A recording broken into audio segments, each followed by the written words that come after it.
is the fact that Vivol can now use the skill 2 to shred the armor. Mystic Gush coming down, but it's only onto the main frontliner. Again, it's Vivol taken out, but now it's Fumi Echo holding the back line. Everybody rotating as well. Fumi Echo is just dealing with them 1v3. Liv's doing a good job though, utilizing this chaos to get a turret up top. So it's a structural win for Falcons. They're slowly taking this gold lead away from Vitality. And this is what we want. We want Team Falcons to utilize the macro to their advantage, and they're doing exactly that. SOD taken? Yeah, Purify as well. Shev gets away with the shield unity, and now Vitality are going to have to back away, not getting a single turret in that trade. Very smart, very smart. They utilize that opportunity to clear in the top side, and then SOD back into the mid to make sure that Team Vitality don't get a counter pick into the mid turret. So here and now, despite Team Vitality still going for that 1,500 gold lead, it looks like Falcons have an idea of their own. The Gourd picks up the Sky Piercer here. It's either you start snowballing once you get the Sky Piercer, or it's a curse and you don't get any stacks. Looking at the way she's hit the game, it should be a good thing, right? She's 004 right now, not a single death, and she's positioned herself really, really well. So, I've seen these Gourds, man, with Sky Piercer, carrying a game, turning things around. If she gets just 2 kills in the next fight, that sets her up for greatness right there. And Fumi Echo is going to be the one sent up top to deal with the Moskov. Liv shows up, shoves the wave, has an SOD to play with it. That's why now he's going to be all in.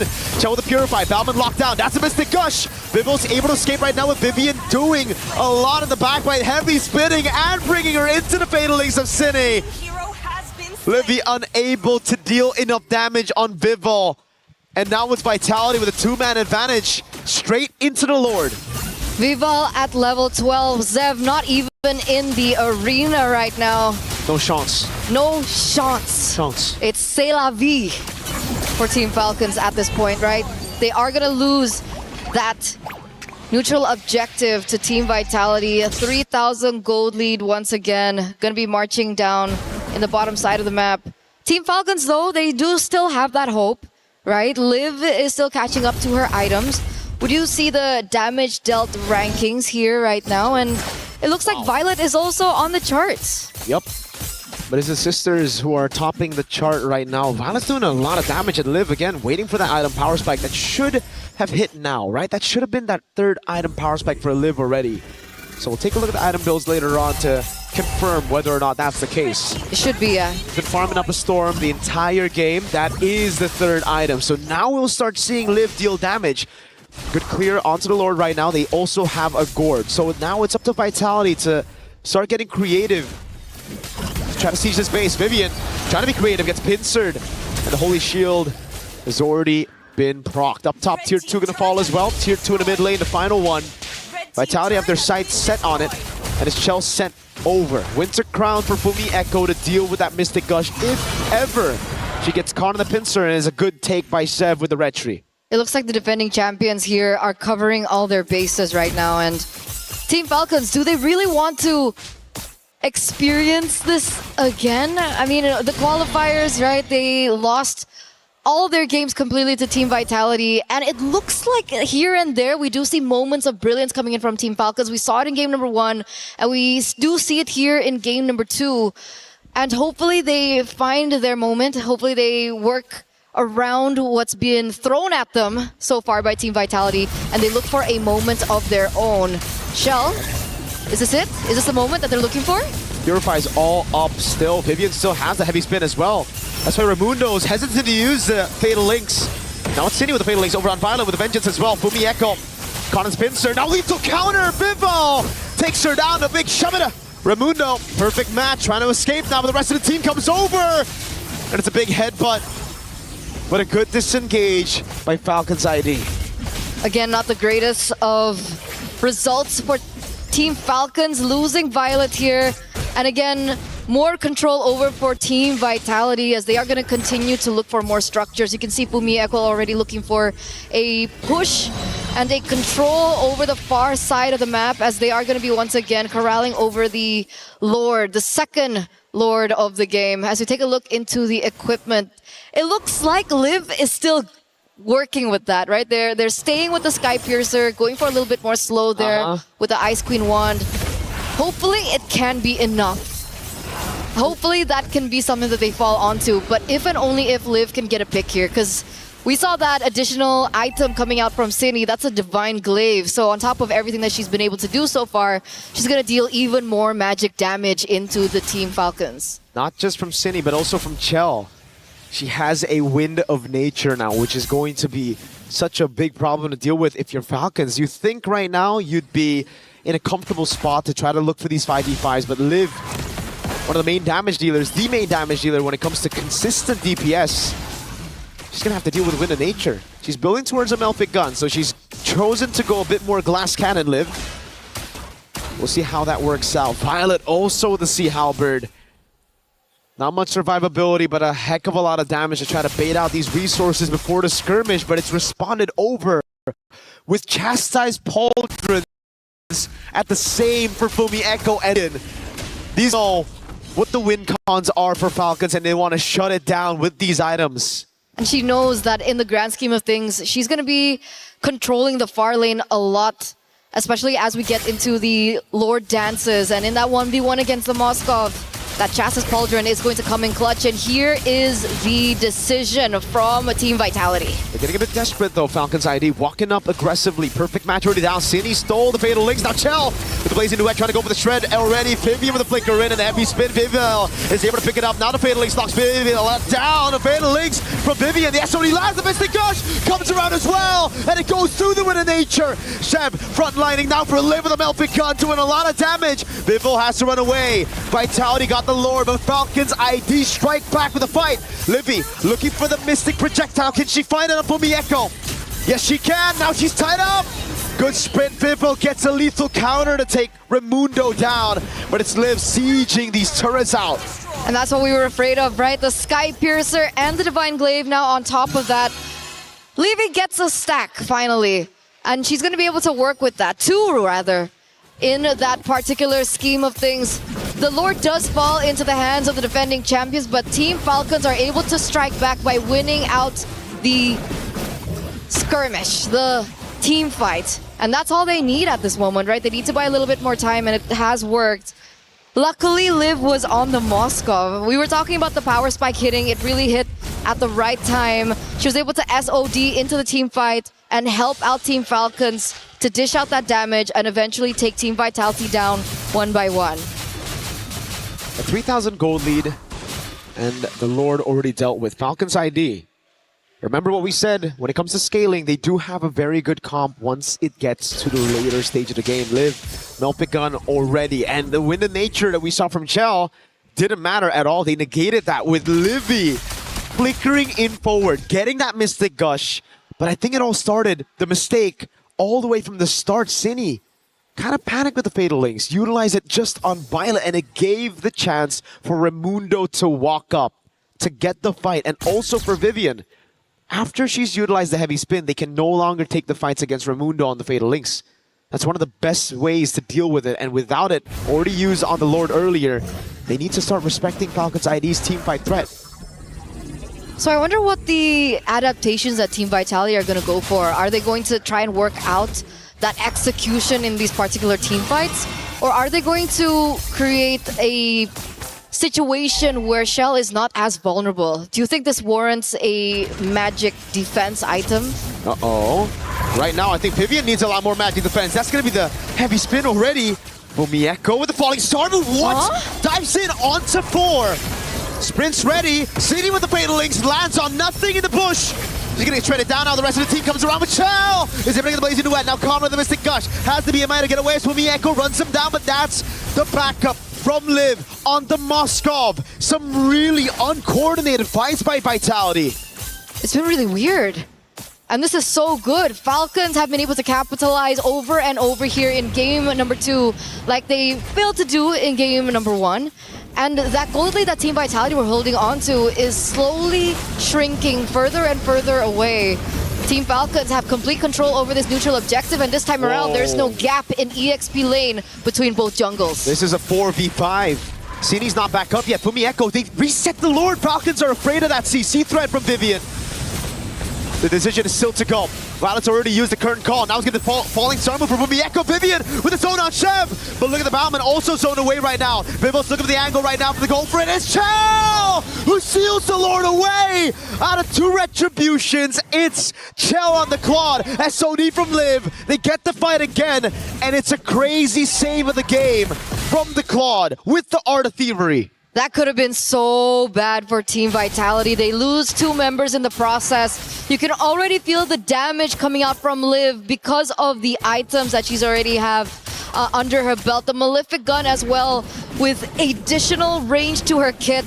You could even see Fumi Echo really struggling against the damage of Violet, right? I think the additional item of the anti-regen, the Sea Halberd there, really helped her out in that 1v1 against Fumi. And Fumi Echo's initial power, her strength that she had like in the earlier stage of the game has really been negated. She's so squishy now. It's completely neutralized now. She is not... Whoa, Sydney stole the SOD. That's an interesting one. Don't know how she'll utilize it. We have seen a lot of pro players do this before. But I don't know how it will work out against Falcons ID's front to back. I don't think as a mage you want to dive into the backline of Falcons ID. Not right now. Hey, you're talking about the finals MVP of BOG? MWI 2025? Maybe she has a 200 IQ play. Maybe she does. Right? That's why, you know, we always gotta give her a bit of the benefit of the doubt right now. So we'll see. But it has been very shaky, Vitality, in the last few minutes. It's been Falcons ID who've controlled the map, who've really been forcing Vitality to make the reactive plays as they proactively regain control of the map very slowly but surely. Again, the perfect match now on Vivian, trying to bait out the heavy spin with the Mystic Projectile as well. Livy doesn't go for the Mystic Gush. It's just a heavy spin baited, and there's nothing utilized. Remember, no Fatal Links, no nothing. Falcons ID again, that slow but steady control. Now Vivian gets stunned up again. Not even necessary to go for the Mystic Gush. Vivol caught him of it all. Now Fatal Links coming out as well. Fumi Echo dives to the back line with the Falling Star Moon. It's Vivol losing immortality. She gets away in time. Chell with the Blazing Duet into the back line. Goes through it all. A shutdown from Chell. Caught again though by Violet. Pops him in the crowd. Fumi Echo against Liv. Pops in the Falling Star Moon. And now is caught against 4 members. That's the winning crowd for Fumi Echo. Can she escape? No, she cannot. Violet gets the double. And now it's up to Vitality to defend against Falcons ID 4-man siege. This is an N angle, ladies and gentlemen. 3 members on the side of the defending champions are down. Team Falcons are going in for the engage, and look at that damage. They both clear out the way with the Retribution and lethal counter. Violet shuts her down, and it gives Falcon ID the advantage to go for Lord. They didn't get a base trip, but now it should just be free. Sev needs to recall though. She's a bit low, and Vivian's gonna be back up in 1 second. It's so hard. These team fights are so hard now that we're entering the 21st minute of the game. Ladies and gentlemen, the power spikes have hit for both cores of Team Falcons, and you can see the damage being so difficult to control. Earlier on in that team fight, we saw that Team Vitality were looking for a way to shut Livy down. They were able to do that, but they did not recognize that Liv was also doing the damage. Meanwhile, Shell, she took one down. She couldn't take the other one down. Sydney was gone. And she's like, I'm gonna die here. What else do I do? What do Team Vitality do when they have to take care of 2 cores of Team Falcons? They gotta break that formation, but they tried it in such a weird way. The heavy spin was already baited, and again they went for a fight 4v5. Vivian was already dealt with. One of those big resources is already gone. Chell's trying to look for the angle, and Falcons ID have learned from their mistake in Game 1. That Game 1 could have very well been a Falcons ID win if they played with the Evolved Lord, and now they know what to do. They have crazy frontliners, and it's all about Livy and Liv to try to deal enough damage. Sev walking up with the shield unity. Raimundo as well, the perfect match. Vivian finds an angle to shove them all in. The Mystic Gush already stolen away right now. That's going to be the winner crown from Livy, but in the back line, it's going to be Blazing Duet. Livy caught. Fireball able to get the lethal counter, but Liv's just cutting them down with the spears. Sydney caught by the Mystic Gush. Livy still alive. Fumi Echo's right there, and it seems like Falcons ID will take us to a Game 3. And we wouldn't have it any other way, ladies and gentlemen. This matchup has been nothing short of fantastic. This means that this is the first game that Team Vitality, the defending champions, have dropped this time around here at MWI.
After some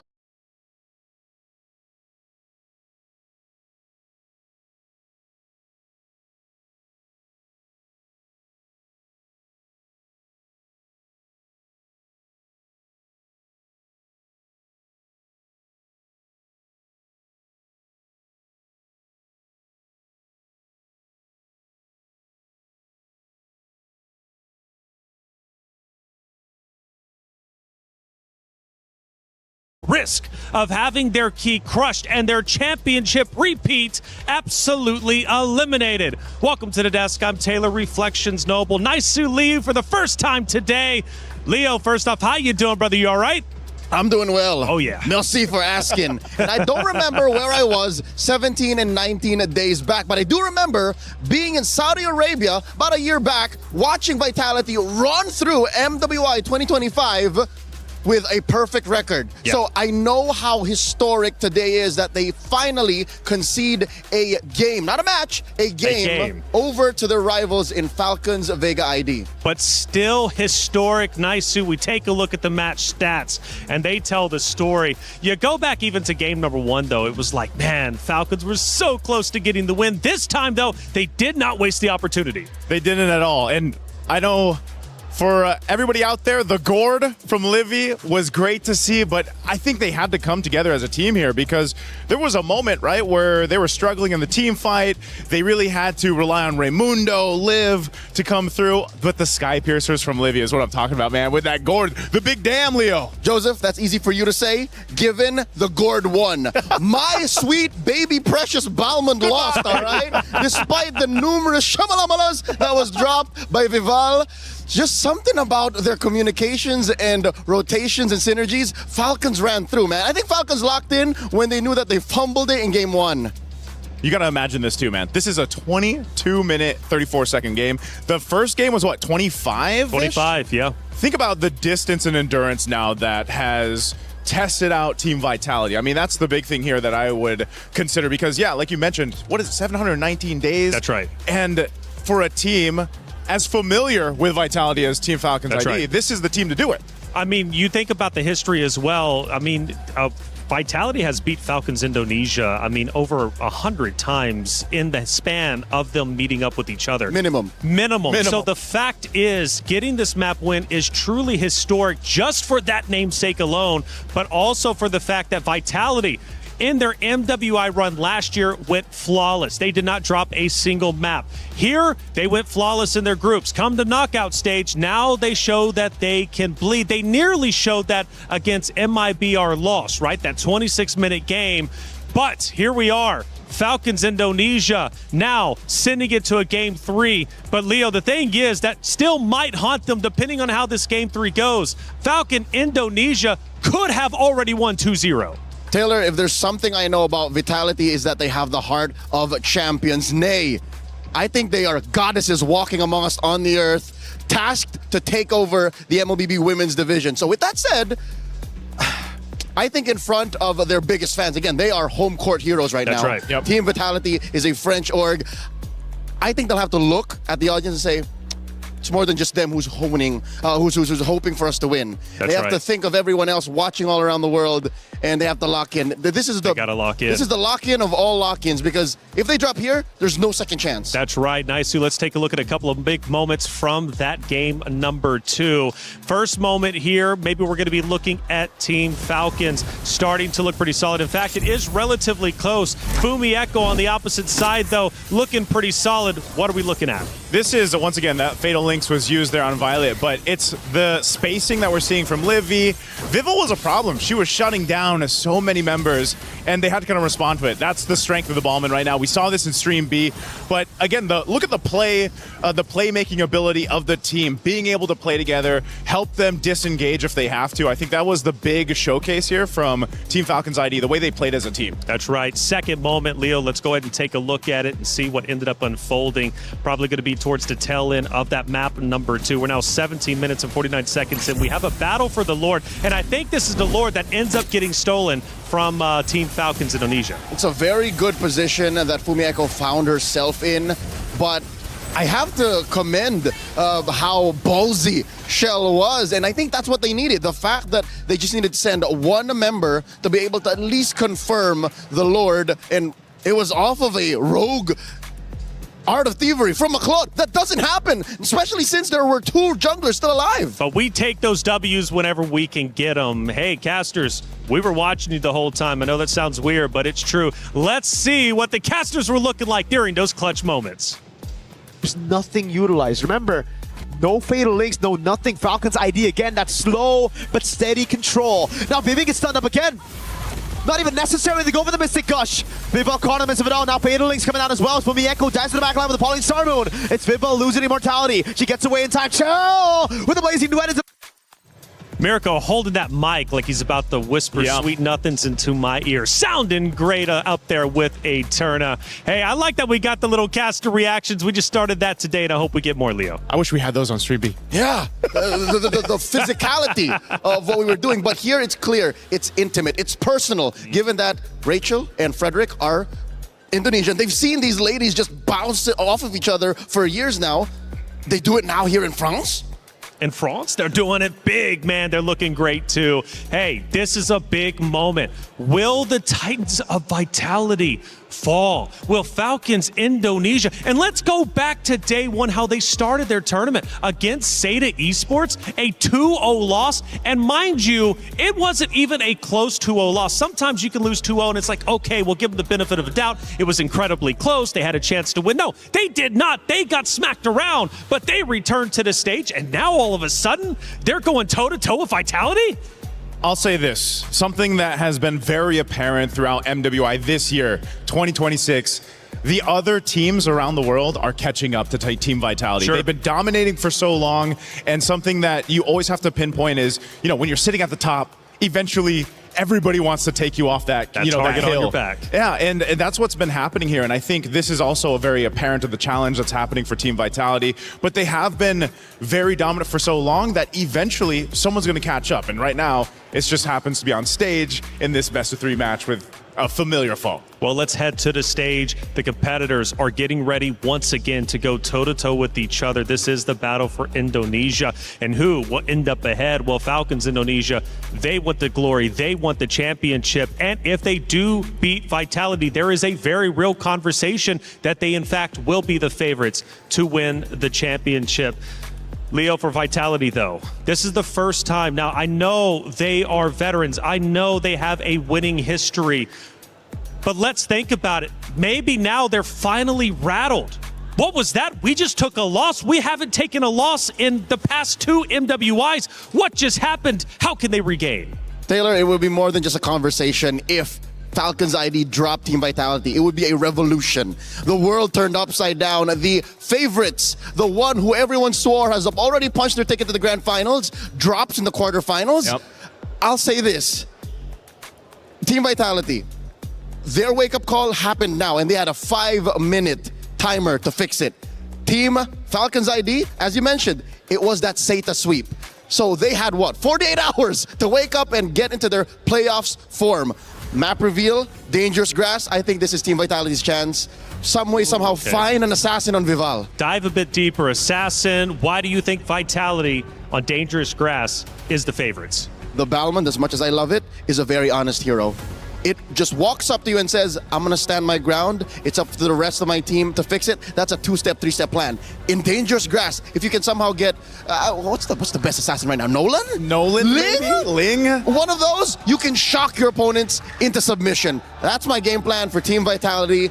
I wonder if that's what's going on in Team Falcon's ID's mind too. Leo, are you telling me a Ballman can't surprise him from dangerous grass and give him the shalom? I'll tell you now, I've tried.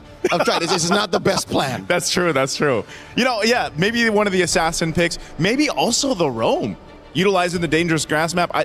This says, I'm sure that's not it. The flying clouds are there, but if it is dangerous grass, that's one of the things you can play around. Obviously, the map there, the map space that you have to work on. These bans, though, pretty similar. I mean, the Guinevere has been popping off lately. The Atlas was a utilized tool that Team Falcons actually use in the hands of Raimundo, and she's not going to get that. So what are they planning here for that first pick priority? And by the way, boys, we are in fact playing on Flying Clouds. So we are finishing where we started this best of 3. Okay, that being said, allow me to double back. I was expecting DG, all right? Apparently we're going to FC.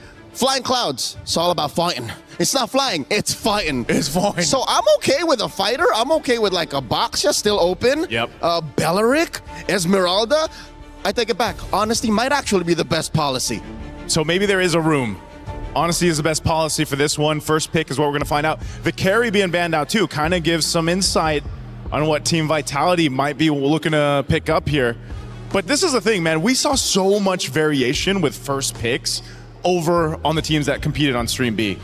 And over on Stream A, I mean, that's basically what it showed us of the meta. It's very versatile right now, a lot of unique picks, but in this time, again, with 2 opponents who know each other so well, what is the plan? A Moskov early pick. We didn't see this at all in Stream B.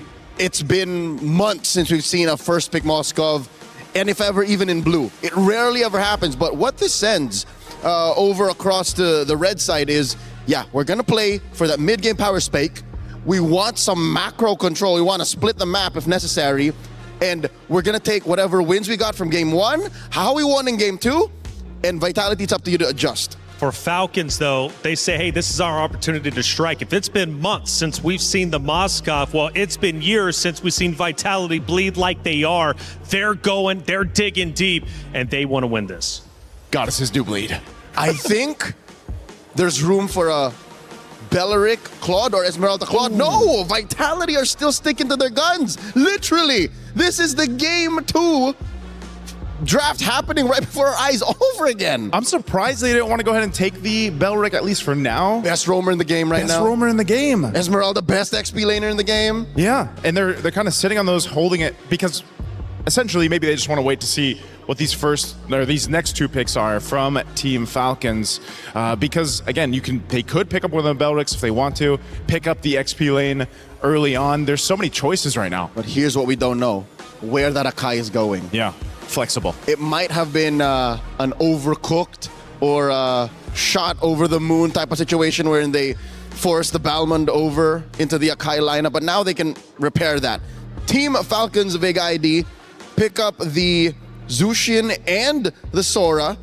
A lot of good ways to start fights, to disengage, to, again, one of the main strengths of Team Falcons Vega from game 2. You gotta admit, Joseph, they were able to pop that Purify. They popped that Purify. A lot of crowd control, and I think that's what bothered Vitality so much. They did. And in this case, even with the Jushin and the Sora alone, you know you're going to have to be making that decision. Do I bring that Purify? When am I going to go ahead and get that timing correctly? You have to. You have to. The first 3 picks alone are crowd control juggernauts. Yeah, even with a bit of a nerf on Jushin, like, it's still valuable. Yes, she's fallen in terms of pick stocks, but she's still there, right? And she's still utilized with the beacon, the lantern, and everything else. The response right now is some crowd control of their own, an Arlot pick. I think Vitality just want to disrupt whatever momentum Team Falcons Vega ID has. So in their attempt to regain footing, to rebuild the path that they're walking to towards the back-to-back, they're saying, hey, let me just... they're kicking Falcons ID on the way there. Kicking the door. And they're going to kick the door with this long spear from Fumieko. Is it a spear that Arlot has? It's one of those weapons. Yeah, it's a spear. But this is a hero that Fumieko also has just made how many highlights on? You know, it's one of those It's a mainstays. making XP laner. Exactly. That I think she struggled to do with an Esmeralda, because if you're the Esmeralda, you're used to already be winning. Yeah, When you you're- make it to the 15, 16 minute mark, you should be Exactly. dominating. Earlier, she just struggled. She struggled because, and I heard Rachel mention it. It's the once the atomization comes into play, The halberd. Esmeralda, the halberd, that sea halberd, it's deterred at that point. It's negated, as she mentioned, and that's one of the things you have to look out for. You dominate the early game in the Esmeralda. Now you don't have to, at least for now, because both XP laners on both sides are locked in. Rest of the bands, because the jungle. What's the jungle going to be for Falcons? Falcons can still play an assassin. It might be weird, but the roamer hasn't been revealed just yet. So with just one solid frontliner, and again, just investing in crowd control, you could still pick an assassin. Coach Lucky Boy has Coach Casius on the back foot in more ways than one, Yeah. literally and in the draft. But who knows what's going on in this Indonesian mastermind's mind. Mind. The one mind here. Now for this last ban coming out from Falcons, this really has to pinpoint potentially the mid lane, or they decide to take another roam option out. Just because, again, you don't know Keep that Akai where it is honest. going. Exactly. You know what? Oh, it's a Belric. Weirdly enough, I would prefer for that Akai to stay where it is, in Vival's hands. Yeah. Just keep it there. This pick, the red 4, is going to tell us a lot on where Team Vitality is going, and then Falcons will kind of respond to this. So if Vitality wants to, they pick up their mid lane right now. No Eve. Yeah, Eve. Gord is still up, Gord. but the draft that they've started with doesn't spell Gord. How Yeah, would you feel wouldn't- as a Gord with no. these three? You wouldn't want it, man. No smokes, because there's too much to be the aggressor on Gordon. Once your Mystic Gush is gone or The Sora ended early, alone. Joseph, the Sora alone. The Sora alone. This is great. Lilia, you got some black shoes. You got that built-in Purify. You can pop off enough damage. We've seen how much damage Lilia can do in the early game. This is already a great start for Vitality's last 2 picks. And by holding out for the jungle pick, the quote-unquote jungle pick till red 5, they're committing to the bit. They're not letting Team Falcons ID know and decide what happens. Now, the girls from Vega have to say, that's it. We're showing you our jungle. We're showing you our roam. This doesn't happen, by the way. Not very often. That this the isn't mid often. trio gets fulfilled in the last picks. That second half. That's why the first 3 picks were so interesting. You know, in the pattern. Whoa! Whoa, with the Hilda. So if this was Dangerous Grass, if this was the DG, I would have expected the Hilda. But in Flying Clouds, I still get it. It still works. Yeah. Even on the back foot, folks, being in Flying Clouds and playing a Hilda is a little bit of a blessing, even when you're losing, because you're able to Flying Clouds into the back line, get into a bush, Yeah. punch back. Harley is the jungler of choice. That is not what I was expecting. The Harley, once dominant through the previous meta before that patch came out, he's still picked up, but just not as much. It's the burst that they needed. Yeah. Look at a majority of the lineup. None of them can take a life bar from 100 to 0. Harley does exactly that. This is a very strong mid-game power spike team that Team Falcons have gotten themselves. Yeah, now this last pick for Vitality. This, once again, crucial. Down to 1 game. This pick will round out this composition. This is the prestige. This shows us exactly what Coach Casius has been cooking. Where does this Akai go? Ooh. It's a Cho. So it is confirmed Yep. a jungle Akai. It's a Jungle Akai. You get the Cho. Imagine, it's only been picked 3 times so far for MWI.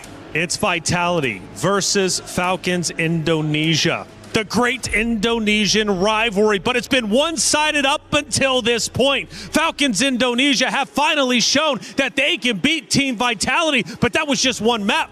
Can they win the series? Can they crush their rivals' key? Move forward in the tournament and potentially claim a championship. Let's find out. It's Team Vitality versus Falcons Indonesia. Mirko, Eterna, take it away. We are living in a world where the defending champions don't even get a chance to defend their throne. Ladies and gentlemen, 1 game away from elimination for both Team Falcons Indonesia and Team Vitality Indonesia. Welcome. And I feel like for Team Falcons, after being absent last year, this is the statement that they are building. The statement that they're saying, hey, second place, it's enough. Yeah. I really like the responses, by the way, from both these teams coming into it in the drafts. Falcons ID, those last two picks, fantastic. The Harley pick and then the insta-deny from the counter of the Harley, the Hilda, takes it away. Leaving Vitality with either the Khalid or the Cho to try to deal with this Harley. And you can already see Vivian here start to screen out where this Harley is. And that's all Vivian can do later on as well. It's all about Vivian trying to delay Chef. So far, doing a good job with the G-Kundo and the Concussive Blast! Vivian takes the orange buff away early on against Sev. Oh no, Raimundo couldn't see where Vivian was. And it's such a big win early against a Harley. That's huge. That's huge with the changes of the battlefield adjustment. God. How much gold you get from the buffs alone, that increase of 20%. The loss of that at that is also going to put Team Falcons in a position to think, you know, hey, where are we going to get that gold elsewhere? City as well is also doing a fine job as opening the map. That's a beautiful thing when you pick up something like the Lilia. You can utilize your glooms to open up the map, give vision and information over the team, so it's not just solely on Vivian. That pressure slightly alleviated. You can see the pressure constantly here being placed down by Vivian. It's always about that. You know what? I like the Akai pick from last game, but this screams Vivian, the Cho, right? She can make so many plays, she can be everywhere all at once to cover up any of the missing links that Vitality need to, you know, step up over. The mid-prio already gotten Vival onto the neutral objective. No orange but for Sev, so she's still level 3. This is free for Vitality. Turtle number 1, uncontested, just conceded by Falcons, and not a single way to look for a trade.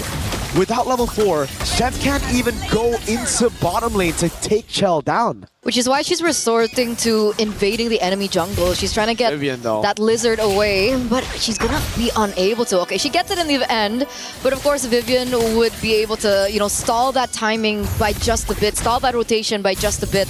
But look at them go once again. Big skirmish.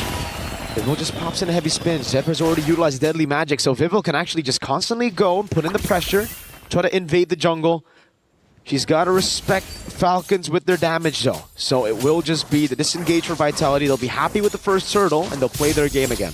It's so uncanny, right? Because we think that because of how fast the rotations of the Harley is and how fast the wave clear, as well as, you know, the creep clearing is, seeing Zev at level 4 compared to the Akai, who was nerfed quite a bit, by the way, at level 5, it's just something that you don't see every day. But Team Vitality, they know the scopes, they know the limits and how to execute it properly, and this is the situation that we are in right now. As they go for another invade onto Team Falcons, they're not allowing Zev a moment of breath and a respite.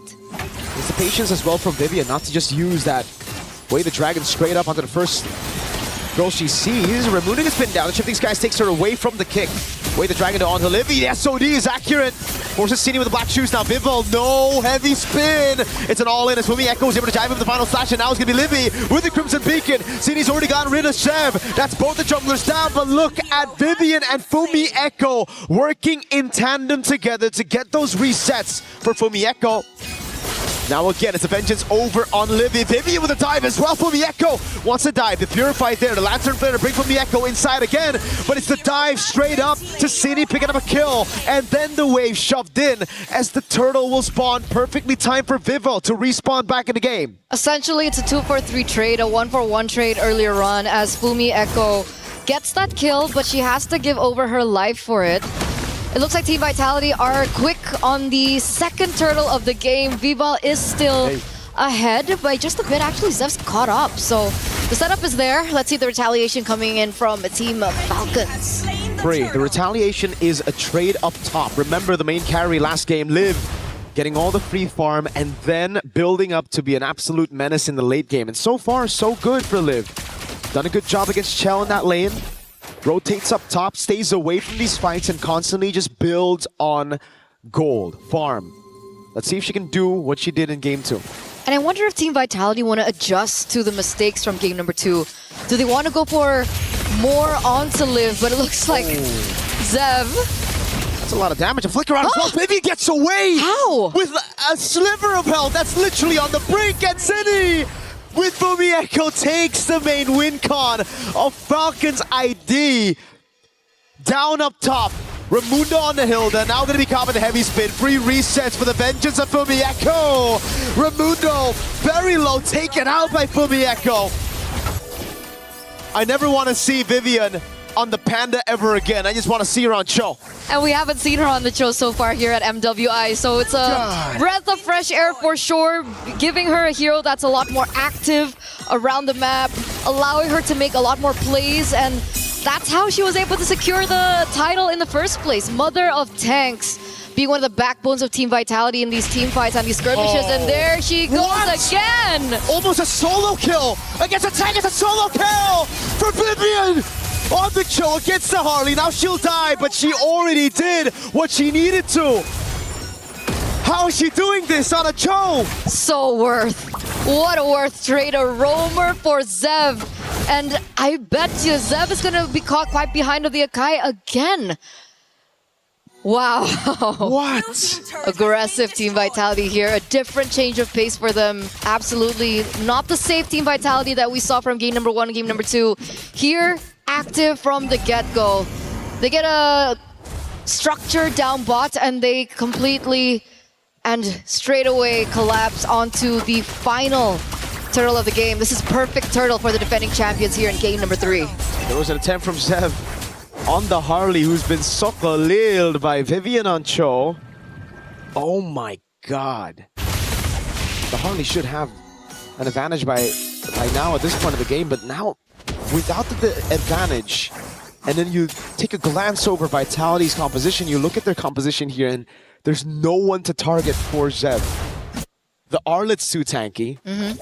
The Kai for sure. Yep. That's another kick on Zev. Vivian's reading her like a book. Zev gets out. The trick was already used. Vivil's just gonna walk her down, and look who's coming. Fumieko no. with the cut in the final slash. He's forced back to the Panda. Vivil will happily collect that kill. Chell in the mid lane with the Blazing Wind, and also the BMI back baits them all into the rest of the team.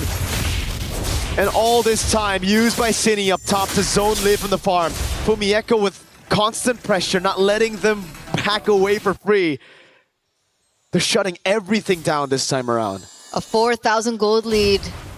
Counting for Team Vitality up until this point in time, and they are collapsing once again. You can see the dive coming in from Vivian, but Team Falcons are quick to read it. Heavy spin utilized already. They are going to get a structure. They don't get a pick, they get a structure. And I think Shell is going to get another one up top. It looks like it's going to be 2. No heavy spin, but it's worth it, man. No retaliation from Falcons at all. Tier 2 up top, Tier 1 in mid falling. And look at Vivil trying to take it away. The purple buff gets taken out by Cine. Violet has to use the Shifting Skies, and again, oh, Vivian! Wait, the dragon kicks her away! Zev cannot move. The final slash finds Sue, and now Vivil is going to collapse under turret. Violet's going to be chain CC'd. It's Fumieko with the dive. Vivian wants a bit more, but cannot find it. They're going to go for the Tier 2 in mid, and I hope they call it a day.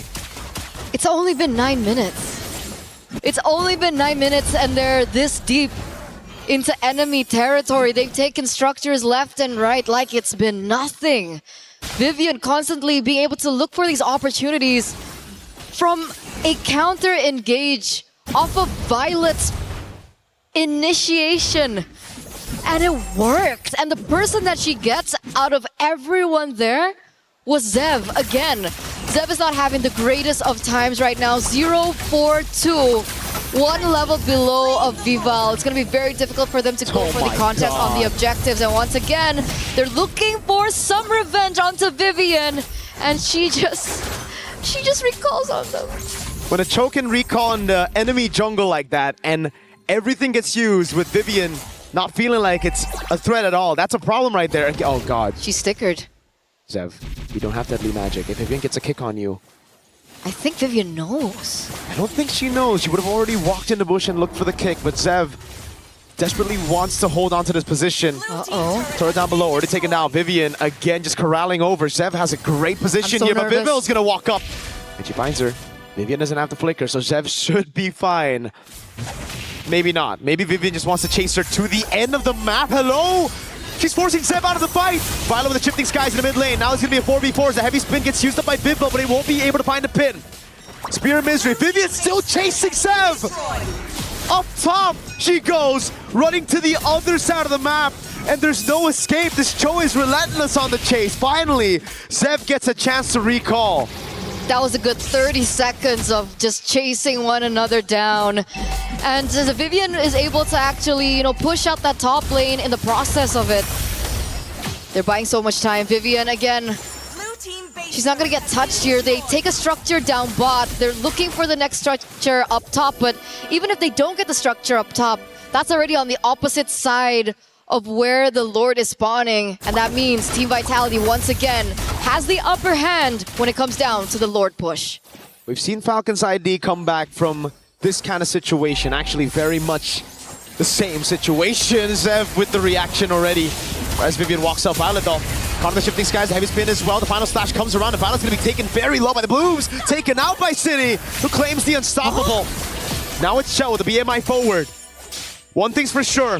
When Zev sleeps tonight, she's going to see Vivian on Cho in her nightmares. Again, it's Fumi with the stun. Vivian with the kick in the final slash. Just a cherry on top. Vivian gets another kill. The Lantern Flare doesn't deal anything on Vivian. And they're going to strip Falcons ID down to just the crystal. They took everything. They came in and they took everything. A 10,000 gold lead by the defending champions. It's looking bleak here for Team Falcons. And, going back to what you were talking about earlier on, they were in a similar position as they were there in game number 2. But the difference is, Levy was on the gourd. This time around, Levy's on the Jushin. She doesn't have as much burst damage that she can utilize to the later stage of the game. Perhaps maybe if Levy had the Sky Piercer and she had stacks on it, I do see a world where Team Falcons can go for a comeback. But in this particular scenario, they're only relying on Liv. Vitality only needs to take Liv down.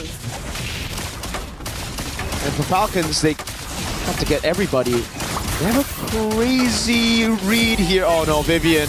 Hunting step that way, the dragon lands and it connects Vivian! Trying to get the kill. It's gonna be Cine with the glooms. Oh, Vivian wants it for herself!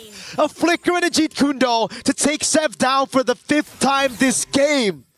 And that's the beauty of the Lilia pick. That's why it was so brilliant. Unable to be targeted, but Harley walked in on that herself. And now Zev once again caught out for the 5th time this game.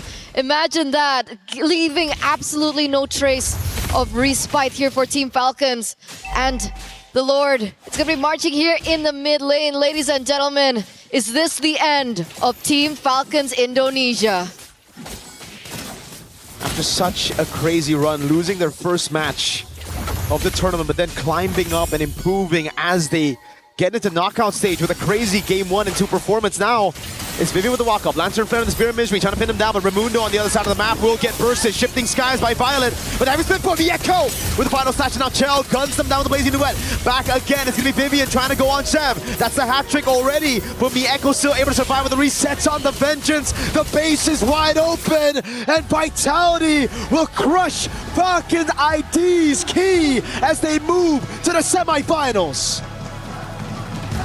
After a moment of vulnerability, after a moment of doubt, Team Vitality move forward once again, a step closer to defending what was rightfully theirs to begin with. It looks like we will have an interview with the victors up on stage. We're gonna throw it to that, and we'll see you later.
Frontiers, congratulations! You guys have successfully defended the throne. Now I have Vival right here beside me. Look at the beehive! They're all cheering you guys on. Now you guys have faced Falcons Indonesia so many times. So what makes this match different? I think it's just us that we didn't play like our best, where everything was in order and all. We had a lot of blunders, so that's one thing for us to reevaluate.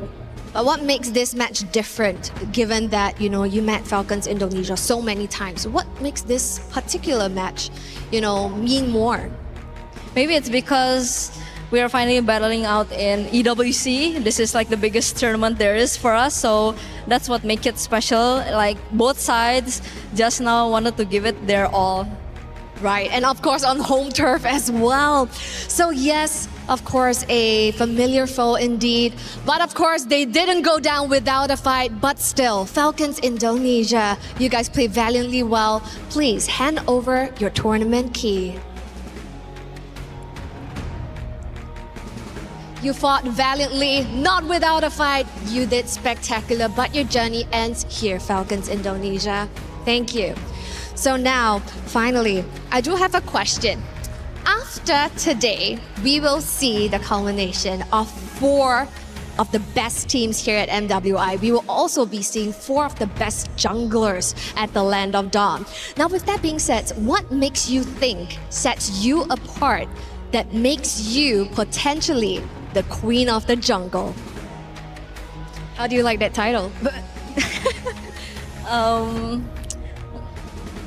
Maybe what makes me different, I guess, is maybe experience, and I can say my hero pool. That's right. What I know is you play assassins as well, but right now, someone has been picking meta picks and utility jungles, and then you whipped out a pocket pick, the Balmond earlier. Really, really sexy. Now, congratulations once more, Vival. Potentially, if you secure the throne, Queen of the Jungle. Excited for that? And with that, congratulations! Team Vitality, take your walk of victory!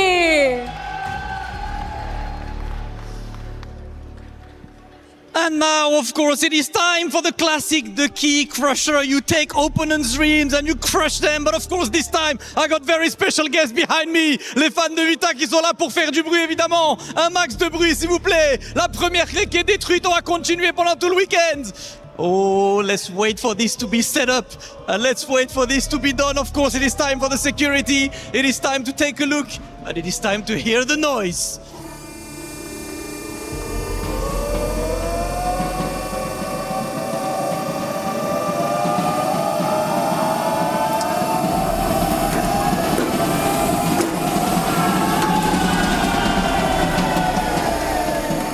Vitality will move forward in the playoffs. They will be back tomorrow, of course, and I cannot even hear what I'm saying. I do hope you guys can hear anything, because the vibes are immaculate. But without further ado, let these guys party, and let's take a look at the highlights.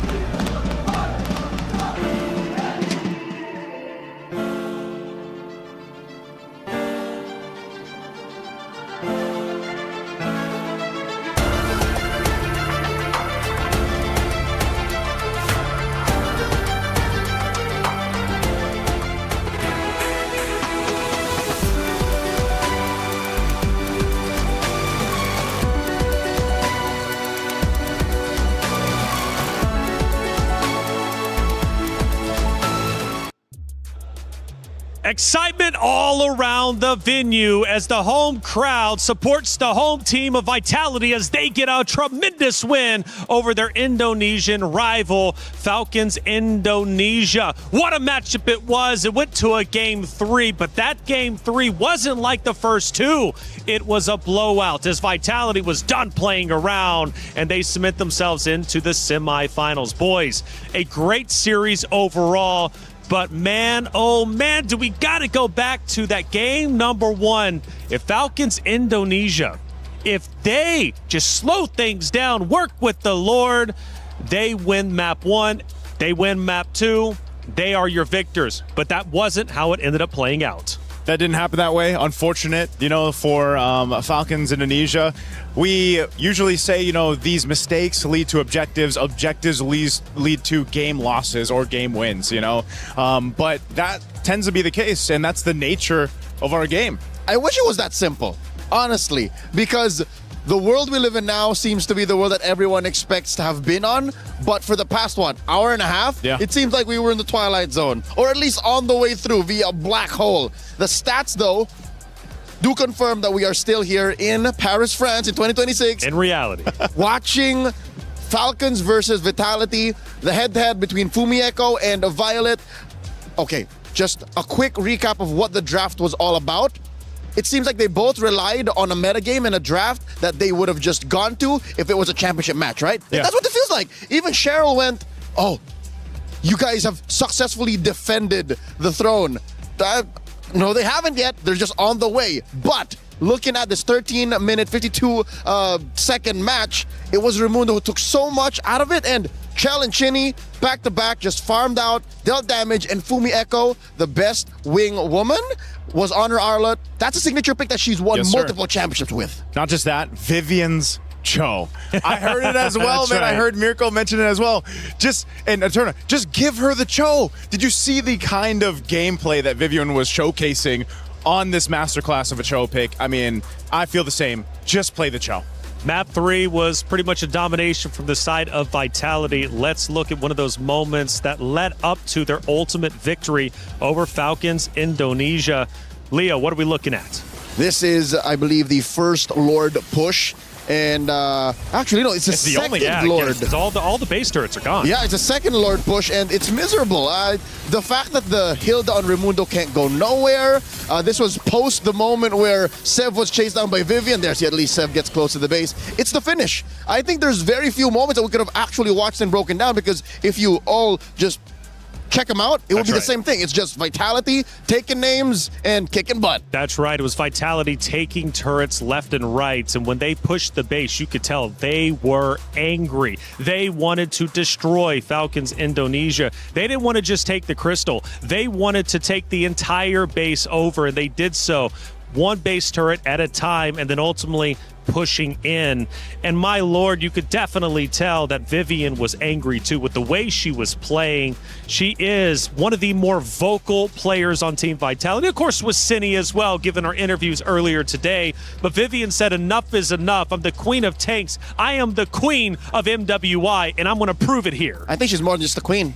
She's the mother of tanks. The mother of tanks, man. And all of these other tanks wouldn't be on the earth without her. That's true. That's true. She's so good with the hero pool that she showcases in all the matches. And I like, too, that we mentioned in with Cheryl's interview, we might be potentially looking at some new queens or a queen of the jungle. Oh, yeah. Queens everywhere, queens on stage. But who will be the queen by the end of MWI? Well, Vitality takes a step in the right direction, defeating Falcons Indonesia, who, let's face it, had an incredible run. Making it to the knockoff stage is such a tremendous feat. They do fall short, but they did something that nobody from MWI 2025 EWC could do, and that was take a map off Vitality.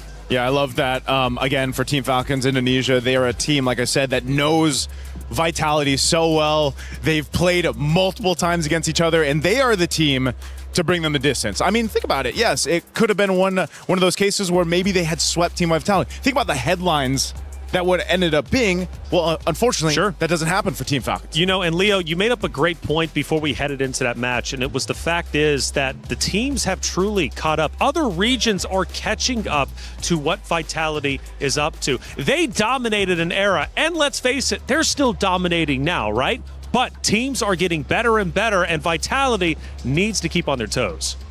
And I think this close call, the almost sweeping loss, was enough of a wake-up call, a reality check to think that, hey, we are a shoo-in for the grand finals, but we have to still earn it.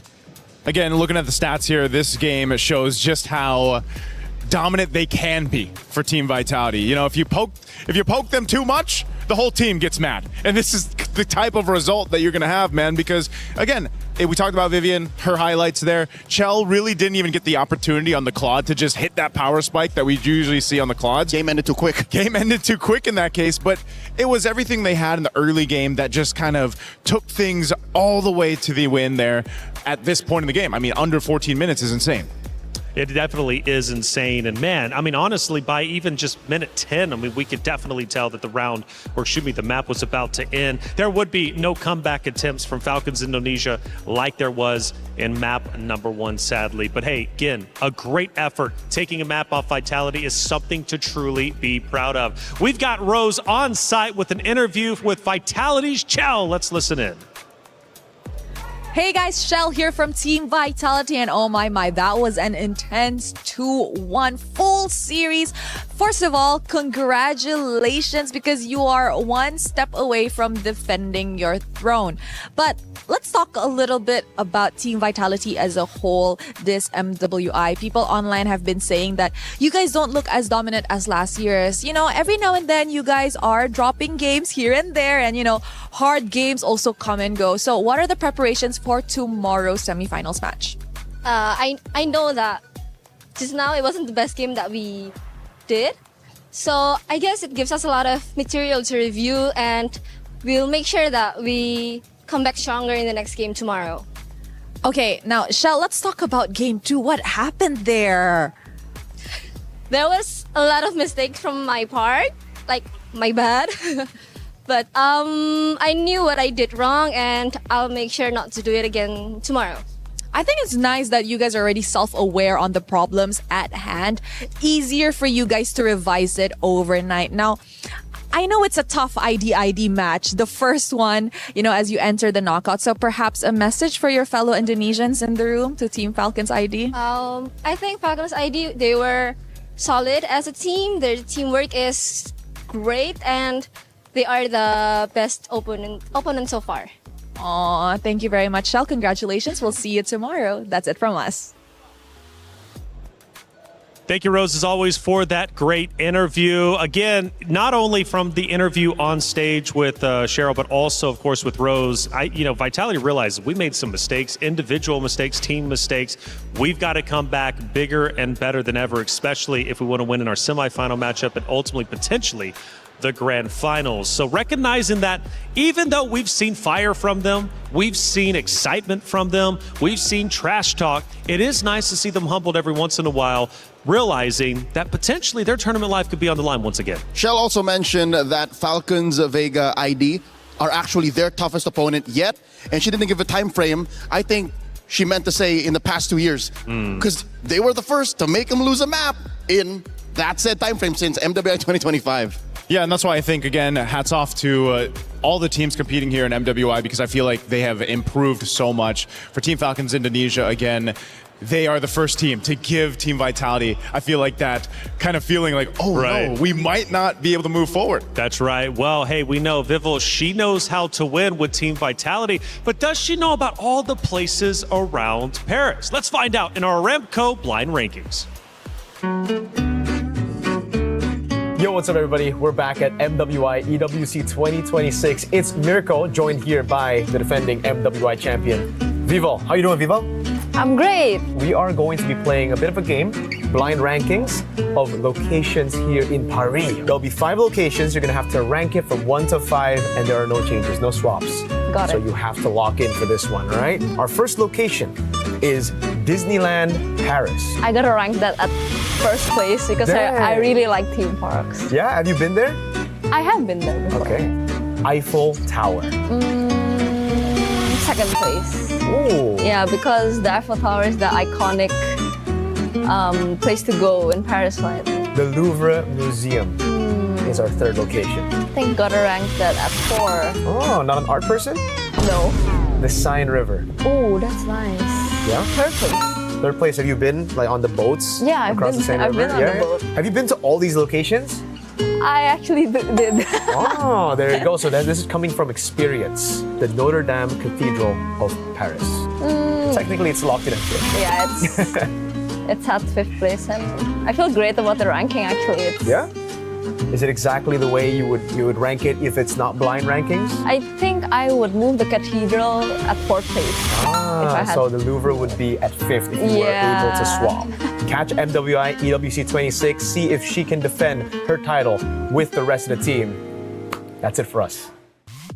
Viv, I believe in you as a player, but I don't know about those rankings. Granted, they were personal. She's been to all of them, but I think us boys up here, we kind of disagree with some of them. Yeah, I don't know. I think I would put... Well, would your number one be Disneyland? I think I haven't been. Give me till Sunday. I would put the Cathedral at number 1. I would do Notre Dame at number 1. Same. Same on that. I think so, especially given the history and, of course, the movie that was out there that was made about it. Hey, check it out. We got another great series about to be underway. Again, for knockouts, this is an elimination round. It's single elimination for the remainder of our matches at MWI. It's Geltec Cyber Team going against Falcons Minna. These two teams have fought hard to get where they currently at. For Geltec Cyber Team, well, they went undefeated. For Falcons Minna, they had to work a little bit harder, losing one matchup, but they fought back, and now they are here for a reason. Now, when it comes to Geltec Cyber Team, this is a roster representing the EECA region. And that's a big region, but they're trying to catch up to Indonesia, Malaysia, the Philippines. If they win this series, go to semifinals, where do we rank the EECA region? Oh, if they go, oh man, definitely top 4, right? But I like to see it. I always like to see teams in our competitive MLBB scene that are outside of the SEA region compete, get to the top 4, maybe top 3, and they've showed a lot of promise. Well, if you like other regions competing, well, obviously Falcons Minna are an exciting roster to watch. Since EWC and NWI opened its door to Minna and Africa, Falcons never made it past group stage. Now they're here for the first time ever. They're making history and could very well make even more history going forward. With the historic birth of this squad into the knockout stage, they're also doing so with an import, the Dynamite in a Nocturne. I want to see her in action. Okay, fair enough. And they also have, of course, living up to her names. It's Names as well, who's been performing incredibly well. And at one point was a huge favorite on the desk as we got the fans cheering us on over there. Shout out to you for being in the venue. We love each and every one of you. Now, this matchup, though, is going to be historic, especially for Falcons. We just witnessed Falcons Indonesia leave our tournament. They did manage to secure at least 200 club championship points just for making it to the knockout stage. But Falcons, they need more to catch up to the Titans, who are all the way at the top. And right now, Vitality is looking like they might run away with the most. So for Falcons Minna, for the club championship, Naisu, this is a big match for them. Definitely a big match. They showcased a lot of their skills on our Stream B, and we know these ladies really well. We've seen them compete on international stages. They have a lot of experience. They're a team that has a lot of this synergy where they come together and play. Names being one of them, a big playmaker for the team. Overall, though, I think it's a great matchup equally against Geltec, because that's the same thing that you see from them. Geltec has beat Twisted Minds, Geek Esports. They have done a phenomenal job, but it's time to get this match started and bring out the competitors. Damascus, Cheryl, Hollywood, Rob, TV, let's get it started. Ladies and gentlemen, it is showtime. Let's go ahead and keep things rolling in our knockout stages. First, let's welcome our first team to the stage. Put your hands together for Geltec Cyber Team. The representative from the EECA region, led by Kaiowei, the Ice Queen last year. Early exit for the region. Today we're trying to do better. 2 over GK, 2 over Twisted Minds. They have not dropped the game yet, and they hope they will continue this way. Geltec on the stage. All right. Now, anything you would like to say to your opponents, Falcons Minna? I want to say we will win. No translations needed. That's right. You will win. That's a great mentality to have. And of course, you may take your seats at your battle stations. Thank you. We will win. I love the confidence. And you know what? They did pick that opponent, so they better be confident about this. Because coming up next to the stage to face Geltec Cyber Team, make some noise for Falcons MENA! Team Falcons, at this point, this is their last chance to get points for the club championship, and I believe those chances are in very well capable hands. Built around their gold laner, Names, who is on her 3rd straight MWI appearance. Can she take her squad all the way to the promised land? They did sweep the entire Africa qualifiers, and now we will see if they can take it all the way right here with MWI. There's a whole lot of pressure on this one. Now that's absolutely right. Now, with Falcons MENA, they have already made history by qualifying right here for the knockout stage. While Geltec Cyber Team, on the other hand, is looking to surpass their 3rd place finish with an even better podium finish this time round. Now, earlier on at MWI 2024 was the very first time Kiowa and Names met each other as an international debutante. This time, 2 years later, how will they fare? We will find that out over at the Land of Dawn as they duke it out. So over to you guys back at the studio. Cheryl Damascus, Hollywood Rob TV, thank you so much for setting the stage, bringing the competitors on, and they are getting kitted up and ready to fight to the death. Who will win and move forward to semifinals? Who will have their key crushed? Well, let's find out. It's Geltec Cyber Team versus Falcons MENA, and also, again, Falcons' last hope in the MWI for the club championship points race. A lot on the line for this one. Let's start talking about it. Geltec Cyber Team, Cheryl interviewed them, and you know what the answer was? We will win. I like it. We will win. Simple, confident. I got a chance to go ahead and interview Leo Bun from their lineup, and she did mention, you know, their jungler Kiowa. She loves to pick these unique heroes. We saw an All-List, man, just yesterday. And they'll be facing off against Team Falcons MENA. There's a saying that goes, death sustains life. And with the fall of Falcons ID, I'm pretty sure that will motivate MENA all the more. Absolutely. Now, in terms of these two Titans facing off, they all obviously had a pretty tough run to get to this point. For Geltec, they had to beat Twisted Minds and GK Esports. They did so in 2-0 fashion. The series weren't easy, but they managed to make it happen. Now, for Falcons MENA, they had a bit more of a difficult run. They had to go against Falcon Daisies, Foot Esports, but they did take a 2-0 loss to Galaxy Phoenix, who has been absolutely stellar. Where do we rank these two rosters, especially in comparison to each other? Naisu. Oh, man, that's why I think they're pretty much even for me. I know they had different journeys up to this point through the MWI, but I think so far they both have showed that they can make quick adjustments because they haven't had the cleanest gameplay on both sides, but they're strong in their own right and different paths, like the jungler, for example, for Geltec with Kiowa, and Team Falcons MENA playing as a team based off their experience is the highlight. So I feel like this is a 50-50. Well, as we head over to the stage, we get to see the competitors getting ready to go. The pick and ban process will be underway very shortly, but still some more things to get through, such as Geltec Cyber Team. Kiowa is the way. Her and Names, though, have a history, and they are once again facing off against each other on the main stage.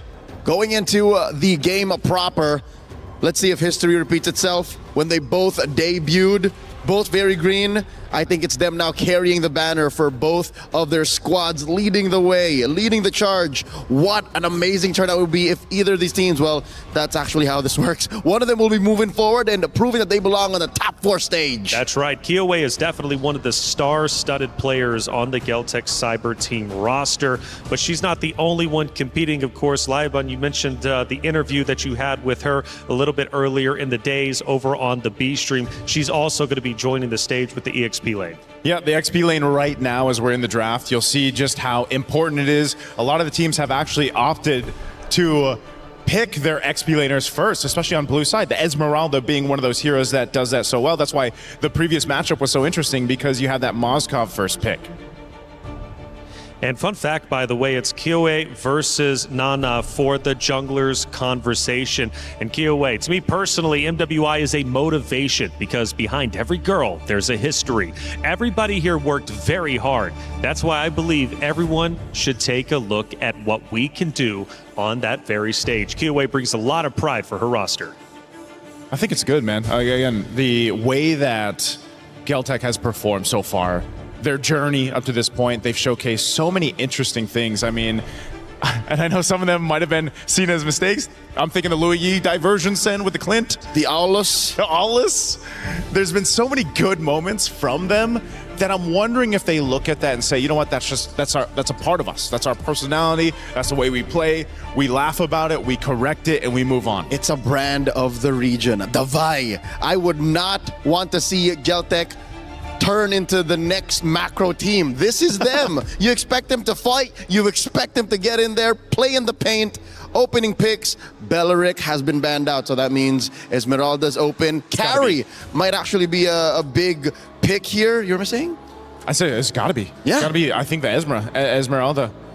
That's probably the safest, I would say. One of the picks that they could go with because, yeah, most likely you're going to face off the trade. Carry goes over to Falcons if they decide to go ahead and pick this, unless they have something else planned that we haven't seen just yet. But whoa, of course. What is it with the Hirata?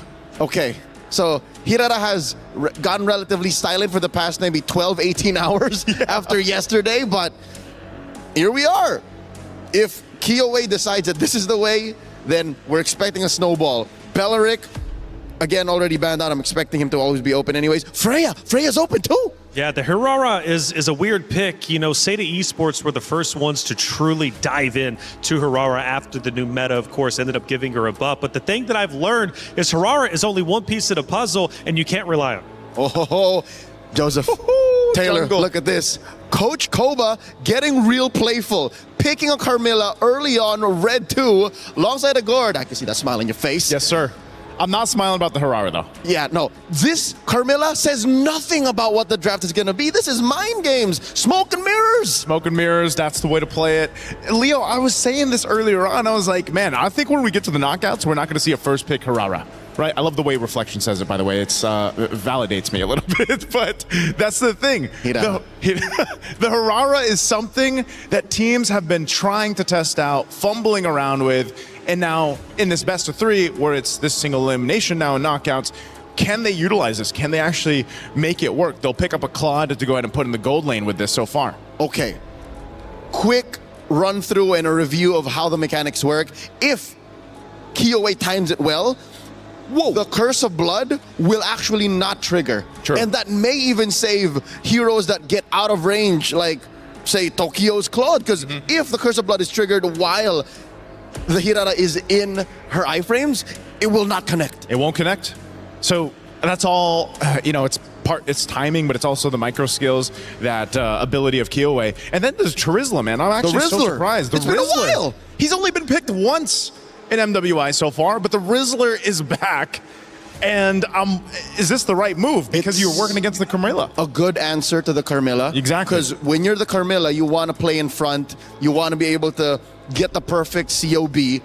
But with the Terizla, there's a threat of a counter penalty zone. Moskov closes up the first phase for Falcons Mena, and something tells me they faced off way too many macro teams in the past 2 days. Yep. And that they just want to have an answer that can kind of clip back across the map. Yeah, just choose that way. I mean, this is one of the things, right, where Names has been able to do relatively well. She plays the Moskov. Remember, just earlier today, feels like yesterday, but just earlier today, how many SOD she was landing. That ultimate of the Moskov. She was on point with them. And so hopefully she's got that accuracy here too, because that's going to be really important on the way they play the map. If she's going to be split pushing, joining the team fights at the right moment to win those team fights, when that Curse of Blood or even the Mystic Gush are expended. Going into the second phase, Coach Koba first bans the Valentina, while Coach Osprey here taking out the Hyla, so they're not quite sure just yet. I don't know where that Carmilla's going. I'm not so sure if that's a jungler or a roamer, so we'll start taking out solid frontliners so that eventually our backline, if we do invest in one through the blue 4 and 5 picks, can kind of survive. Still no mid laner for Geltec Cyber Team. What is left? Got to be an Eve, man. I don't know. There's. I'm thinking the Eve. You already got the Terizla. You can fight in literally a penalty box at that point. That's true, and you kind of want something to answer back to the straight line, the true damage that's coming out of the passive of the Gourd. Yeah, I was actually thinking the last ban from Falcons Mena would Should have be been the Eve. Yeah, not the Lilia, but they go that way anyway. So let's just say it's the Eve for Geltec. What else do they need? They still need that roam option over here, which is integral to making the Harara work. Like we mentioned, for that most successful that we've seen with the Harara performances has been because of that roam option. They can still Gatot. Yep. Gatot Kacha is still on the board. Red 4 here, though. Do you go with your XP now? Yes, in hopes of not revealing that jungle pick. Coach Koba, you have to commit to the bit. Hold out for it. Because that could still be a roam Carmilla. Even though we've, naturally we've seen her in the jungle. Mainly for this. Yuzhong got banned. I was going to say, you need more ways to pop that Purify. You got to pop that Purify. There's Sora. Sora, all right. That one of the best to do it. One of the best to do it. Picks that up. Got your crowd control. Set up potential so that the Carmilla doesn't have to be the only one to do that. You can follow through from the projectiles. And deny the natural predator, the Gourd. Fun fact about Sora. Sora has only lost once today, okay? Only once, and that was during our last matchup, map number 1. Until then, Sora had a 100% win rate. Sora's a menace. He's always been. And it tells you so much by that red 4 ban. Exactly. Valentina. Yeah, well, they don't want, and that was why we were so surprised earlier today, too, when we saw the Sora and the Valentina actually face off. Joseph, what if? What if? Yeah. Atlas Red 5. Atlas Red 5. He's open. It would make it even more deadly. Imagine all of the linking. Too much layering. Okay, Geltec's going to take one out of the book that we saw from Vitality. They'll take a Cho. They've got the Jushin. That's a lot of crowd control.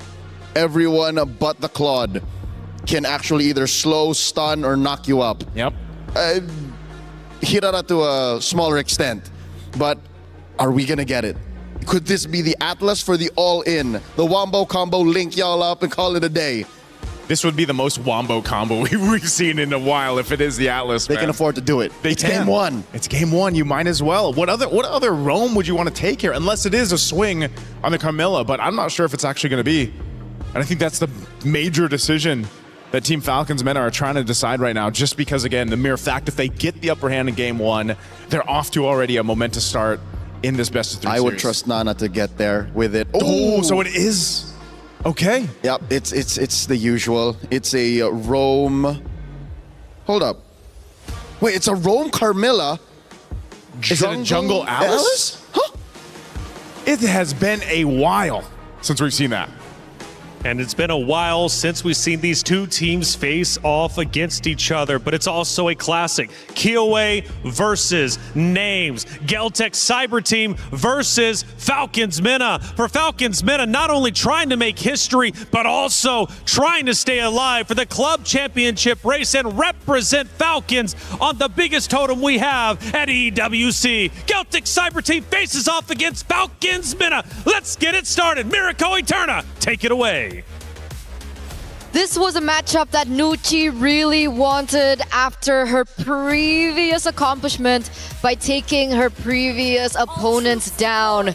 And she finally gets it here and now with a very interesting and peculiar draft. The Alice in the jungle, Nana once again flexing her versatility in that role. Ridiculous to bring this up so late into the tournament as well. We'll find out if it actually works.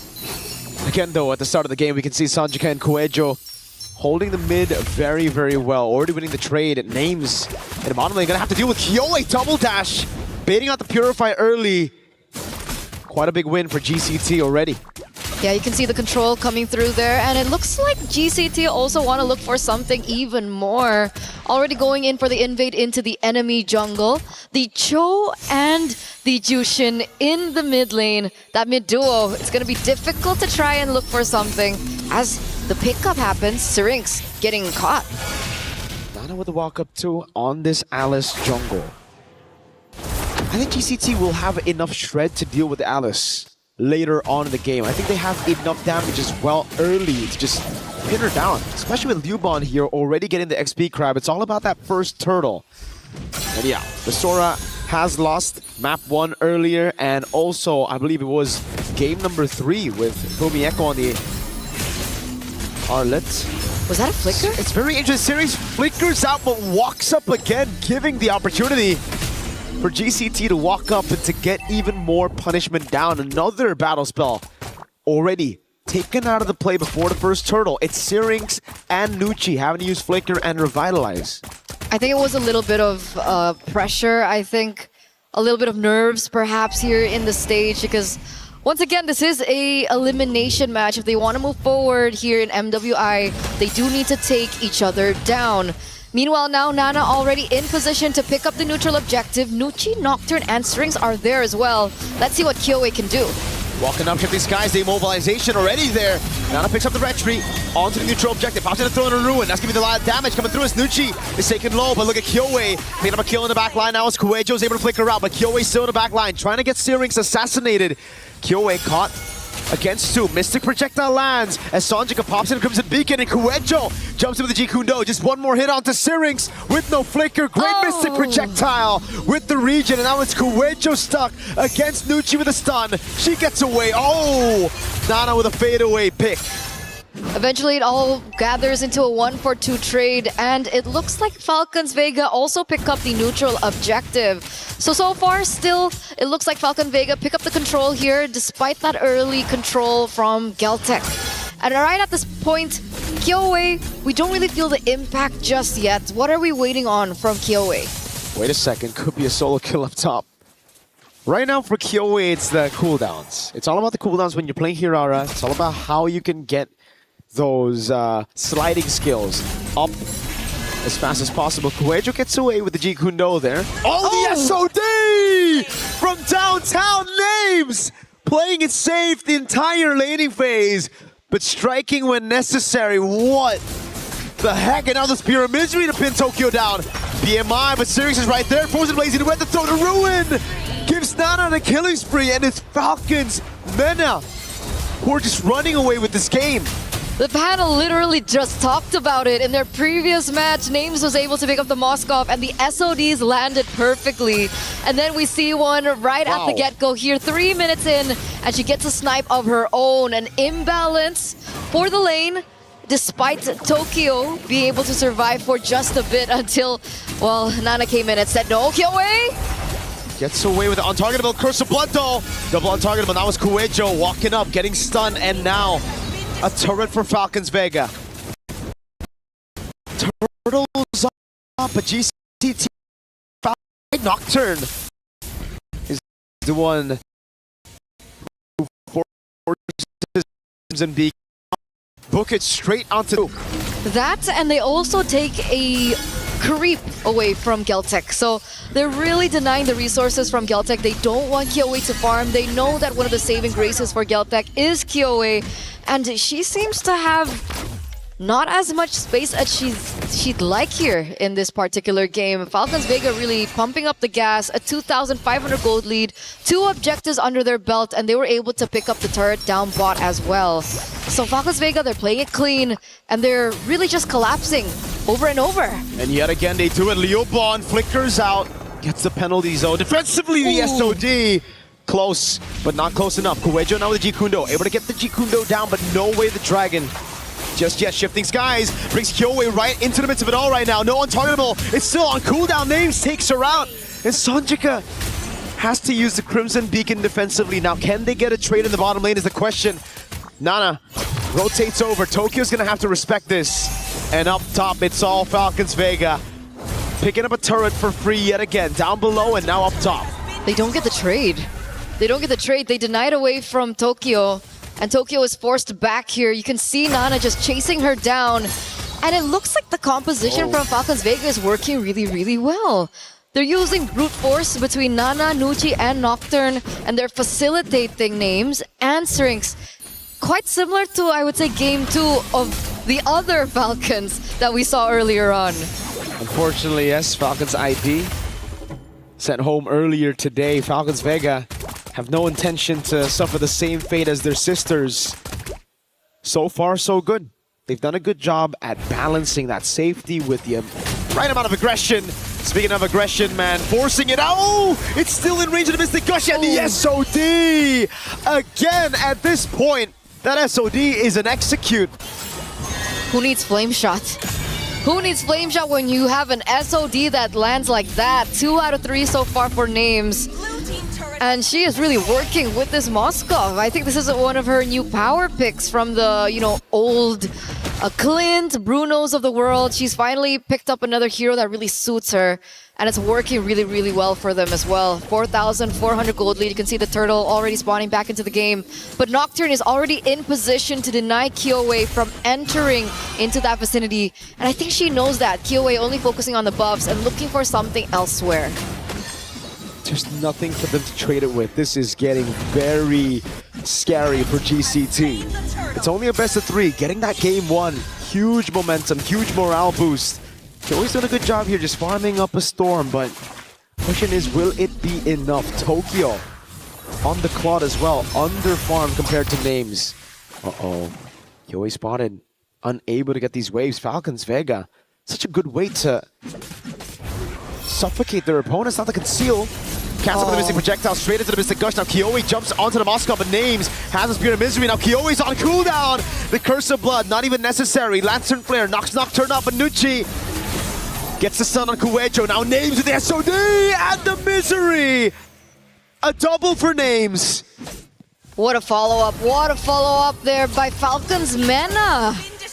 You'd think that they were, you know, just chilling for quite a bit, but it looks like they still have their eyes on the prize.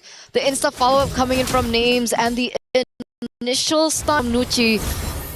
You can really feel the chemistry just beating into their gameplay, and they pick up yet another structure in the bottom lane. It's looking bleak for Geltec as even the buff gets taken away, and it's in the hands of Names, of all people. 5-0-1. She better get the orange buff at this point, man. She's the hyper carry right now, dealing so much damage, and at 8 minutes, almost completing that DHS to make it the Swift Trinity. A whole 1,500 gold ahead of her laner as well. This is just fantastic stuff from Names. So she afforded all that without her Swift Trinity. And without the Bargain Hunter as well. Usually you'd expect a Bargain Hunter for a Moskov that does, I mean, to get this Swift Trinity early on. Kuejo, way to drag it out to Nucci. Nucci's gonna find a Curse of Blood very soon now. She's gonna wait for the moment as well. They can see on the SOD lands again. The Spear of Misery locks her down. Names with a monster kill, 6-0-1. She's tearing it up. She is for sure. And what I wanted to say was, before Kuejo could afford these things, right? Of course, Kuejo is expected to open up the map, look into bushes, look for opportunities to create a turnaround for Falcons Mena, but at this state in time, the damage it's really amounting to something. Names is already with her Swift Trinity. You do see that Geltec are looking for something else on the map. They do take a structure there down bot with the help of Kiyoe and her fast rotations. But that's all they've been able to get so far. I guess slowly but surely they can come back, but it's a 7,000 gold lead in 10 minutes. Against a composition that should be the good one in late game. This is a scaling comp. It's a Gord, a Moskov, and even Alice in the jungle. GCT were the ones that should have had the early game here with their composition, but we'll see if they can defend this. Nana's already looking for the entrance here. Just go for the skirmish. You're going to track and get the Holy Shield down before the Lord even gets into the siege of Falcons Vega. I feel like everything banks on Kuejo right now. I mean, Syrinx doesn't have Purify, so there is an opportunity. Wait a second! Mystic Gush, defensive penalty zone with the flicker from Liuban. But they've already dealt with the Holy Shield. Now they go for the charge with a Trident on the Lord. Good stun on Sonjika, who has to use the Crimson Beacon. Now they track back, holding the Lord into the mid, getting the Holy Shield. But again, it's such a massive victory for Falcons Vega. Far lane control already. Kiyoe walks up. Mystic Projectile not in range. Falcons want more. The Ice Queen. Throne Ruin. Gets one, just one now. Kyoe trying to go for the clear in the wave already. Liubon's coming there, but the Shifty Skies brings Sanjika back into the Mystic Gush. Names just caught the Milfit gun now. Could have been a kill on Kyoe. Liubon taking up a storm, but that's enough against Names. Way the Dragon Purified out of now is Names. Is able to just go for the damage. Kyoe's gonna fall to Syrinx. Names on the base. Kuecho's trying to take that damage again, but Names stays locked in 11 minutes. And it's game 1 for Falcons Vega. Such a decisive victory here by Team Falcons MENA. It looks like after their victory against Foot Esports earlier on, it was enough energy, motivation, and momentum for them to carry it through here for game number 1.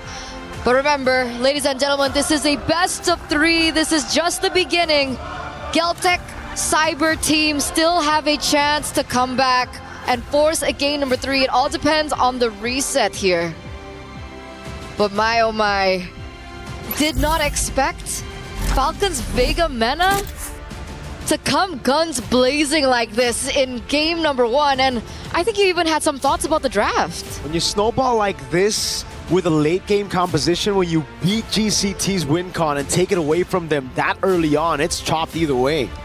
So we are going to throw it over to a break, give the girls some cool down. But we'll see you after for game number 2. Take it over.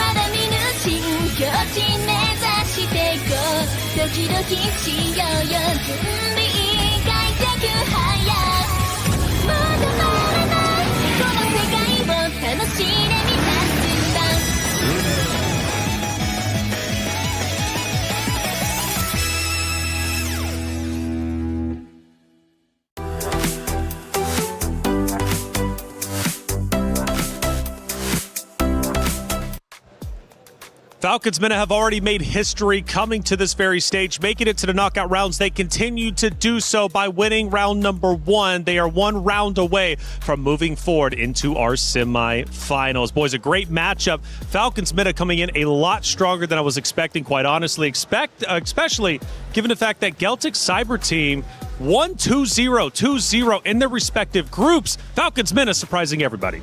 I think those spears surprised me, man. They surprised me. They surprised everybody watching. The spears from that Moskov of Names, I don't know. We got to think of a name for her. Hey, put respect on her names. Names on the Moskov is a elemental threat. Woo. So I think going into game number 2, Geltec, Coach Osprey, take care of business. And that was Kyoe and Names. They've got history, right? So, hey, let's see if that continues to develop. Let's take a look at a couple of big moments as we see, obviously, the fans, or excuse me, the players and the teams getting super happy for that big win, and rightly so, because, again, they continue to make history, and it is truly special. Given that map number 1, I don't see any reason why they will be slowing down. I like that in the post-game celebration, coaches and management like, hey, it's just game 1. Yeah, that's right. Just game 1. Keep it chill. That's right. Well, actually, we had a player earlier crying after their map 2 win, but unfortunately it wasn't over just yet, and they ended up getting eliminated. Can't celebrate too early, but you know what? You should celebrate whenever you can. Keep the team spirits high. Let's take a look at one of our big moments throughout map number 1, and this time around, it was an ambush. It was an ambush here, man. There was so many moments in this case. I mean, look at the positioning here. Names once again finds a mark on Tokyo. The rest of the team collapses down here. And there's just no space to work there if you're Tokyo. And this shows us one weakness that Geltec Cyber Team's draft has: lack of vision. Cho is great. Cho is an immortal figure in MLBB. He's always going to be around given his kit, but they had no vision. They didn't know where the rest of Falcons Vega MENA was, so they couldn't protect Tokyo. Well, let's take a look at our second moment from the game, and this will be the final moment we'll be reviewing. We get towards the tail end, the home base. It's under evasion. Look at this, Leo. This setup is basically the fruition of the entire game. Names is unleashing, by the way. She's, look at this, 6-0-2. By the way, again, how many spears does she land? I lost count at one moment. Almost all of them. Almost all of them. Maybe missed one. Not all. But over the past, 72 hours, 3 Yeah. days of competition, I'd say she'd hit close to 60-70%. Which is a really incredible statistic, to tell you the truth. Falcons men have fired on all cylinders, looking great, and I don't see them slowing down anytime soon. And the only ones that can truly slow them down is going to be Geltec Cyber Team. Do they have it within them to make this happen? As you can see on stage, we're all fun. We're having a good time.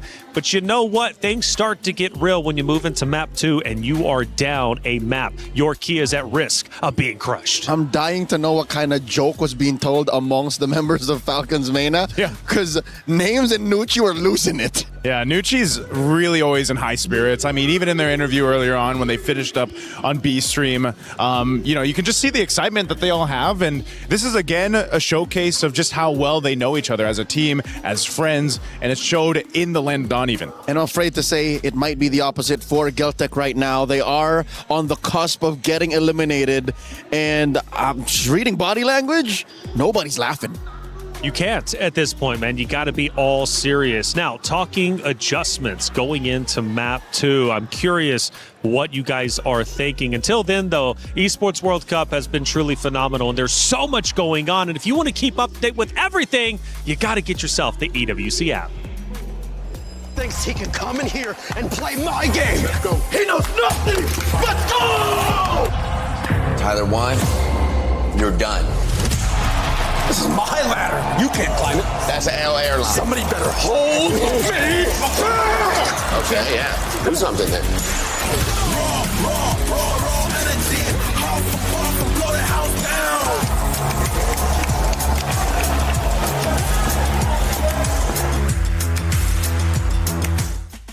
EWC app, it's live now. All you have to do, of course, is just scan the QR code that's going to be on your screen momentarily to get involved. Like I said, the Esports World Cup is truly phenomenal. There's so much going on. And if you think you can call it, if you think you got what it takes to see who's going to win, well, go ahead and put it all on the line. Scan the app and let us know how good you are. Not only through that, but also in our chat as well. Make sure you're keeping active. Let's take a look at a couple of our stats from that map number 1. And clearly it's going to be favored heavily towards Falcons Mena. Oh, man, 11:37 on this one at 12-1 in favor of Falcons Mena. And you can just see it across the board. You know, they started out strong and they finished even stronger for this one. You get nothing, ma'am. Not a single turtle, nor lord, at least a turret. So Geltec have to revisit that. If there is something they're going to change, Joseph, just one thing. Name it with me. 3, 2, 1, Hirara. Hirara, yeah, I was going to say Hirara. I've said it so many different ways, but yes, Hirara. Yeah, they needed something out of the jungle to actually help out because Koejo was just taking too much. She was a sandbag here. Names was just taking names, farming heroes instead of minions. Syrinx to carry, of course, the gourd. Big smile on Big Papa happy, Knight's face. And Syrinx also the best wing woman. So, again, the draft was just almost perfect for Falcons. Geltec, not even in just execution. I'd say the draft needed a good tweaking. That's right. We take a look at our stage once again, and the pressure heats up. Falcons Mena on your right, and the Geltec Cyber Team on your left, the team that needs to improve going into map number 2. If they force a game 3, who knows what's going to end up happening. But right now, Falcons Mena have too much momentum, it seems anyways, after that map number 1. Now, you mentioned the hero selection. I want to start breaking that down a little bit more. Falcons Mena clearly did their homework, but do you think Geltec Cyber Team fell too far behind in the hero select? You know, I think it starts with when we've seen Geltec Cyber Team do really well, they do these kind of weird drafts, right, Daniel? I mean, they pretty much decide to go with whether it's the Alice, whether it's the Louis, whether it's the Clint, whatever it might be. Sometimes it's the method of madness that makes sense for these teams competing in MWI. We go into Flying Cloud. By the way, Sora, I don't know what percentage it comes to, but only lost once today, and that was earlier to Vitality. But Sora might return again because we're going to Flying Cloud. This is one where Sora has been quite dominant. Flying Cloud should, on paper, benefit Geltec. It allows for them to keep fighting, keep going, and reconcile possible execution mistakes. But here's the thing. Going back to the question at hand, Did they fall behind on the draft? I'd say yes. The early pick Hirara might have been such a big target that Falcons main attack that said, hey, just deny that, attack elsewhere, and force the Hirara to deny snowballing and put her on a defensive position, makes the hero an assassin already half as efficient. Yeah, because it almost feels that way, right? This is the point of the Hirara pick that we've been talking about so much. If she's first pick, if she's stopped in the jungle, that's the thing about assassins right now. The jungle assassins, if you pressure them early on, if you stop them from even getting a hint of momentum, they seem to struggle extremely terribly right now. I don't know what it is about the current meta. That's why, despite Moonton's efforts in the recent Scarlet Embers update, when we all thought, hey, they killed the big three, Fredrin, Akai, Baksha, they didn't. We still live in a utility world. Praise be, opening with a Baksha. Yeah, I was going to say, speaking of the Baksha, there's one of the big three. Lock it in. You know, this is good. Yeah. He appears. Pick it up, roll around with it. Again, this stalwart of a hero has, I don't know what his the cross KDA is for Baksha right now, but I know it's one of the junglers that has the least deaths out there currently, just how fast you can move around the map, how tanky you are. And that's not even what proves his efficiency. He can die like 5 or 6 times and still do what the team needs. Him not dying just shows that the opponent had nothing on the squad. Pretty much. So how do you slow down the drive-by? Find a way. Oh my lord! You give him the glorious way. Yes, but I was gonna say also, get a carry, right? Yeah. And she just shreds through any tank, but not when you got the Pharaoh's spear on you. I like it. I like it. The Pharaoh's spear. For sure, you've been. I've been throwing it out there, but yeah. You know, I wanted to make sure that she was, you know, the accuracy was there, and Names has done it, so might as well just go the Moskov again. And the Hylos allows for a front line to exist, which is something that we didn't get to talk about much about Game 1. What impressed me the most about Falcon Vega's playoffs form is, in Game 1, despite them not having a traditional box, they were able to make one along the way. How'd they do that? The Sora starts it up, great initiations from Nocturne. You have the threat of the linking from the Carmilla, and that automatically just creates a box that doesn't have to be a physical box like an Eve. It's like a moving box. It's a moving box with the Gord too. Galtech now looking to try and dismantle that with a lot of on-ground damage, almost literally with the Lilia, and of course the carry to answer to the Hylos. How does Mena close up the first half? Do they lock in the mid lane option now, or do they also pick up a jungler just to make sure that more aren't banned out? I mean, there's a couple things, and one thing that Falcons Meta has really showcased is that versatility in the draft, you know, and they've showed us here, they're going to go ahead and pick up the Fanny. Speaking of versatility, it's only been picked twice so far for MWI, and now we get to see it showcased here. There's Fanana. She's phenomenal with it. Phenomenal. I mean, there's got to be a reason why Coach Koba agreed to picking it here in Red 3. Good news is they're going to be able to protect it through the Red 4 and 5 bans, and then still Red 4 power pick. Which is, come to think of it, maybe the reason why assassins are still scarce in the current metagame. It's because you have to protect them. You have to find a way to get them to work in a certain environment. And looking at Galtech's draft right now, the box is what, 50-50 with the Fanny. You have to find her midair to stop her, or else she just goes roughshod. There you go, getting rid of the Ruby. I wouldn't be surprised if Red 5 was a Cho. Red 5 Cho.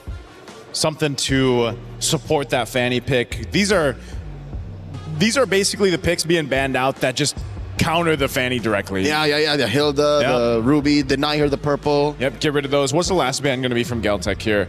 They still want to hone in on the XP option. We still need a mid lane or two from Falcons. Oh, yeah, Sora, because they can't invest in a Valentina anymore. Yeah. One of the few valid ways to beat a Sora, so they put Nocturne on check. Red 4, I believe this should be the mid laner. What do you want to take up here? Eve? Eve's open. Yeah, Eve's open. You're going against Lilia. There's not too much, unless you are looking to experiment a little bit. And you outrange the carry. Yeah.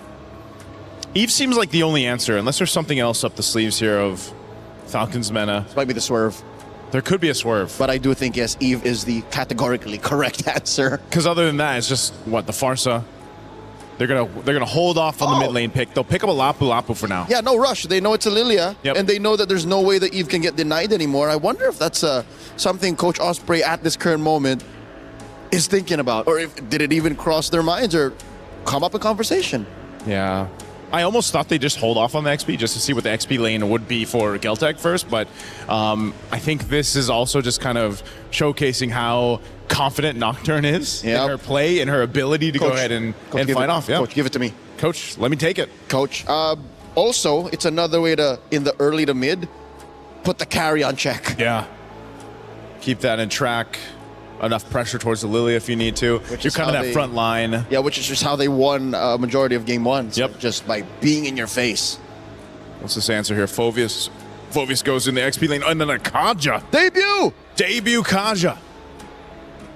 Interesting pickup too, hero-wise, I mean lore-wise, to pick up against Falcons Mena here. Could this be the answer? Because I was saying that uniqueness of the draft from Geltec is what has helped them get to this point in the knockouts. And then it comes out again. This is unique. Right when they needed it the most. At match point against Falcons Vega Mena. One more pick, the mid laner. As we mentioned, is the Eve still solid? Would you still, even with the Phovius and the Kaja? Yeah, I think you still go Eve. Gives you control, gives you utility, fight around the objective. You know, you're not going to be too worried. I mean, even so, whoa. The swerve is here. Another debut of Vexana? Double debut in game 2 of this best of 3. I haven't seen enough Vexana in recent history. Correct. She's such a stationary hero. Where's this coming from? Where is it coming from? Well, we all want to know, and we want to know for sure if Geltec's Cyber team can in fact come back, or will Falcons Mena close the series out with a 2-0 victory, once again continuing the history they've already made so far. Geltec Cyber team, do they have it within them to come back? Let's find out. Miracle Eterna, sending it to you. We're at match point, ladies and gentlemen, here with DD. Whoa. The double debut. All right, we have the Vexana on one side and we have the Kaja on the other. This is ramping up to be a very exciting matchup. But one thing's for sure, taking a look at the composition from Geltec, the Kaja in the roaming position, they are looking for a ways to shut down Nana and perhaps names in the later portions of the game. It's crazy. They double down on it, man. I thought the Phobius was going to be enough, and then they would go for something like Cho, right? But they didn't really need any more clear. They would already have it with the Lilia. You add in the Kaja, and it just makes it so difficult for anyone to walk up without getting... And you can see it, right? Almost forcing a recall there by Nucci. You can already see that even Strings was caught low. And look at the Insta invade. Oh, Nana though, walking up with the cable, stunned up already. Nana gets away with Revitalize, helped out by the team, and still is able to get the purple buff. Not a successful invade for now because it's a Purify for a Revitalize. And look at the wave that Sonjika is going to be missing out on.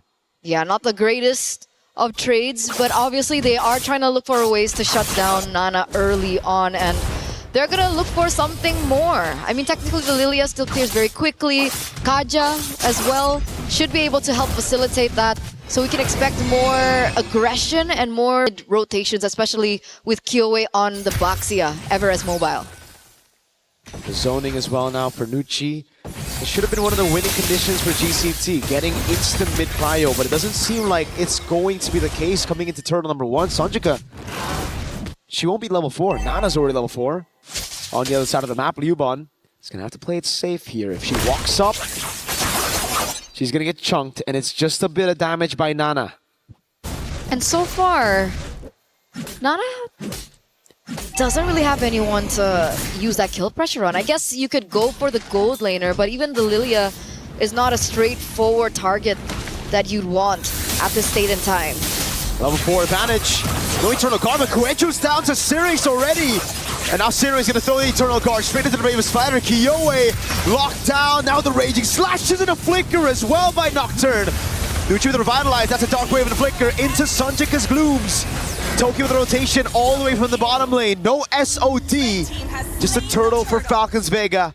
and 2 kills to GCT. Which is not bad, right? That's a trade that we didn't really see from game number 1. I mean, Falcons Vega went a little bit too greedy into the enemy jungle, and Geltec was able to punish them for it, right? 2 members. Luckily, there was, you know, the facilitation or the backup coming in from Liuban on the Phobius, and they were able to get a little trade of their own. Now, the big question is, what do they use alongside it? Where do they go after that? Because obviously, neutral objective will go into the hands of Nana, and that is going to push them a little bit further on as we get into the mid-game. QA is going to go in with the shield unity a couple of times there. Well, for me, it's just strange. Falcons Vega, they got enough damage on QA to guarantee Turtle, but then they just overextended. The Lapu Lapu Nocturne decided the Raging Slash, missing the first 2, but wanting to flicker past for the third one to hit. A bit off on the calculations, but at this time, it's still okay. They were able to make it away, but it could have been a big win. Could have been. It's not that bad, though. They do see the rotations coming through from Falcons. Whoa, whoa, whoa. Mena. It looks like they want to target the gold lane like we talked about earlier on, but Nucci there gets spot out. Kuejo and Sonjik are in the vicinity, but the thing is, if the Kaja gets the Divine Judgment, there's no insta-burst to follow it through. It's a Lilia. It's not like a Farsa. It's not like a Kadita. So it's going to be interesting to see that chemistry between these two.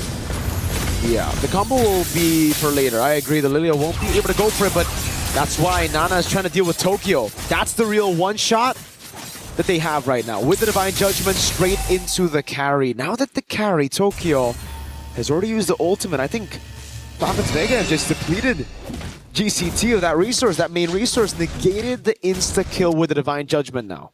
And that's going to make it a little bit more difficult for Geltec if they still want to contest for the second neutral objective, the second turtle of the game, considering that Kyoe is a level below of Nana right now. I guess she does catch up. There is still a chance for a drive run. Let's see if they're able to get it, because it looks like Geltec are actually in a better position to pick up this turtle this time around. It should be Geltec with the advantage over the neutral objectives with the Folies and Abaksha. Nucci then have to escape from this one. Darkwave comes out with the Eternal Guard, locks them down. 2 members. AoE coming around with Nocturne and Nana with the cut thrown around Tokyo. Nana with a double. Now the Black Shoes baited away already. Nocturne trying to go for this dive again. But Sonjika is able to escape. Names in that skirmish, so chaotic, getting a double as well. A 4-for-2 trade at the very end of it. And Falcons, they're able to utilize the composition really, really well in that particular team fight. We're going to take a look at the replay here. And Strings, just impeccable timing with her ult, and the follow-up definitely was there. You can see Names unable to get that SOD, by the way. And if she did, Tokyo would have been eliminated way, way earlier.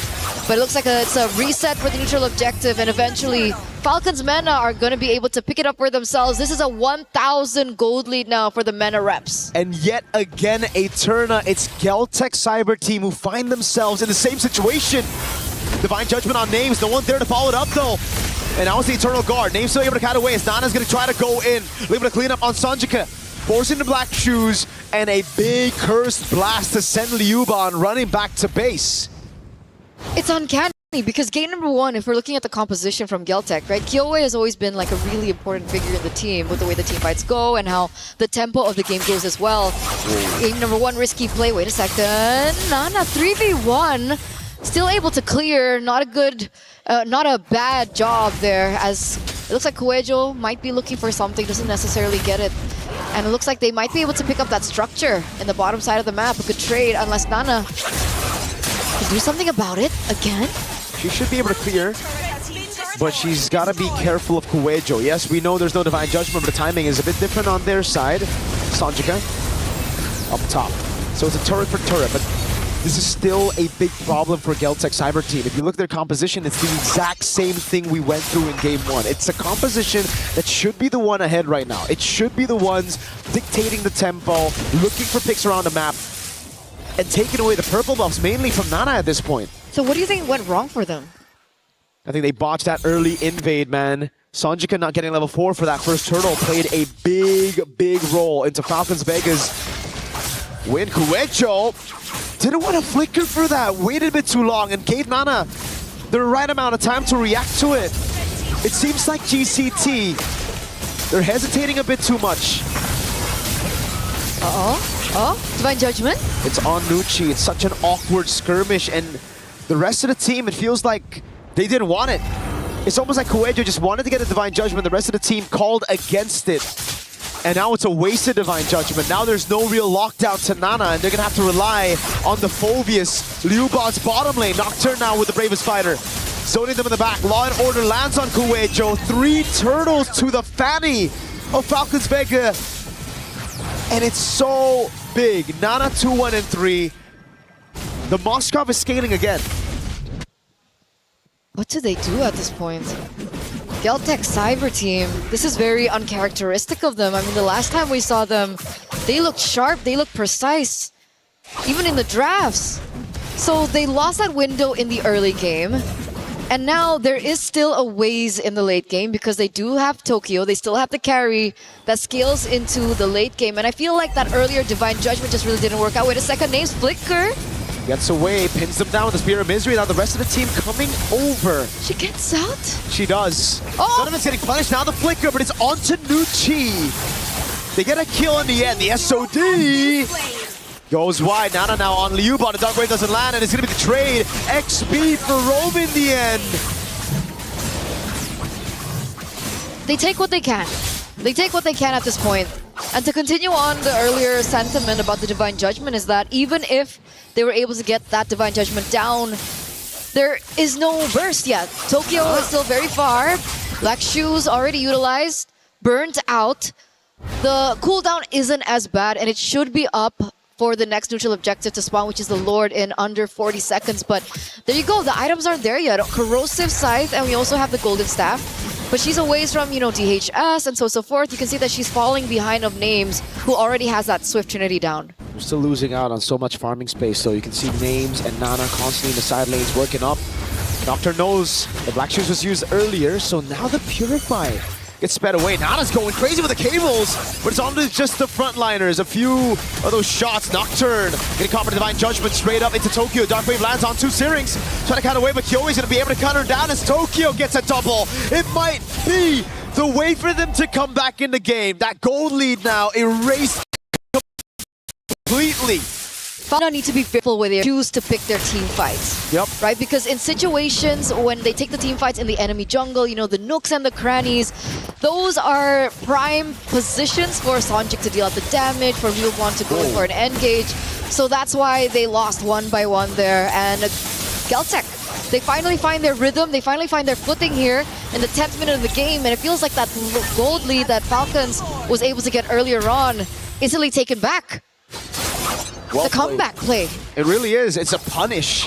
Geltec were just waiting for that punish, and like you mentioned, Falcons Vega Mena, they have to be very careful where to pick these fights. If they go around those choke points against this AoE of the Dark Wave and those blooms, to be fair, it's going to be really tough. So GCT, they do better while they're moving backwards through Falcons Vega's crazy aggression. But a lot of times, Coelho again doesn't want to use that flicker, is going to stay very conservative. Sees 2 members' names. Oh. Whoa, these are crazy moves to be making on Kaja with the flicker up. Nucci just face checks that push and gets obliterated. Not sure what the plan is. She really can't underestimate the damage from Geltec at this point. She felt the damage earlier on in the top side. I think it was the first 7 minutes or 6 minutes of the game, and she did get obliterated after that. There was still a Lord marching, by the way, so it looks like now Falcons Vega, they're gonna have to be on defense. They lose all the outer turrets. The inhibitors still stand, but even the shield gets popped there in the middle and at top. Full defense mode for Falcons Vega. They have pretty good clear with the Moskov still. GCT, on the other hand, it's going to be very tough for them to siege past these base turrets. Tier 2s, all right. But then into the base turret, that's where their lack of range will start to hurt them. Tokyo's going to have to get a Melpic gun before she can actually threaten these base turrets. But finally, this is what we were talking about in the early game with this composition. It's all about tempo and then taking the purple buff away. Nana wanted to get a bit more compensation of that purple buff take. Melpic gun, there you go for Tokyo. So far so good now for GCT. They can just play to peel for Tokyo. And that's a winning condition. After they lost that window in the early game, like we were talking about earlier on, they just needed to buy a little bit more time to wait for Tokyo to come online, and she is coming online. They are gonna really feel that damage sooner rather than later. Even though the damage dealt ranking, it looks like Sonjik is still up top. Lilia, again, the burst damage, sometimes you just really don't feel it coming. It's uncanny. It's like you don't feel it and then suddenly you're dead. Especially when the items start rolling in. And the penetration. It's tough. Wait, what? Sonjika walking up way too aggressively. Kuwejo with Divine Judgment, but it's only onto Nucci. This is actually the angle for them to go in. Dark Wave lands. But that's about it. Nana, no purple buff's gonna have to play it safe now, but they have split the fight open. The Terror fight comes around and they bait it out. Oh, Tokyo! Taking them very low already. Insta shred, like you mentioned, a turn onto Nucci. A big blast of damage, and now it's Geltech Cyber Team that's looking for a shield unity. Lands onto Nana, but she's able to get the cable in time. Now 5 seconds on the purple buff. GCT looking at the Lord. Uh-oh. The Lord is going to be blitzed. It's going to be shredded down. The SOD hits, but I don't think she wants to take that one. A little too risky, especially with the Divine Judgment still up. Names will not be able to do anything if she gets caught in it. And because of that burst damage coming through already for Tokyo, now Falcons Vega are playing on the back foot. 4,000 gold lead for Geltech here in the 14th minute of the game. Is there a way for Falcons Vega to come back? I think the only way right now is for a mistake to happen for GCT around the siege. If they push a bit too far, if they overextend and they overstay their welcome in the siege, Falcons Vega could very easily still come back in the game because it's all about keeping Tokyo safe right now. If she's able to free hit in the back, I think it's GG. But if Falcons Vega can somehow break that box, get past the frontliners, there's a chance. It's very small, but there's always a chance right now. No Kyowe. Shield unity into mid. Your Curse Blast able to clear out the wave. And it's all up to Names to clear it out. The Moskov. How do they do that? Nocturne, can she look for a crazy play of her own? Get a pick onto Tokyo. You can see the clear really going through. It's happening. But the invade and the engage is happening as well. Kyoe is looking for a pick onto Names. That's about it for the siege. It's mid in the top lane. Now Nucci with the Glorious Pathway, walking up again, trying to go for the stun on Liubon. Rest of the team knows they've gotten what they needed to with the Lord. They're going to try to go for one more here in the bottom lane now. This could be the angle for Kuwejo to flicker in and get a massive Divine Judgment. Rest of the team coming down. Nocturne with the Brave Spider. Divine Judgment locks her down, and Tokyo's free hitting. Nana next to the chopping block now as they go for the damage again, but Nana is able to cable away as Nucci pops in Revitalize in time. That was Tokyo with the shred again. It's enough to take her down. Nana with the cables though. Is it enough? Syrinx needs to flicker out. Nana's going in again with the black shoes already from Sonjika. It's Names who takes the SOD. That's Nana with the jump again onto Tokyo, who still is able to keep herself out of harm's way. And it's GCT with a clean 3 base turret take as they disengage and wait for the next neutral objective. Good defense, but an even better offense by Geltech. Right? They came in, they saw that they were able to get 2 inhibitor turrets top and mid. They took a gamble for the bottom side, and they get it. And it's great that they were able to get it as well, right? The bottom side of the map, the inhibitor turret being gone will allow them to utilize this to their advantage as they go for the next Lord of the game, and it does give them a lot more to work with compared to Falcons Vega, who have to constantly think about that far side of the map. They do still have the Moskov to work with, but with how fast Kyoe roams around the map, with how things have been really just unfolding in front of our very eyes here in game number 2, it feels a bit too risky if they send Names down there alone. Everyone's so squishy too, so there's no way for them to just enter in. Wait a second, Conceal! Kuwejo there, good Terrify in. Divine Judgment not used just yet. Eternal Guard, a kite away. Nucci gets away with the Glorious Pathway, and they've already baited big resources. Tortoise's Puissance, Tokyo's ult, together with the Divine Judgment. If there's an angle to go for a fight, it's now. But Falcons Vega, do they know? They should. They should. They use the Flying Clouds to come back into the game. They re-engage. Nucci once again just receiving the the bad parts of it. She's at 0-7-6. She's been taken down 7 times. She's always the target of the Divine Judgment as well. But you're right. The wave is pushing on the bottom side of the map. Falcons need to make a decision now. Nana's finding an angle here. Off angle. Wave gonna be reset again. GCT. One of their strong suits, playing the macro game, waiting for the wave in the bottom lane, waiting for Nana to show up. And they started again before Nana can show up. She shows in mid. Kuejo's taking a beating from that Lord though. They have to be careful of their health bars here. Curse Blast coming down. Kuejo! Flicker in Divine Judgment as well, but it's good peel from Syrinx as he's able to land the Eternal Guard. Liubot's all on his back line as Nocturne is able to deal with Kuejo. And now it's a shred coming down as Nana will lose her immortality, but the rest of the team is dealt with the front line. And now it's 3v3. Syrinx, Nucci, and Names up against Sonjika, Kyowe, and Tokyo. It's still a huge advantage for Geltec, right? Nana gets taken out. They have no source of retribution. Names was so low as well. The SOD lands, but she's not going to take it. This is a free Lord over to Geltec. A really good way of making things messy and chaotic in that particular team fight, and still able to come out on top.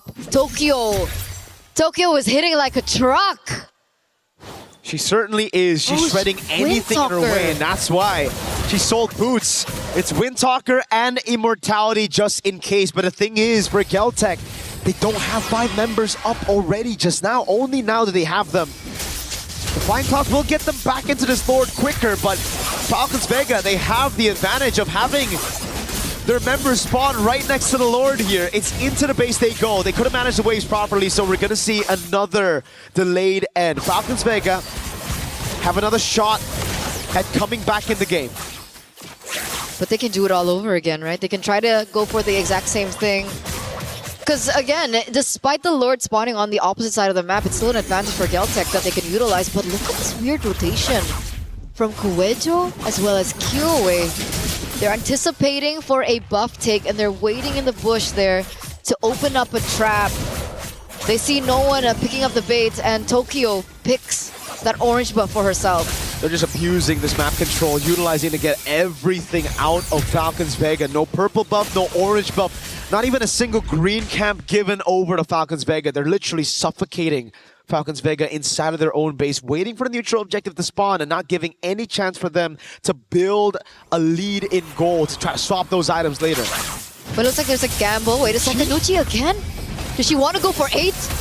Divine Judgment and a Dark Wave. Nucci's gonna pop the Revitalize, but she's gonna go down. Kyowe zoning them in the back line right now, as that's gonna be the bravest fighter by Nocturne, and the Flicker out as well. Now a stun onto Sonjika, who still has the black shoes. Nana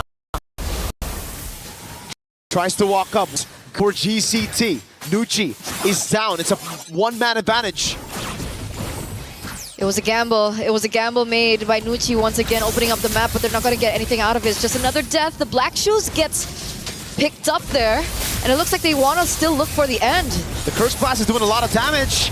They're able to clear out the wave. 19 seconds on the Lord. Tokyo, very dangerous, very risky move, but she gets out of the way. Nucci's up in 16. Lord's up in 8. Can they buy enough time? I don't think so. Geltec, yeah, they have a carry. They can shred this Lord instantly. With a Windtalker as well. So additional attack speed, but it looks like that's not the first thing that she goes for. She actually goes for the orange buff instead. That's going to give Falcons a little bit more time to, you know, come back into the game. What I really wanted to highlight was the fact that the Holy Crystal was built in by Syrinx. So you can obviously think that the damage will be felt. She has the Divine Glaive as well, so they have to be careful. Falcons, they just go to the other side of the map. They go for the far lane. They don't go for the contest. They let it completely go.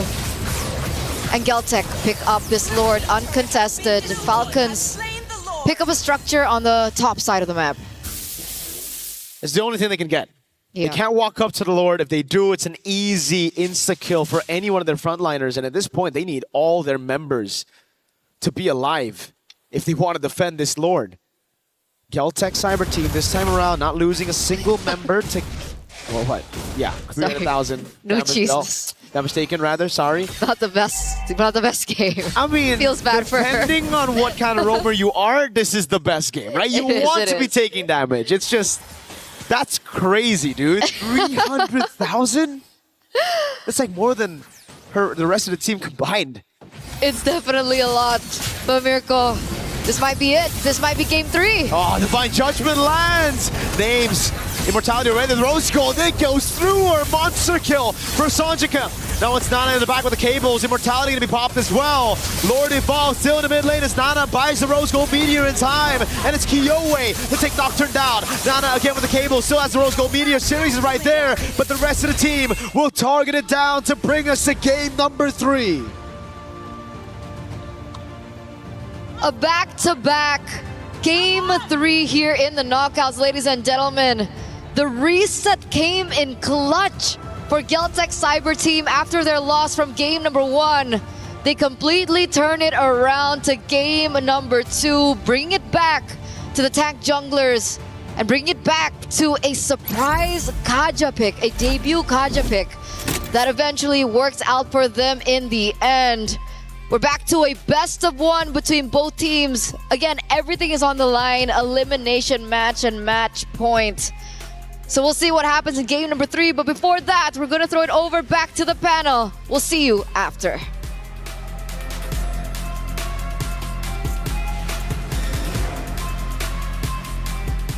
We're there. For every click, every clutch, every respawn. We were there for the years of grind. And we're here. Now. The proud founding partner of EWC. Powering the biggest event in gaming. Shoulder to shoulder with the world's best. Making history. Greatness deserves a stage. Lenovo Legion. Reach your impossible.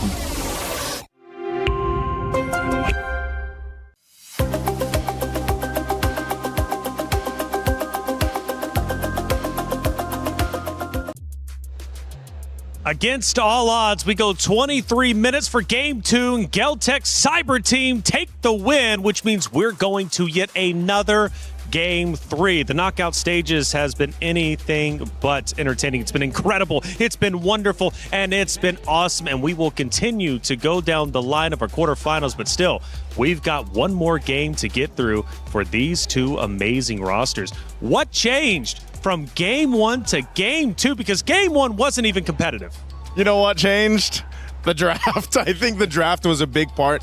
Leo and I shared some sentiments about that. Really difficult to have a Fanny, a hyper-scaling jungler like that, not being able to be protected well, and honestly, the Vexana pick left me perplexed. Oh, the celebration is in. You said don't celebrate too early. Well, maybe that might be the case for Falcons Mina, but of course, Geltec Cyber Team are also going to get their celebrations in order as well, Leo.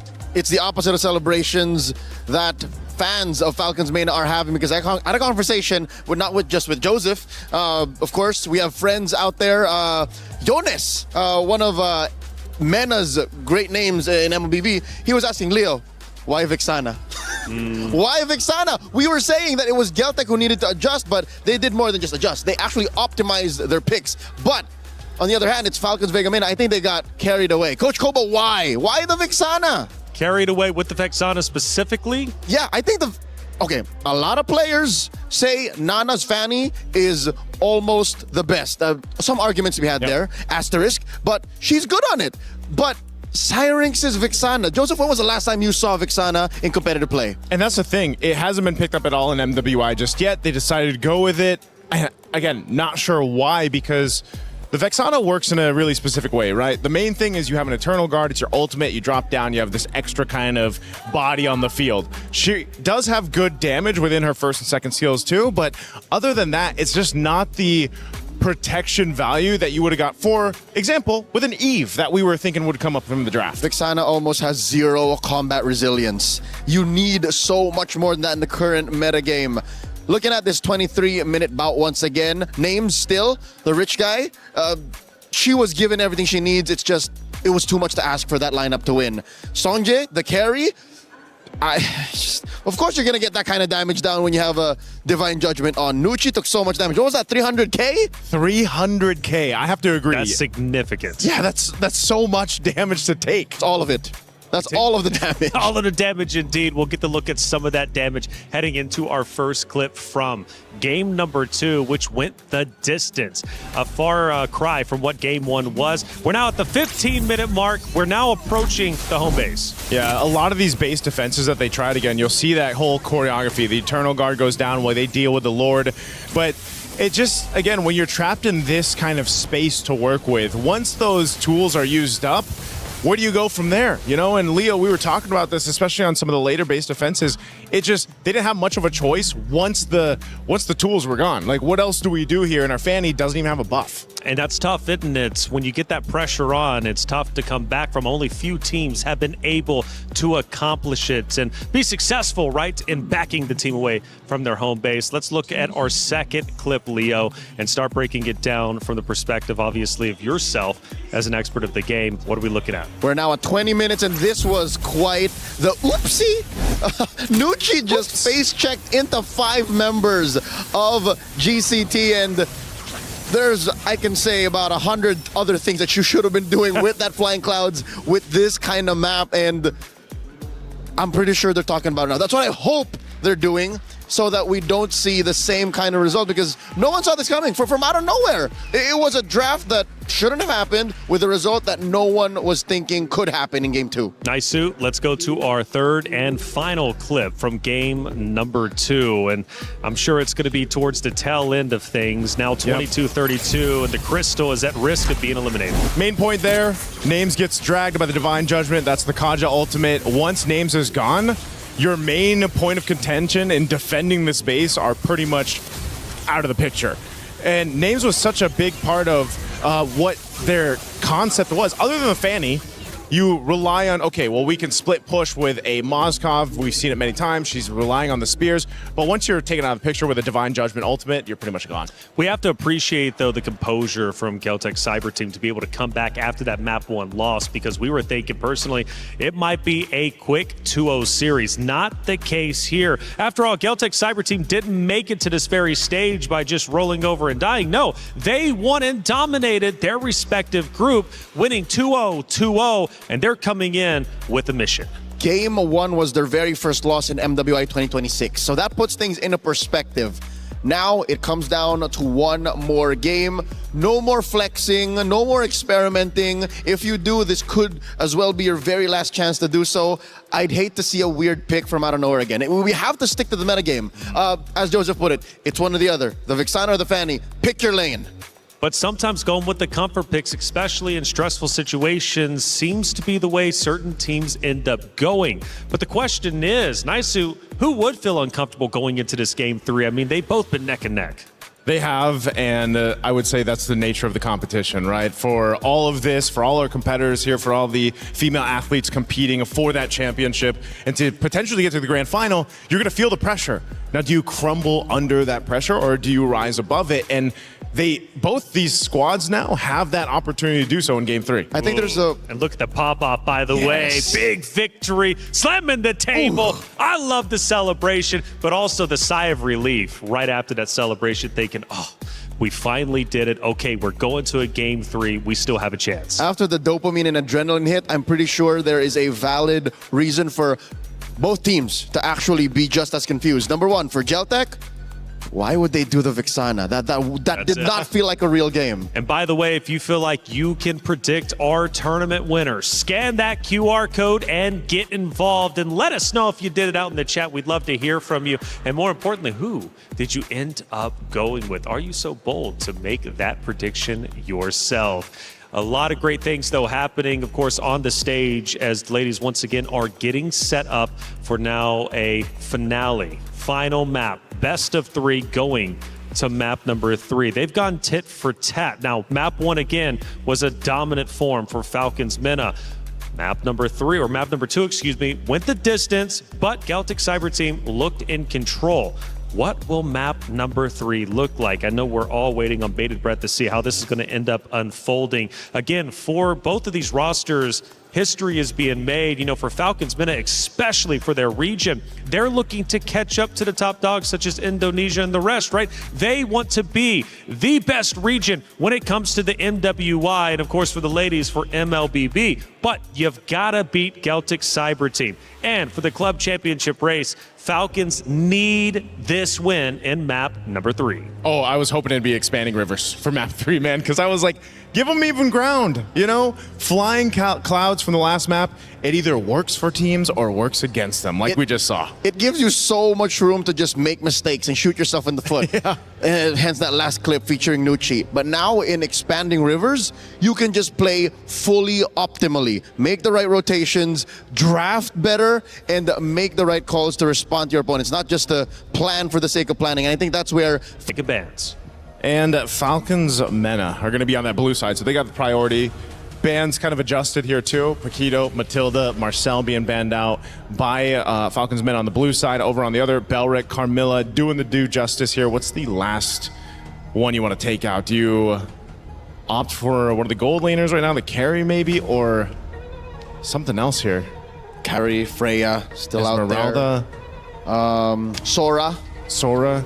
Could this just be also a time to take Baksha first pick blue side because of Expanding Rivers also? For Falcons Mena, yes. Yeah. That or Esmeralda. But I think Celtic could ban that too. Instead, it's the Gourd. So yeah, Falcons Mena, Coach Koba has 2 solid pickups here, maybe 3. Moskov, Baksha, and Esmeralda. Those are his, I'd say, 3 priorities. Because whatever you don't take from one of those top 3 is definitely going to go to the other side. There's at least going to be one over there. The least of which is the Moskov. Yes. I don't know, man. Maybe lock in the XP lane, right? Get Nocturne going here. Allow you to have that power play in the XP lane. I think that's why you really take your time up to this point as Game 3 so crucial. So obviously still waiting for the first pick here, and Boxia, I guess, is one at the top of your list that we're wanting to see. And that would be a big move coming out from Falcons Mena, and it is going to be a Moscow. Wow.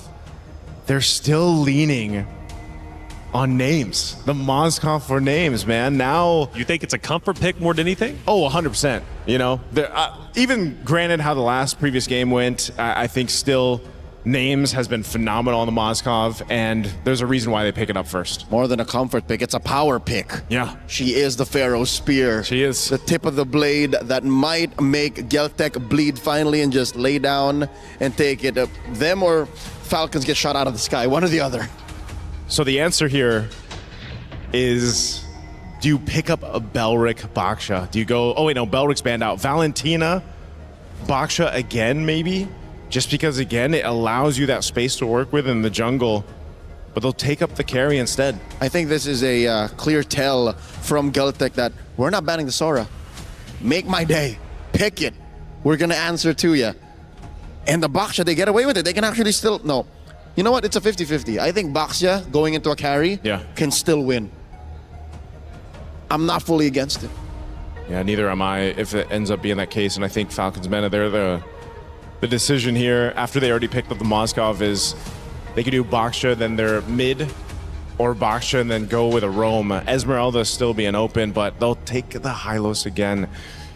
Okay, there's nothing. Like, even the last game, I know it didn't look too great for the Hylos in the hands of Nucci, but yes, she took a lot of damage. She kind of had to do that for the team, and they go the Sora. No, mind you, the Valentina's on the other side. So I think we're seeing 2 sides of the same coin here. They're both power picks and comfort picks. Has to be. And then this is, I'm sure, a conversation that Nocturne has had with Coach Koba saying, I know there's a Valentina, but Coach, trust, we can do this.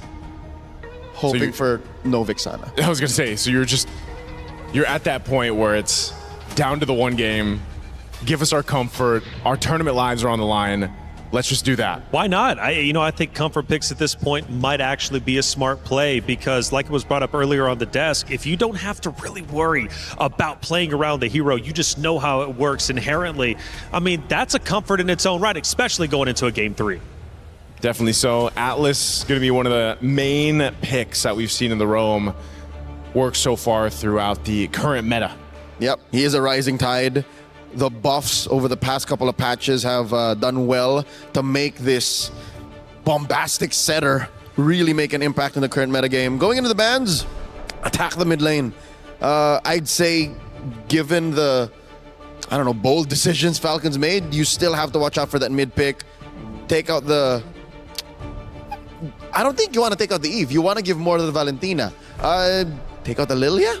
Take out the Lilia? Yeah, no, take out the Lilia. Yeah. Since they already took out one of the main pickups, that Gord, they'll take out the Alice. Lilia next. This is so weird. Why the Alice? There's no... Wait, Alice Jungle. I was going to That's say Alice how- Jungle. That's the only other caveat there since the Sora is in play. Alice Jungle. Because, like... I mean, it's not often that we see it. We actually thought we might see it in the previous one, but... It already won. Yeah, already won.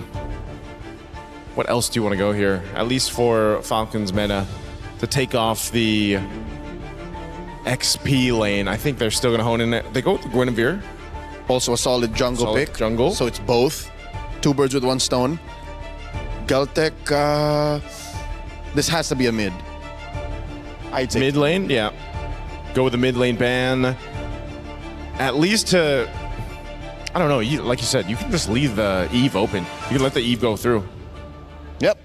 I think it'd be to Geltec's benefit because they'll have so many they more banned the options. Fanny. Okay.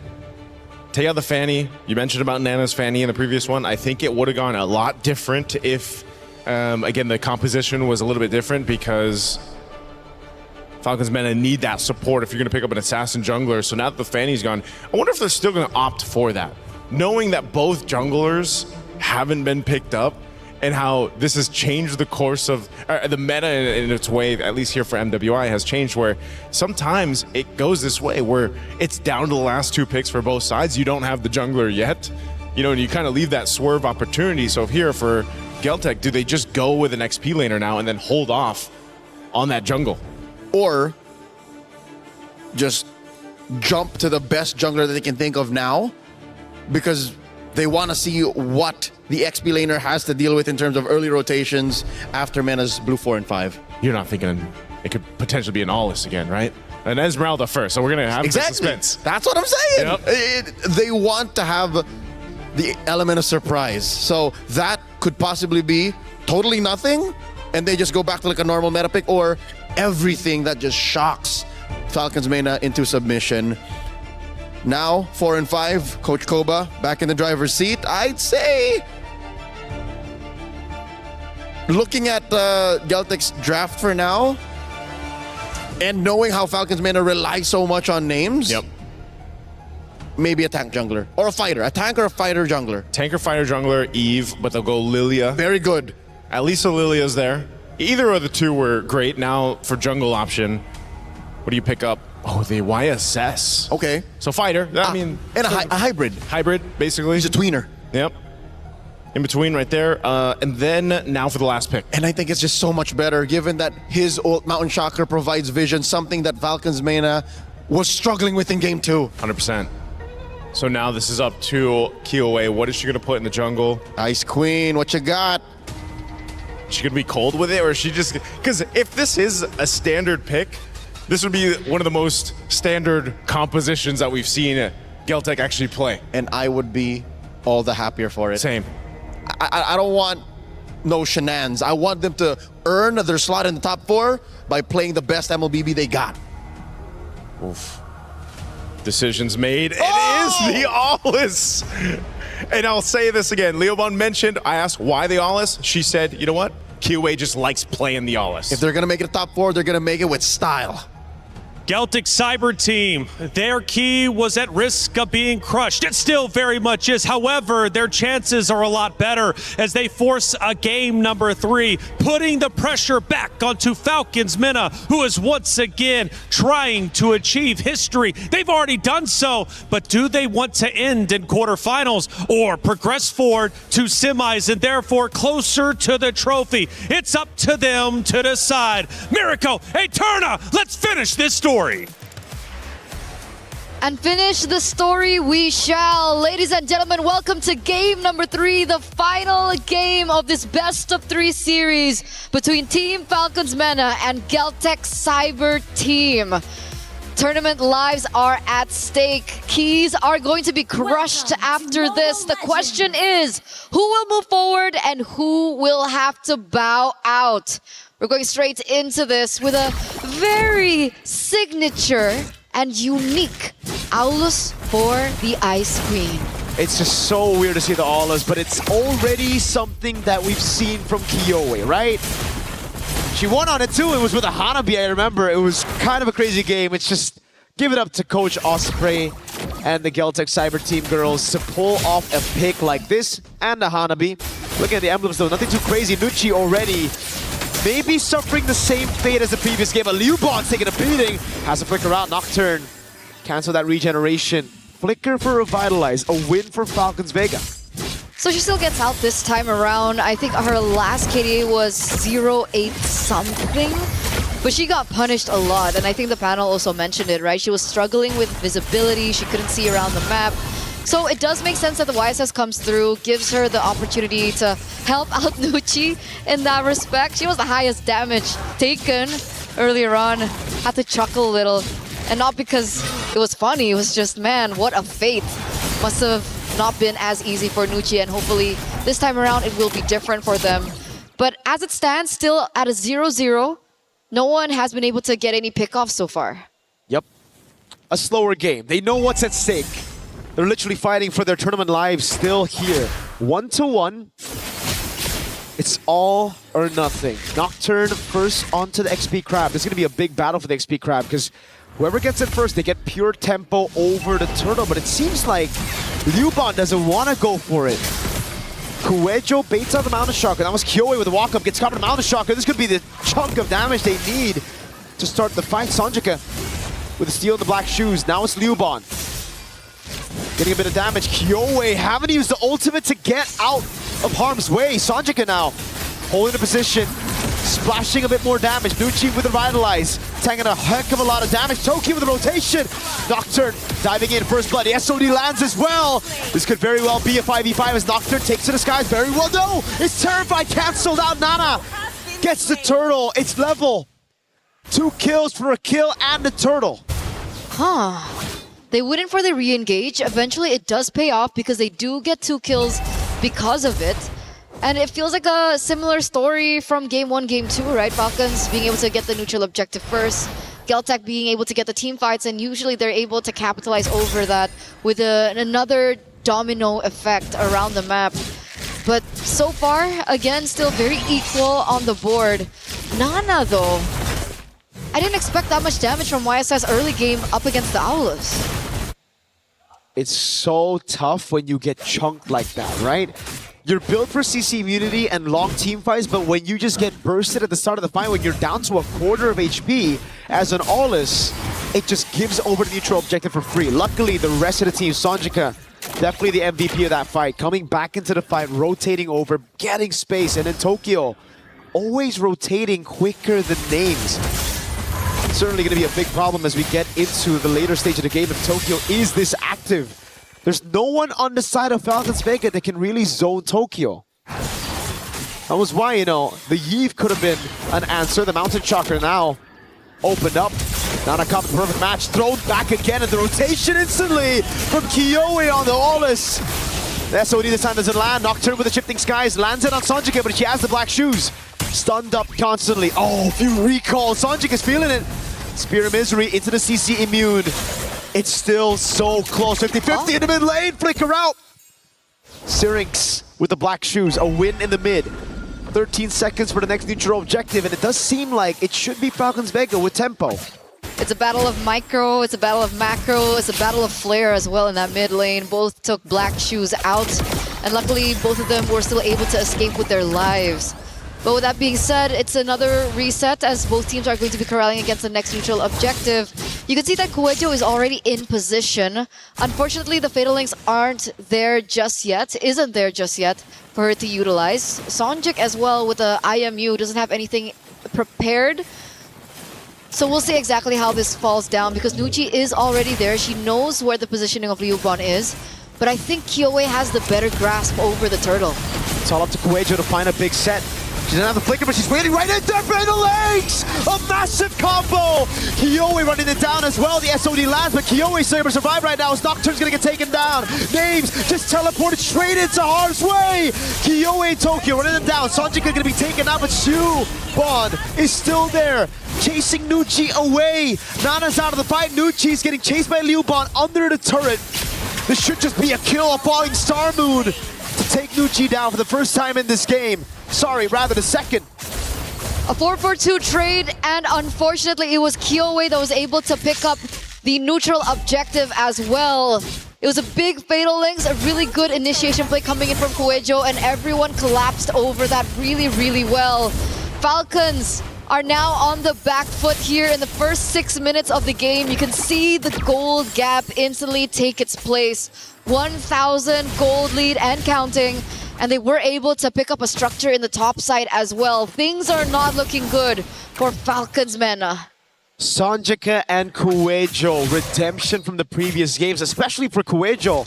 On the Kaja Gunshy here, on the Atlas, she's just running with it.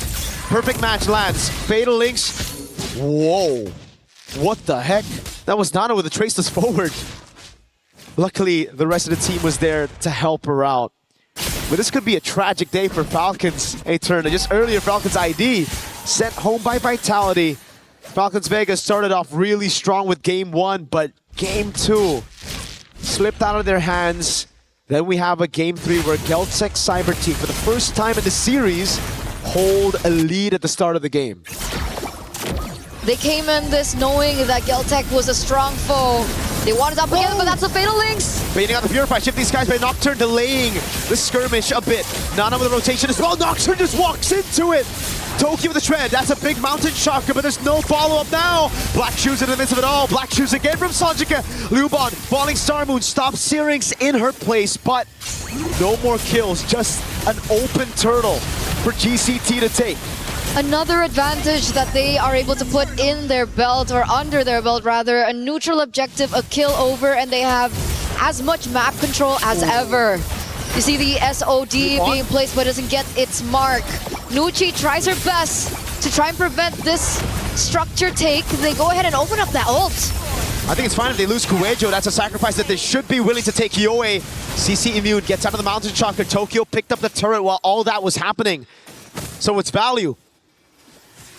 And we're now just about to hit the power point of Aulus. Typically, mid-game is where they're the strongest, and we're heading into that point, and Geltec already had the early game under their belt to begin with. So things are going according to plan for Geltec here. 2,500 gold lead.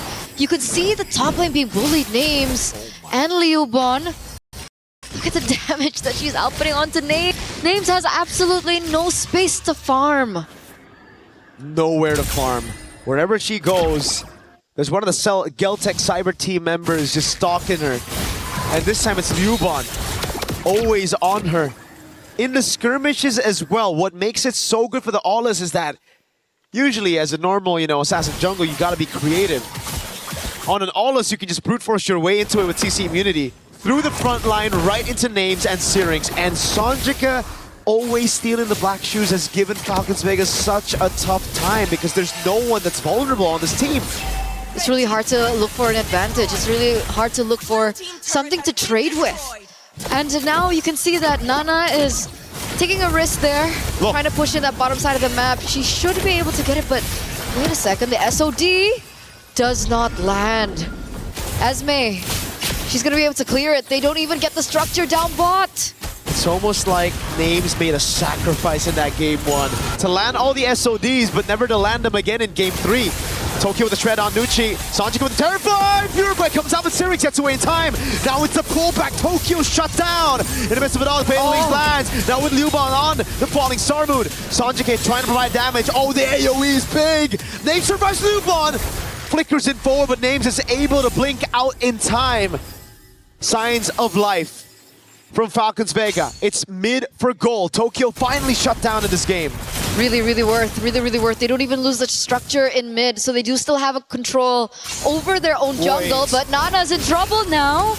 There is backup coming from Nucci. Do they really want to go for this re-engage? Cuejo's in a tough spot. Nana, oh, shifting skies to the flicker, bringing her back as well. Nana on a quick spree, names. Spear of Misery lands. Sonjika now. Does she pop the shifting skies? He goes in deep onto names. Spear of Misery.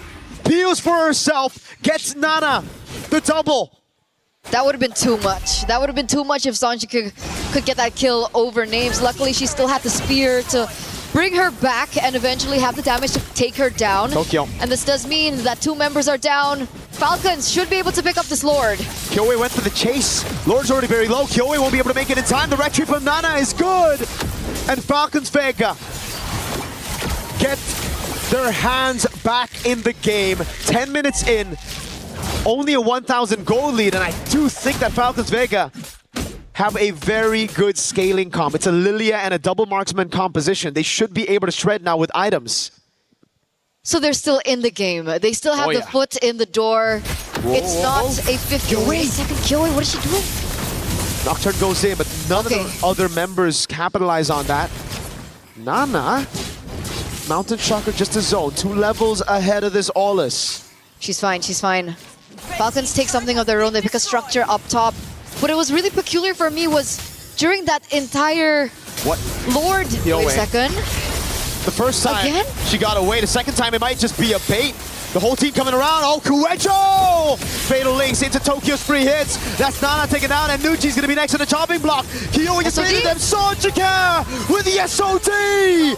Breaks the formation, and it gets Liuban to get a falling star moon on Nocturne. Oh my god, we thought it was a mistake. It turns out to be a bait by Kyoe. What a play, what a play, what capitalization from the rest of the team.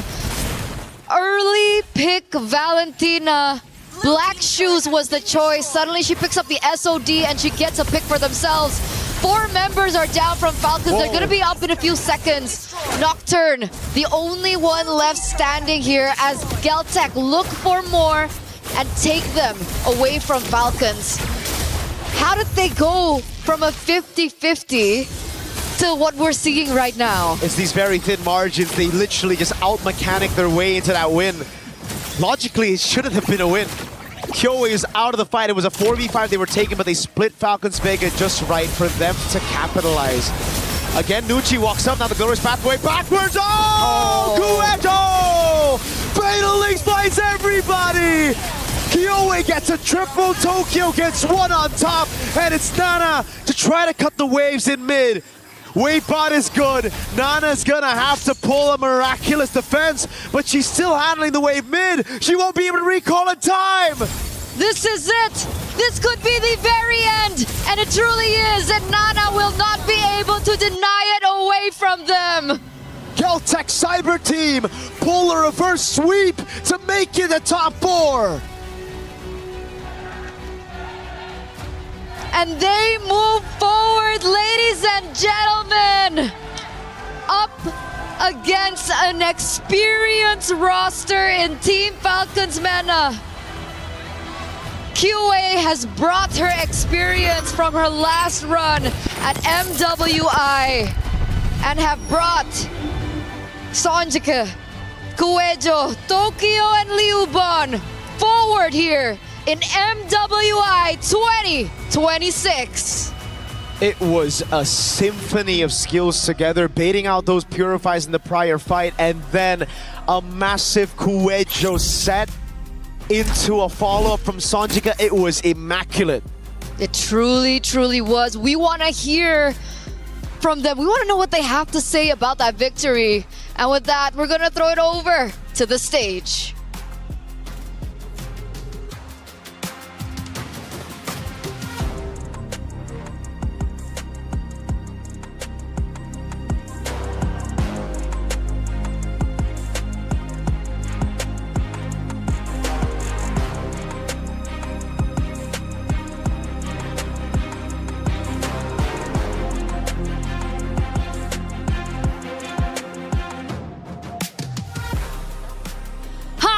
Congratulations, and now Geltec Cyber Team has secured their position over in the semis! Wow, we, the team are so excited. You can hear cheers coming from across the floor right here. Now, we would like to ask, what happened in the first game? You guys had a real smooth game so far without dropping a single game, but that one game happened. What happened? Tell us more. У нас не было урона на миду, тренера налажали. Well, we didn't have the drop, but anyway, the coaches, the trainers somehow screwed up. Oh, so there has been a misdraft? То есть, получается, произошел мисдрафт. Okay, and then they regrouped and has taken the series itself, so congratulations. And now, we would like to have Falcons MENA hand on over the keys to Galtech Cyber Team.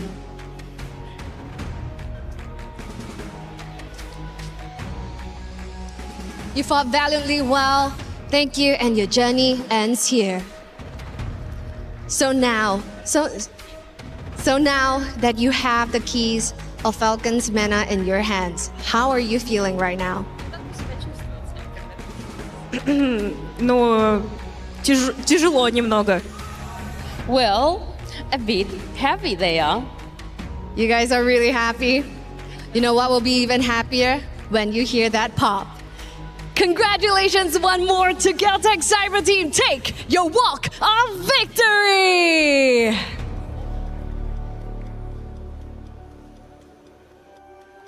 Galtech Cyber Team getting it done in the clutch when it matters most, and we've seen the trash talk as well. Love to see that type of energy. They hit him with the, I like that right there, baby.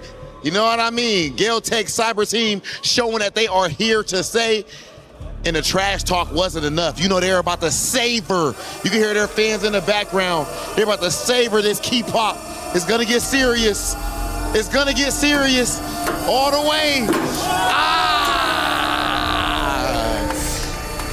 Congratulations to Galtech Cyber Team. You see what type of energy we have right here. You only get this action right here at MWI, ladies and gentlemen, EWC 26. We have one match left for today. Let's go ahead and check out our highlights.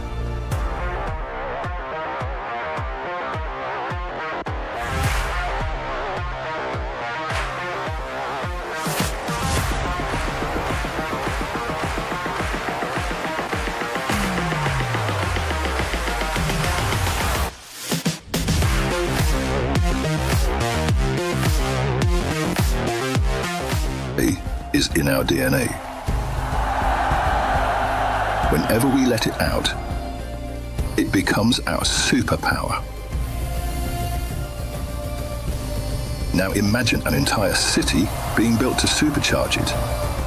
Kadir City, powered by play. It wasn't easy, but they got the job done. Galtech Cyber Team get the win, crush the key of Team Falcons MENA, and just like that, Falcons are now out of the MWI, but a valiant effort nonetheless. And hey, shout out to the fans for Galtech Cyber Team showing up, not only cheering on their team to win, but also going over to the Crusher. Yep, it's unfortunate. Again, another key is crushed. Nature competition. Both Falcons now have bowed out. That's it. Back-to-back heartbreak. Heartbreak. I think they still get 400 total, or at least 200 points for sure for the club championship. But Falcons have had a tough run so far when it comes for the club championship, of course, run. Now, of course, there was a lot of great moments throughout that game. Number 3, let's take a look at least at one of them and start breaking it down of how Galtech was able to get this win in the end over Team Falcons MENA. As we take a look, Leo, what do we see? So this is the second turtle take, and this is, I think, the main storyline. Galtech Cyber Team are just all the more locked in. There may be a factor of, I'd say, fatigue, because Falcons MENA Vega have been playing since the morning today. That's true. They have, and they've had to go through the ringer up to this point. So endurance, that mental endurance, is something we always talk about here with our esports athletes. You have to, right? And you're right. They are, in fact, athletes. It's not easy to stay mentally composed, really. You have an early call time, you come in, and now you're playing this late in the day, but that is the nature of competition. Let's take a look at our second in-game moment. And we'll start to notice, I'm sure, Geltec starting to win this ultimately, 12-34. We actually have another battle taking place just outside of the base. This definitely looks like leftovers from the engagement patterns from game number 2. Nucci, far away from home. I'm looking at Nana. What was the plan? I'm sure the Mountain Shocker was there to be used. How could you not have told that there were going to be a kill squad nearby?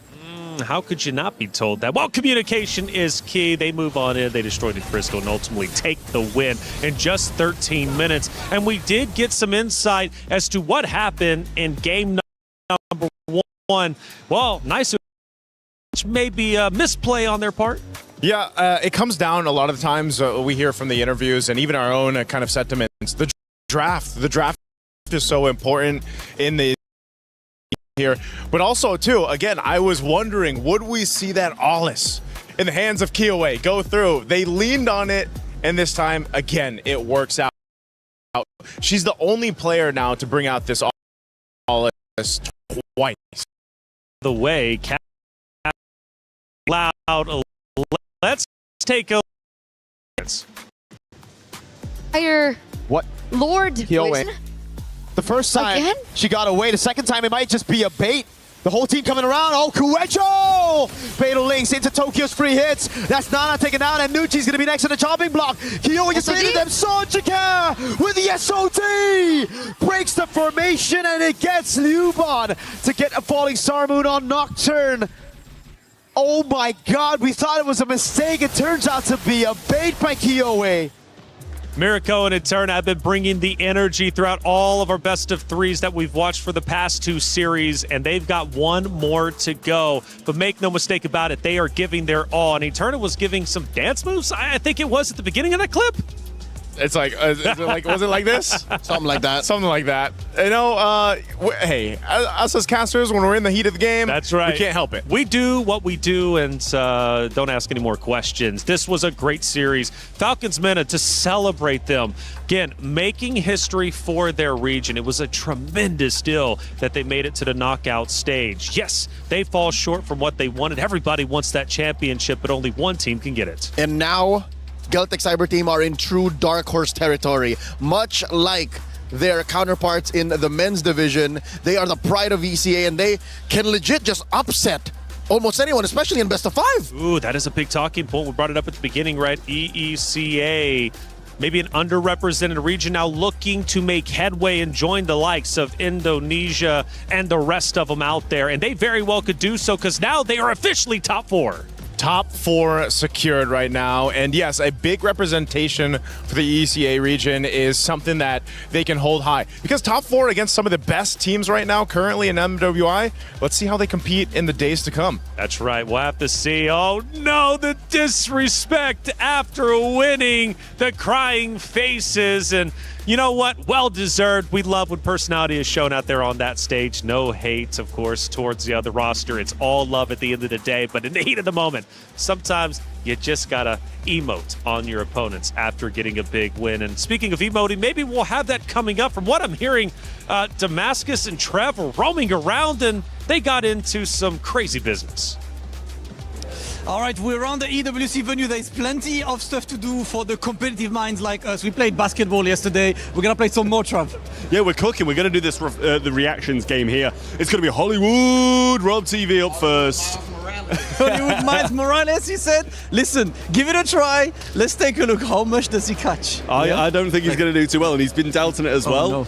He's obviously got a little bit of a lower sense. Bro, he's a fighting game player. Oh, he didn't even see the first one. All right, it's not bad. Yeah, I mean, he touched it at least, but no. Oh, no.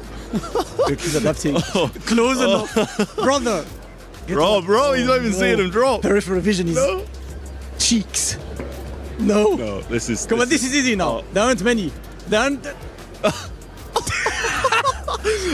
don't even want to laugh because I know I'm going to do bad as well. Hey, he got one. Bro, I guarantee you this is so much harder than it looks, bro. What if he catch the first one? That wasn't a bad reaction. That wasn't bad. Oh. 0-2. Oh, he's got one. Oof. Yo, he's doing good, though. The peripheral vision's working. His peripheral vision is really good. Oh, that feels like it should have been one.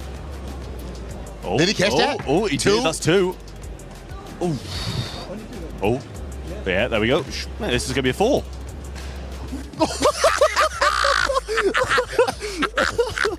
Damascus, no. Trap did when we did basketball. Yeah. Trap did win. Yeah, so he can't win 2 in a row. So I'm definitely rooting against you, brother. I'm sorry. I got to root against you this one time. Hey, look, he's in position. He's ready. Okay. That was a good reaction, though. Okay. You got it? Yes, let's go. Last one. Almost. I'm scared. He got one right now? Oh, no. All right, still one. Okay, 2. Come on. What 3. we doing? Can he match it? 4. Yeah, that's it. Bro, don't. Can I be salty for a moment? His last 4 were the last 4 next to each other. My last 4 are like this one and this one. That's rigged. It's all excuses. It's all excuses. But we have a victor, and his name is Trav. Trev can't keep getting away with this. He won basketball. He took that away from Hollywood Rob TV, who's American, by the way. And now we just lost the reaction test. Somebody put a stop to that, man. I hope so. My goodness. But we're having fun around the EWC venue. It's a lot of fun in here, and I hope all of you at home get a chance to come and visit and check it out because it is nothing but good fun. Hey, welcome back into our desk. I'm Taylor Reflections Noble. Nice, Sue. And hold up. Wait a second. We got Zorn on the desk. How you doing, brother? Yeah, I'm good, guys. Hello. Hello. Good to see you, Zorn. For maybe the people out there who might not know you, which you should, who are you, man? Because from what I'm hearing, you're a serious competitor. I'm known as a pro player, as far as you guys know, and now I'm here to be a KOL or media for Malaysia. Okay, and now one of the best. And now he's an analyst, right? So another feather in your cap. One of the best out there for sure. And you're watching the best in MWI play. These ladies are truly talented. Have you had a chance to watch any of them? Because coming up next is our unfinished business. Keyboy and Quinn get another shot at the trio that ended their MWI 2024 campaign. It's a revenge match, and the business is unfinished, but it will be finished by the end of this series. Now, for you, Zorn, you've been watching MWI. I'm sure of it. You've been seeing some of the upsets. What has been some of your favorite moments or maybe even surprises? I feel like I'm surprised with so many country that already improve a lot, I guess, for this MWI since last year, I guess they cannot play very good as this year. So I guess it's going to be interesting to watch them. Interesting to watch indeed, and we just had an interesting series ended up unfolding, and we've got Rose with our post-match interview. Hey, Trentmar here right now with KOA, fresh off of their victory. I want to start off asking about your Allus. What's so special about it? Why is it your pick now? По поводу Алуса, просто мне очень нравится персонаж, и мы с ним в целом очень хорошо играем, поэтому вот так вот получается. Alus, I really love the hero, and it just comes into play that we have a great chemistry, and that's exactly what happened. So the chemistry is unlocked, of course, by the Allus pick. Now, after that Game 1 performance, what was the discussion like behind the scenes? Were you more emotional and trying to motivate each other? Or were you more calculated about how you would make the comeback? Ну, нам сказали, что мы сумасшедшие в очередной раз. Наш тренер сказал, что мы, просто энергия и идем до конца. У нас начинается вечерняя немножечко, как это сказать, шиза, типа, и мы в целом берем все в свои руки. Well, you know, our coach told us, as he does multiple times on repeat, that we are crazy. And we thought, well, we have no way back. We just gotta move forward, that we gotta do something. And you know, it's late in the evening, we get into our vibes, and we just decided to refocus and move on. Well, you got it. You got that win, and you're moving forward. Real quick, a message for your fans. Message, посыл для ваших фанатов. Спасибо большое за то, что вы нас поддерживаете. Я очень надеюсь, что мы покажем завтра очень хорошую игру. Наслаждайтесь, смотрите, болейте за нас. Thank you very much for your support.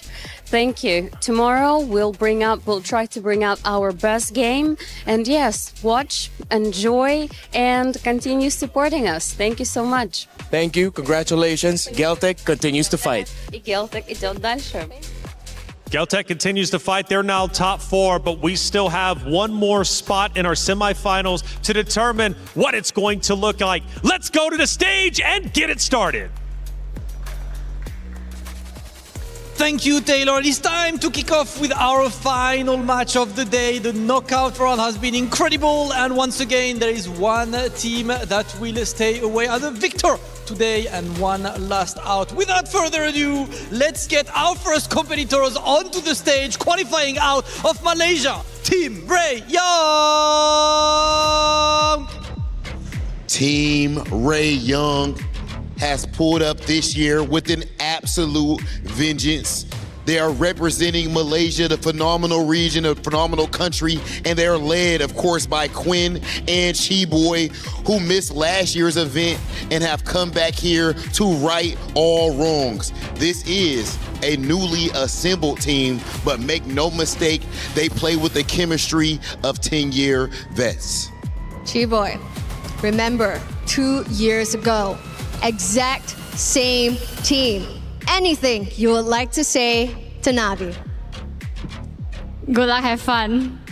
So friendly, but I'm sure she will not be over at the Land of Dawn. Take your positions at your battle station. Okay, ladies and gentlemen, and their opponents, the 2024 champions, put your hands together for NAVI!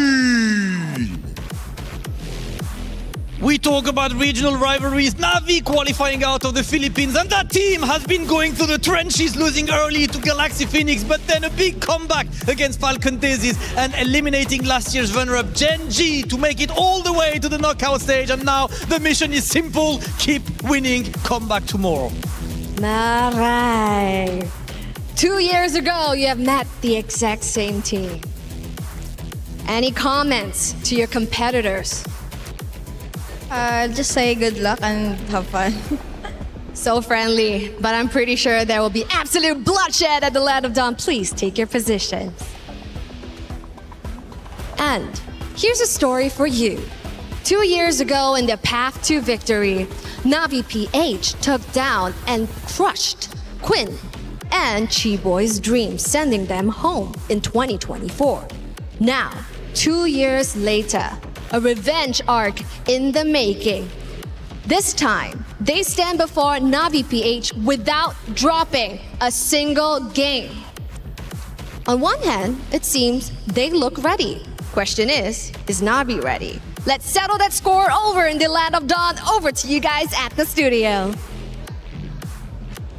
Thank you, as always, to our stage hosts, of course, Damascus, Hollywood Rob TV, and Cheryl. Thank you for the story as well, setting the very stage, the history between these two great teams. This is our last quarterfinal matchup to determine what the semifinals will look like. Nice to Leo. Let's talk about it. It's Team Rey Young versus NAVI.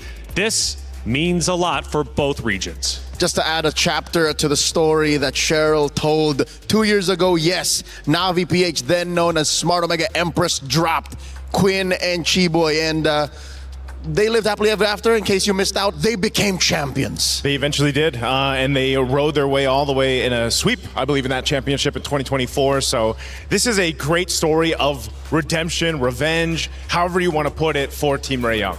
Team Rey Young has shocked us all making it this far, not because it wasn't expected, but just because of how well they continue to play. Such a very talented roster. And they are officially known as the momentum stoppers, stopping those rosters who have the momentum, who try to push forward, but simply cannot take down this talented roster. If you had to pick one lady from Team Rey Young to be the decisive factor for victory, who would it be? I personally say, not biased because I'm a jungler too, but I'm looking at Tan. I think, Tan. Tan. As the Indonesian import, I think she does so much to make this momentum breaker character come through for Team Rey Young. And now I'm looking back at history. This is not the first time they're facing off against a NAVI. They took down NAVI MWI in the qualifier. Yep, and I think either way at this point, I know Zorn mentioned this too. He mentioned that last year, it was so different watching MWI because the quality of teams, the quality of gameplay we've seen from these ladies so far for 2026 has been a huge leap in just performance and improvement. And so who's to say that maybe new history is about to be made with Team Rey Young defeating potentially NAVI here. That's right. And NAVI, by the way, has made great headway in our tournament. Also, not only winning the 2024 MWI with 3 out of the 5 members currently playing on that very stage, but also beating Jinji, a powerhouse, the runner-up from last year. But from what I'm hearing, not Ayanami, she's her, right? Bottom line, period. And she's been playing incredibly well since their comeback win against Falcon Daisies yesterday. Not Ayanami has shown a true mastery in her role. Gwen, Na Ayanami, Diagon, a national athlete at that, has awoken. I think that's the key to Navi's rise throughout the brackets in MWI. The first couple of matches we saw her play, she wasn't her. That's she was right. not Ayanami. And by the way, she is going to be picking first. And just so you all know at home, she's got a deep hero selection. 7 unique heroes in just 7 games. And she needed to be that for NAVI Philippines to get back in form, because at the opening matches of MWI, we were in kind of in the agreement that they were struggling. Yep, in disbelief of what we're seeing. But now we're back to reality, snapping into the game after Coach Salman, King Salman, bans out the Atlas glue and carry to pick up the Baksha, which is, again, an effort to put Keishi in a good position, a comfortable way to roam through in mid. That mid trio should be solid. Team Rey Young, Coach Frost picks up a Lilia and a Belleric. I missed you, Big Tree. Big Tree, man. You know who else, surprisingly, is banned out is the Chips. I mean, because Chip was picked up by NAVI yesterday. I don't know if it's still the only team to actually bring the Chip to play, but a good smart ban from Coach Frost and the rest of Team Rey Young here. This Lilia plus the Belleric pick already pose a huge amount of threat, and that's why you have to pick up the Eve if you're NAVI. Again, Claude being the most picked gold laner aside from the Moskov right now is going to be the choice. These first 3 picks for NAVI are already solid across the board. Team Rey Young to match this. What do they pick up? Their jungler now? Maybe Esmeralda. She's still open. That's true. Does well against the Eve. Yep. Stops Zach holding its tracks. Might struggle against the Baxia, but again, a powerhouse pick is such, given the metagame, overtuned, this one.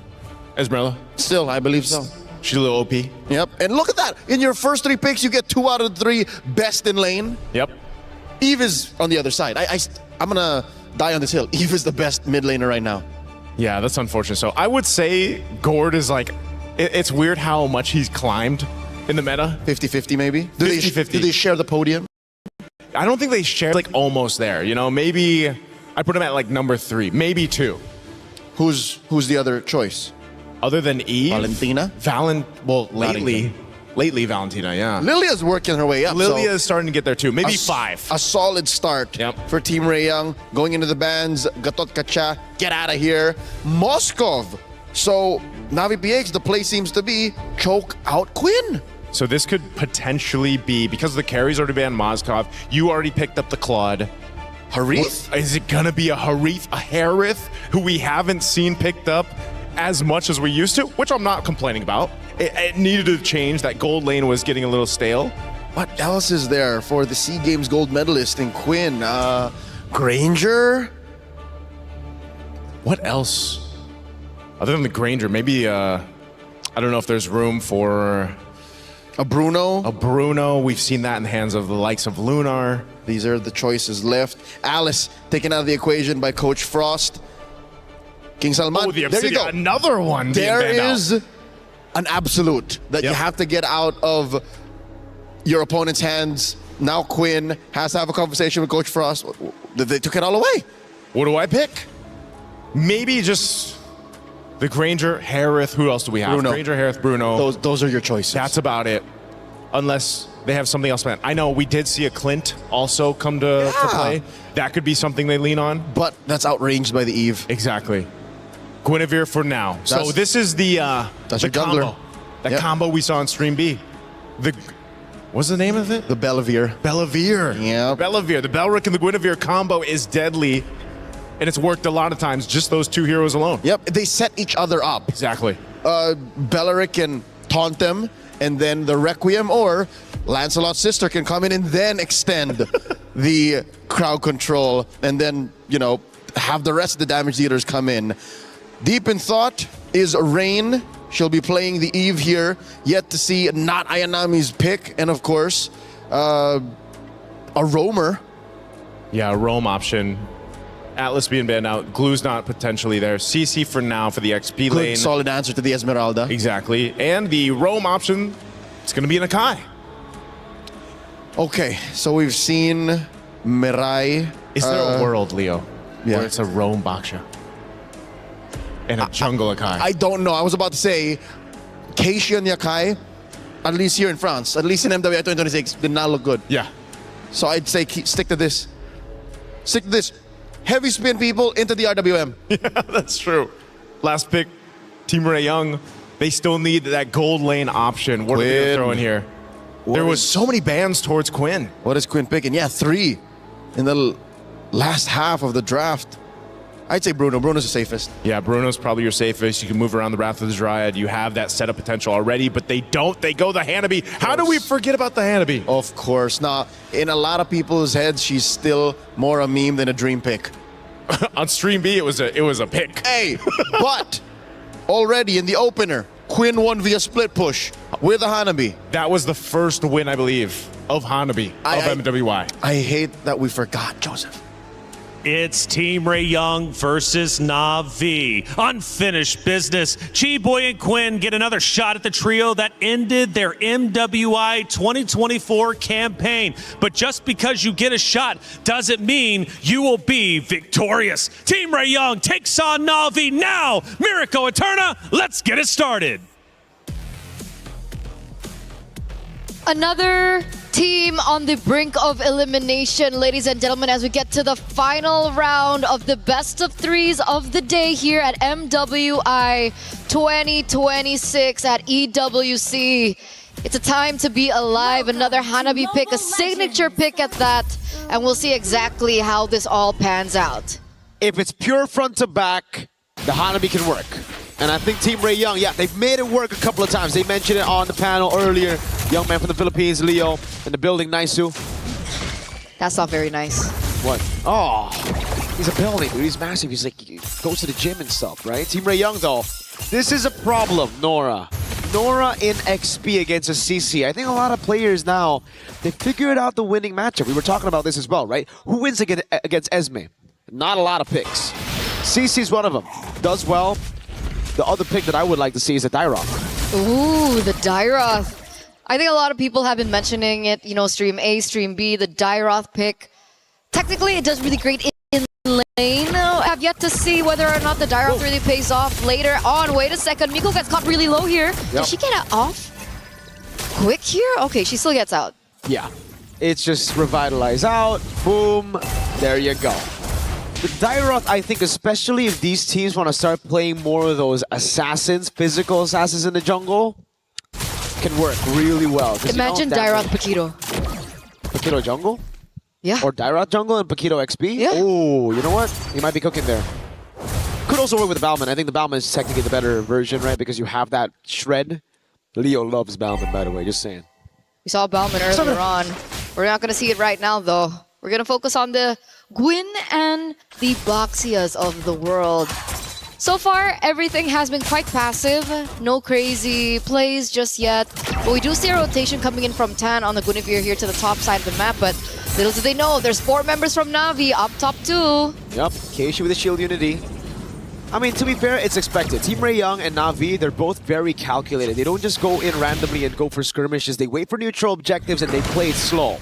I got to talk to Frost, and that's exactly what he said to the team. Just play it slow. As long as you win, Takani bursts it down by not Ayanami.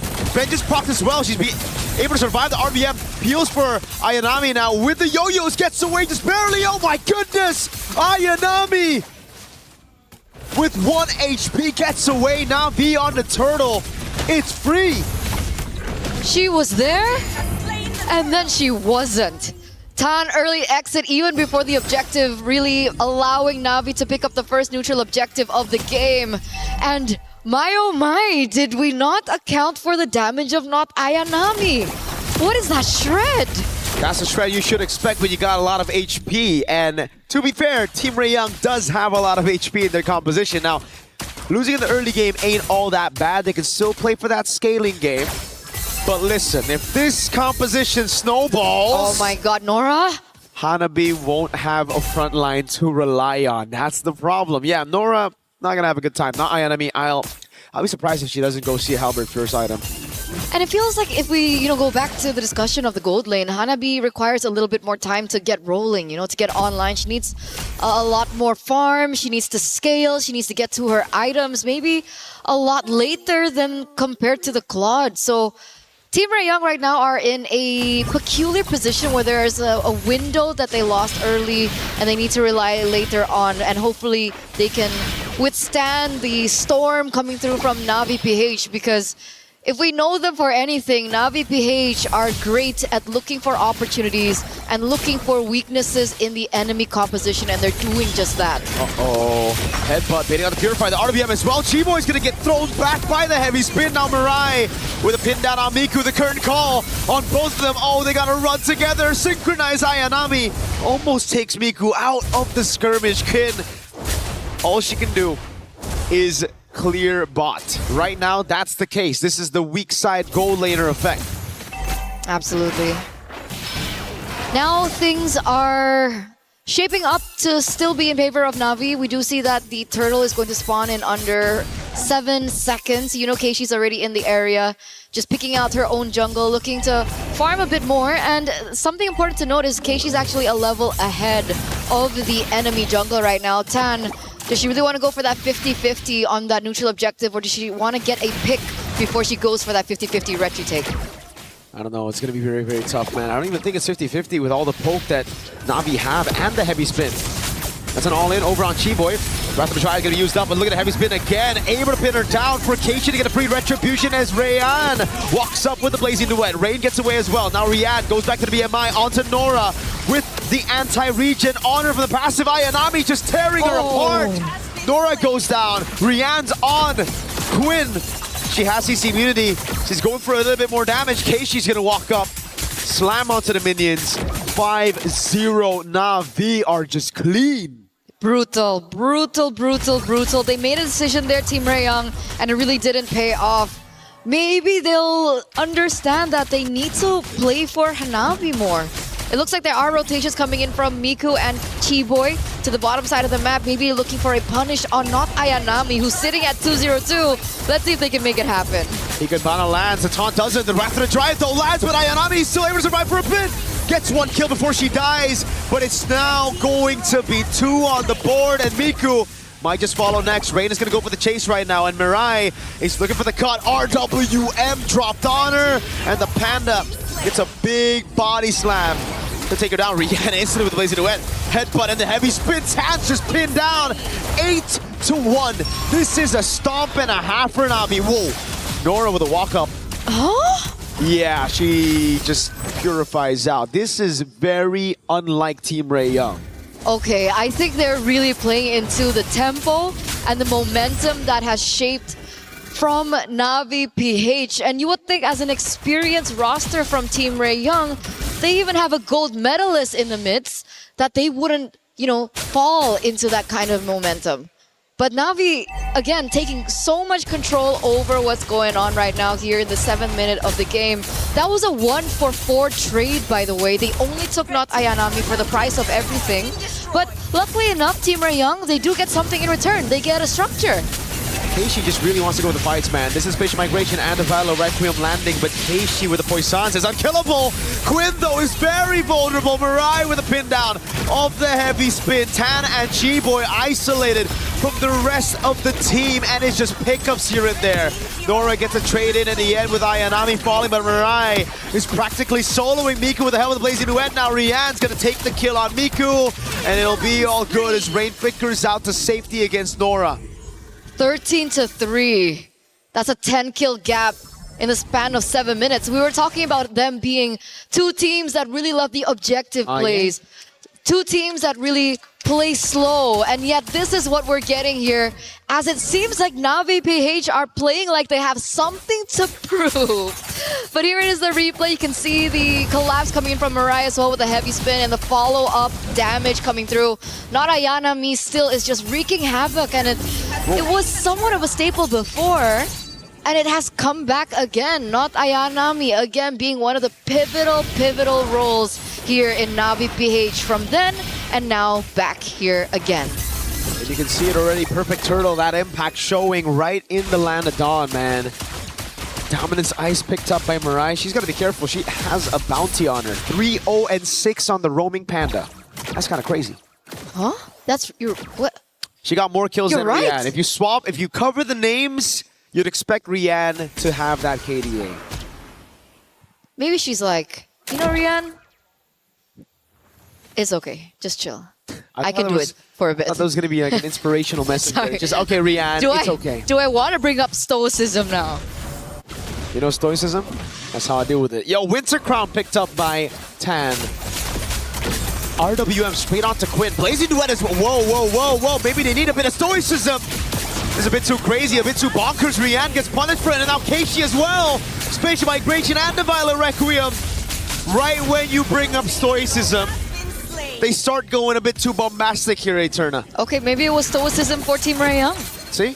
You know, despite being behind for the first 9 minutes of the game, they finally see a loophole in Navi's gameplay and they completely punish and take advantage over it. They come back here. That 3,000 plus K gold lead that Navi were building has now shrunk to only half. So Team Rey Young are definitely still in. And it's scary because, again, Navi is a gold laner that scales so well into the late game, and it's definitely going to be a problem when she gets to her power spike. Spike. It's very close for Quinn to get to that power spike. Ayanami, curtain call, but it's only on Chiboy again to go for a fight, but now it's going to be all the damage placed out. Oh, Quinn gets pincered all over with a flicker. Ayanami survives again, getting chased out by Nora. Miku has to flicker out of the way. Ayanami's going back to sustain, and it's Nora who got baited by Ayanami. Now the rest of the team falling through, and it's Nora that pops into Purify, gets out with the help of Chiboy's Revitalize. That's the second time. That's the second time not Ayanami has done something like that and still is able to get out alive. She is so good at baiting, and Team Rey Young always fall into that. Look at the space now Navi instantly has. Team Rey Young was able to find a moment of capitalization, and yet Navi adapting again on the fly, and they have all it takes. They have the tools, but they don't have the ults just yet, so they do have to buy a little bit more time for those resources to come back up if they want to go for the 5v5 contest on the Lord. The gold lead's gone, though. Despite that crazy fight again, it's 14-5, but the gold lead is only at 1,600. Team Rey Young, they gotta understand the winning condition now. They need to kite back. They need to be the ones to play around Quinn and Miku. They can't be the one chasing. Navi losing out of that mid-prio. Team Rey Young wanna gamble. Tan's level 12. Keisha's level 13. Now it's Rihanna with the Blazing Duet and the pin down as well. Wrath of the Dryad locking him down again as Mirai gets shut down, but the Retribution comes through from Keishi. RWM onto Chiboy. In the back is finally Ayanami falling to Miku, and Chiboy gets away in time. Lord for Navi, but everything else goes to Team Rey Young. It was a really good winter crown, I believe, for Tan. She knew exactly what Navi wanted to do earlier on. Sure, she misses out that retribution and, you know, gives the neutral objective over to Navi. But at the very end of it, she wastes a lot of resources and allows the other members of Team Rey Young to actually find more value in that particular team fight. So now they're going to have to push with not Ayanami. I know she's spawning in 6 seconds. So hopefully Navi can still utilize the wave control and allow them to collapse together so they can get something out of that Lord take. Because it looks like Team Rey Young are in position to look for that clear before the structure. Seems like they've also figured out the fact that they need to kite back against Navi. Navi, crazy engage. They got that zoning as well. If Team Rey Young chase though, however, they don't really have the right resources to get the Hanabi and the Lilia in place. So it's all about kiting back with your carries. Sure, you can have a few members doing their own thing. I'd say Nora can just try to split this front to back of Navi, but everybody else got a peel for Quinn and Miku. I agree. Lilia's starting to hurt. Miku's starting to hurt. She has 2 items under her belt right now, the glowing wand as well as the lightning truncheon, and that burst damage is not seen, but it definitely will be felt, especially when it gets to the team fights where they group up a lot, and I think Navi are definitely starting to feel it now. I wonder what items Quinn is on now, right? Has she gotten every one of those Swift Trinity items? Yes. All right. She has the Golden Staff, Corrosion, and the DHS. So does she have the Melfic Gun now is the question. There you go. Melfic Gun on the way. The Fine Glaive just picked up by Rey now, so that'll certainly help with shredding down some of these frontliners who already have the Chastised Pauldron, and that is interesting. Ayanami, Sea Halberd only now picked up. Like, earlier on, I expected it to be the early pickup, maybe second item because of the lane, but I'm guessing it's just because they're thinking, all right, we got a Baksha, we don't need the anti-regen. But it's hurt her quite a bit in the later stage of the game right there, because Keishi a lot of times is playing a different game entirely, playing for Rain, for Rian, and Ayanami just doing her own thing without the Sea Halberd. Now with the Sea Halberd, that'll certainly help. Quinn actually goes and prioritizes the Rose Gold Meteor first instead of the Melfic Gun. More defense, playing it a bit safer. I think she knows that she's going to be like the main winning condition for Team Rey Young, right? There's 2 options in that scenario. Do you want to go big or go home? Do you want to go for... Go big. Go big. Go big. Okay, so they don't go home. Hope not, right? We don't want anyone to go home, but kind of have to if they lose. Yeah, that's how competition works. But Keys get crushed. 14 minutes in, 14th level here for Keishi. It looks like Tan has actually caught up. They go for the pincer maneuver again on Tam, but the winner crown buys a little bit more time as Mirai gets bursted down entirely. Going to the back line though, pops into Aegis, is able to kite for just a bit longer. Miku's right there, but it's Rian with a triple kill, tearing through the back line, and now it's Nora next. The Sea Halberd doing work. Ayanami trying to go for the dive. Tan and Nora surviving, but it's just a big win for Navi. It's crazy how one item can alter the course of the game, can alter the course of the team fight, and alter the fate of Team Rey Young earlier on. I mean, you guys saw that, right? The shred coming through once again. You know, Nora unable to have the impact that she initially had, and we were talking so much about, you know, the itemization coming in from Quinn, and little did we realize Rian hit her power spike as well. The Swift Trinity is already taken by her. She was able to 3-1-7, that triple kill in, and things are just turning around. 3,000 gold lead now for Navi. And it turns out that's a 1k gold difference between both gold laners. No wonder. You can see the damage definitely, and the go big factor. That's a Melfic Gun instead of the Rose Gold, and the winner crown is going to give her so much more ways to actually just dive in, honk her down, and then freeze while gunning people out. Winter crown for Keishi as well. I love the response here. Team Rey Young, they were the ones first onto the winner crowns for the Guinevere. It's just kind of like a common item though for the Guinevere. It's like the usual build for her. Now for Keishi, she realizes that. She realizes that Team Rey Young can actually start shredding down a lot of the frontliners, so she wants to delay the fights as well. Rey, just for a bit more safety, picks up another winner crown. So we got 3 winner crowns for Navi. That's crazy. That's a lot of winter crowns. Gotta say it right. That's crazy. That's crazy. But wait, Here goes the siege. That's a real world manipulation. Crazy zoning with the Winter Crown already used by Tam, but she's gonna get changed CC now with the rest of the Dryad, locking him down as well. Mirai loses the immortality, but the rest of the team's right there. Mirai is able to flicker out, so they just crack open the far lane base turret and they back away. Signature Filipino discipline. And that's all they need. That's all they need. They don't even have to risk anything more. They know, once again, the opposite side of the Lord inhibitor was taken down, and that's something that they can play to their advantage. And if Team Rey Young forget housekeeping, remember, there is a Claude on the other side of the map. We already saw a Claude backdoor in MWI earlier on. I think it was the first day of the MWI groups. I don't think we want to see it again. Not with everything on the line here. 150,000 damage taken by Chi-Boy. Retry from Keishi to take the purple buff away. It really is a battle of front to back. You see those numbers on the frontliners. It's purely who has the better front, who has the better peel for their backline. Thing is, for Navi, only Ray needs peel, really. Rian's diving with the rest of the team, and that's really what's caused such a problem for Team Rey Young's backline. Miku and Quinn, they don't have enough sustainability to deal with a Claude and Ayanami walking up on the CC with all the CC of the Akai. And that's not even taking into consideration of the magic damage coming in from Rain. And Keishi. It would be interesting to see what items Eve has right now, like how far she's in. Fishing Lantern, Glowing Wand, Divine Glaive, Winter Crown. At this point, I wouldn't be surprised if that's a Holy Crystal. That but hurts. it's probably Blood Wings. That hurts for the frontliners, man. Oh, yeah.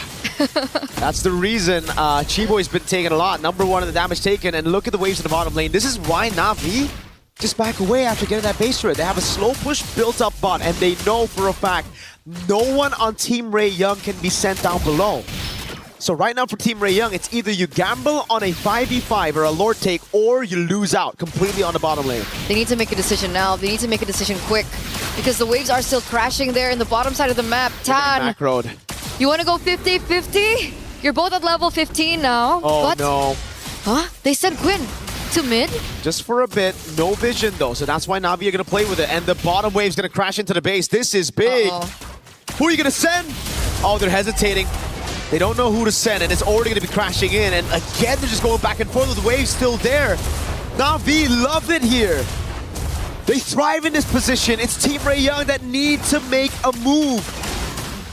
Nora's going to be the one sent down below, and this might be the time for Navi to look for a 4v5 or to look to burst it down. Keishi taking position, forcing Nora away from that wave again, and there's going to be another wave crashing down as Chi-Boy looks for an opening. Wrath of the Dryad and the heavy spin comes around from Mirai. That's an RBM as the Lord gets taken, and now Chi-Boy is going to lose her immortality. Isolated in front of everybody. Headbutt knocks her up for Ayanami to take her down. It is the perfect Lord dance for Navi. So smart, so intelligent, and the experience is definitely showing here for NAVI PH. The winners of MWI 2024 once crowned champions, and it's definitely showing here. Not Ayanami, very smart build with the Winter Crown earlier on. She had it just before the Lord, and she utilized it in that Lord take, understanding the amount of resources that would be wasted to take her down, and the amount of time that she was able to buy for the rest of her team to do the work for her.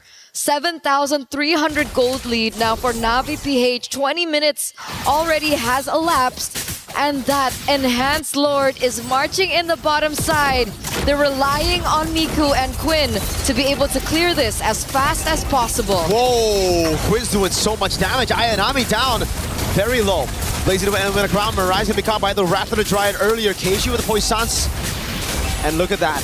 The struggle for Navi to take the crystal down, but they've taken all the base turrets. Team Rey Young, they have amazing clear with the Hanabi and the Lilia. What's been the problem has been the frontliners not really being able to peel for the backline, but when they're under that crystal, makes it a heck of a lot easier. Yeah, it's all good. It's all G in their own base. It's so much easier as well to go for the targeting. They don't necessarily have to go to that much of an effort. There's no possibility of like a backdoor play as well, a flanking play. And we can already see that Quinn, full items.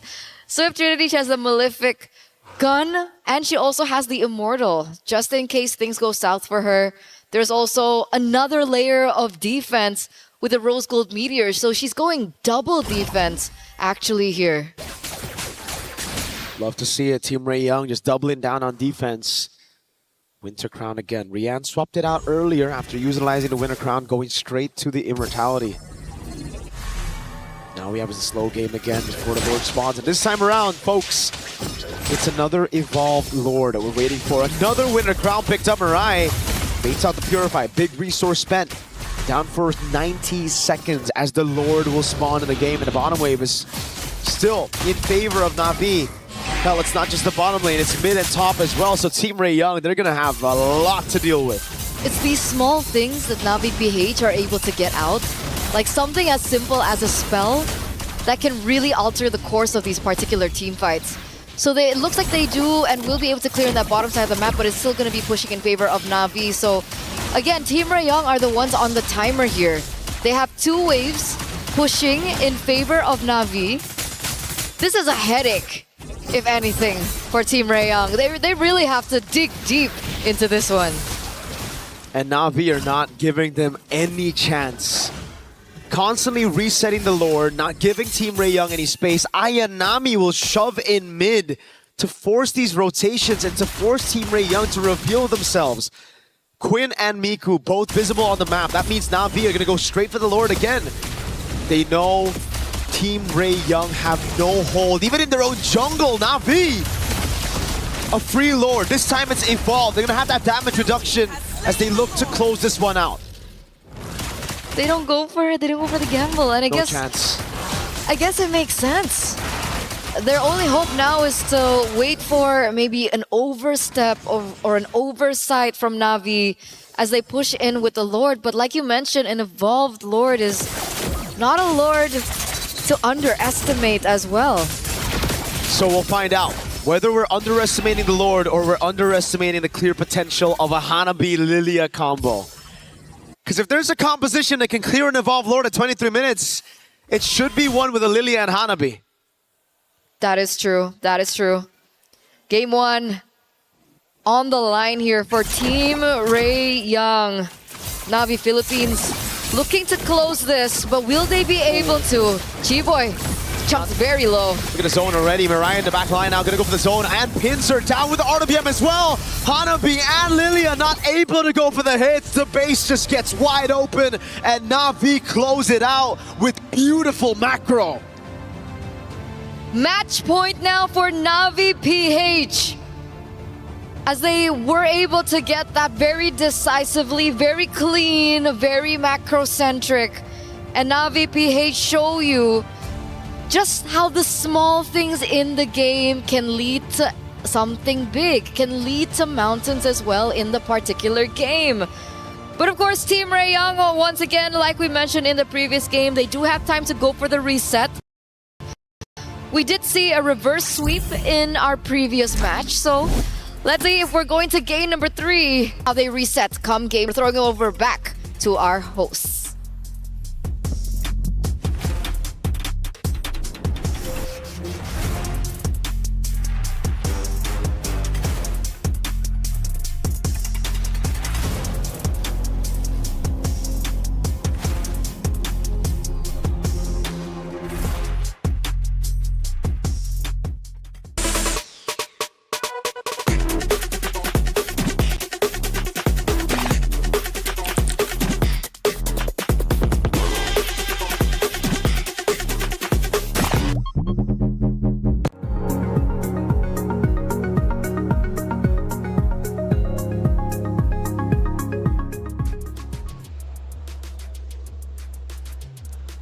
Well, that's it for our first quarterfinal matchup, or last one, I should say, anyways, for map number 1. Potentially 2 more to go. That's how we've been going, anyways, for our quarterfinals. They've all gone game 3, but now it's up to Team Rey Young to force a third map. It's not going to be easy. Navi played that very, very well. They did. They started off strong. I mean, I thought it was going to be a much quicker game than it was, but There were some good adjustments throughout the game from Team Rey Young. They did challenge NAVI Philippines, kept them guessing, but I mean, this is a long game, 24 plus minutes, but they can bounce back. Who knows if they do that starting in the draft. After the first few engagements, I could have sworn it was going to be a quick one. Yeah. Maybe like a 13, 14-minute banger, but Team Rey Young, partially the reason why I think they took this past a 20-minute mark was the fact that their draft was solid. Even the Hanami, I'm not even going to laugh at the Hanami anymore. I've watched enough of Stream B, called enough of the matches to say Hanami is a legit threat. So going into game number 2, in the effort to force a game number 3, take us all the way, finish the 3-3-3-3 streak, I'd say change nothing in the draft. Change nothing. Let it be known what you want to bring to the table. It started to work out for Team Rey Young. It just took them some time to basically get this to cook. But yeah, I heard Mirko say it. If any composition can defend at this 20-plus minute, it's this kind of composition with a Lily and a Hanabi. Lilianabi. Lilianabi. Ooh, that's why. Yeah, see, so that's why I'm okay with it. If there was something to change, right? Yeah. Coach Frost, take heed. I beseech thee, change the order. That's it. That's true. The heroes are solid. It's just, it was tough for Nora to run into not Ayanami, especially now that she's awakened. She's definitely Ayanami now. She's not She's not Ayanami. She wasn't not Ayanami. She's not a one, yeah. Now she is. You guys are ridiculous at this point, but I'm loving it. Not Ayanami was phenomenal. We'll be seeing her in just a second, but let's take a look at our first clip from game number 1. And obviously from this point, we start at the 9-minute mark, and I do believe the Lord's going to be spawning up relatively soon, but we have this massive mid-battle. Yeah, this is what I was talking about. They started off strong. NAVI Philippines had a lot of control, but then this is the combo. Why the Guinevere and the Balric are so deadly. You know, there's so many options because the Wrath of the Dread was used before that. There's so many options for them to re-engage into a fight and win with that kind of composition. And not Ayanami, you just talked about her. Not Ayanami. She actually had plenty of great moments, and this is going to be 2 of them because sometimes staying alive is almost more impactful than getting the eliminations. And there it is. Look, as early as the first turtle, she goes ahead and takes one down, serves up a kill, stays alive via the vengeance, and then gets on out. I muttered underneath my breath. I think, Joseph, you heard me say, oh, she's so dead. She's so... Oh, and then how often is that Rian, the gold laner, comes to the EXP laner's rescue, and then she keeps doing that. She continues to, again, not die. This is how hard it is to find a CC sometimes with a Brave Smite emblem, plus the vengeance, and in the hands of a player like not Ayanami.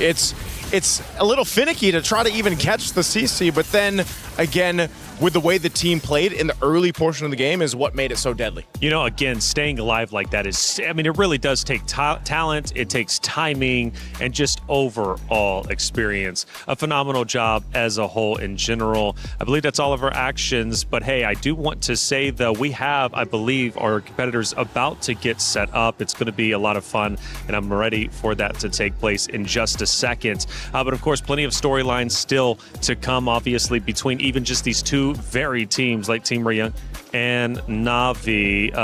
What are you expecting from round number 2? Round number 2, I don't know, Leo, you're probably in the same camp that I am. They need to go ahead and adjust the draft from there. Not too much. Maybe the order, like you mentioned. Maybe just the order. But Team Rey Young has the tools that they need. They showcased it in the latter half of that game 1. They just need to get I would say, a head start, get momentum building up, and then follow through because that's what's worked for them up to this point in MWI. Emotions here, obviously on stage. Sometimes it's hard to watch. In this case, though, I think the players are just so locked in. It's been a long day for both of the teams, but they're here on that main stage. And what's up for grabs is super serious, right? Going to semifinals, a top 4 in MWI is a huge accomplishment. And what's interesting is this is the other side of that coin of fatigue and emotions and adrenaline fueling you. We've seen teams now just clock out because it's been a long day. The ladies of NAVI take it the other way. We played and earned our slot here in the knockouts by taking down a tournament favorite in Gen G. Yeah. We can't let anyone down now. That's a fact, and NAVI also knows what it is to play long tournaments. After all, they did win in 2024, so they've been there before. main stage, final day to play whoever is opposite of them in the grand finals. But let's not forget, Team Rey Young also wants the same, but they're going to have to dig deep if they want to try and take down NAVI, especially in map number 2, to force a game 3. They played well. They really did, but they're going to have to do a little bit more going in to the next matchup. Truth be told, in competitive scenarios like this, a close match, 25 minutes, is harder to digest than a 13-minute stomp. Yep. It's part of, I think it's just part of the way that works, you know? At this point, you have to, whether you have these long games, 20-plus minutes, or the stomps we've seen, you take what you will and you just go next to the next one. It's easier because you're like, oh, this is where it went wrong. Pop, pop, pop. But in 25, with a perfect draft almost, such as Team Rey Young's in game 1, you go like, where did we go wrong? Can we watch the tape again? Can we... don't have the time. Yeah. You don't have the time. 20 minutes, it's not enough time. You only get a 10-minute break after all. We head back to the stage, and the players are getting set up once again. It's not that long of a break, and I love that you guys brought that up. Look, a long 23-minute game. You can't really digest all of it. You just got to go in with the cliff notes, with the key points, and then come back stronger if you possibly can. Now, speaking of coming back stronger, for Team Rey Young, a real chance to tie this series up, but again, they're going to have to dig deep. What's the gameplay? Because the hero selection honestly wasn't bad on either side. Yeah, it wasn't. You know, the teams that gave those defeats to NAVI Philippines in the first days of MWI, they did one thing. They really honed in on one member of NAVI Philippines. Leo, we remember this. You remember this. We were casting it. They really honed in on the roam, Mirai. They just continued what we quoted as, they just honed in on her, bullied her, took her out many times. The main stalwart, the bulwark of that lineup of NAVI PH fell apart, and so did the team. Unironically, I have merch for those who might want to see NAVI PH fall. Yeah. Put it on a t-shirt. Deny Mirai. Deny Mirai. TM. And one of the interesting things you guys said for NAVI during the hero selection is they were planning potentially to choke out Quinn specifically. But not only is it Quinn, but on the opposite side, right, you have, or at least for Team Rey Young, I mean, how do they deal with not Ayanami? She has been insane this entire tournament. I think it's less about denying Ayanami from playing, taking her out of her comfort. It's isolating her from the rest of NAVI. If you're able to make her play selfish, then you're already off to a great start. That's one way. Maybe you can do that in the draft. Focusing on Ayanami, it can be like a two-way thing. It's like, if you put too much focus there, maybe that's a distraction that NAVI Philippines is going to be happy with.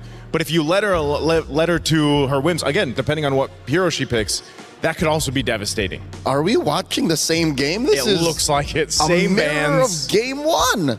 Okay, the Claude is different, right? At Feel least. it away. Yeah. Lilia, Claude. Yeah, Claude's different. Claude was on the opposite side last time. Meralda, Belleric is still out there too. Do they take the bell? See what Coach Frost is doing. What's he doing? He's saying, you go Esmeralda, we go... That could work. Either way. Yeah, in the current metagame, even if we are all in agreement that Esmeralda is the currently overtuned queen of the XP, yep, she has one foil. What's that foil? A Sea Halberd. Sea Halberd. CC. Yep. And it happens so quickly, too, in the early game, because usually Esmeralda knew the Eric. Whoa! Whoa, Harith. Harith. Welcome back. I mean, he's seen play. What is he, a Leonian? 6 time, he's a little baby Leonin. Little baby Leonin. Welcome back. With time magic. Just doesn't show up as often. So Harith, I mean, obviously getting your attention the most, how does that shake things up specifically on NAVI side? Since they are ending up at the Harith and not the Claude, their box is going to be slightly smaller. They're going to fight in the short to mid-range, which is something Team Rey can start to attack now since their re-engage is so good. You have the black shoes, you have the BMI, and you still have the Esmeralda. I'd say ban the CC now. Ban the CC, because when they saw that Harith picked up, Team Rey Young this is a green light to take the Esmeralda. Yep. She takes the shields that are there from Harith when he's bouncing around his Dom and force that ultimate. So this is a good counterplay into the Harith pickup.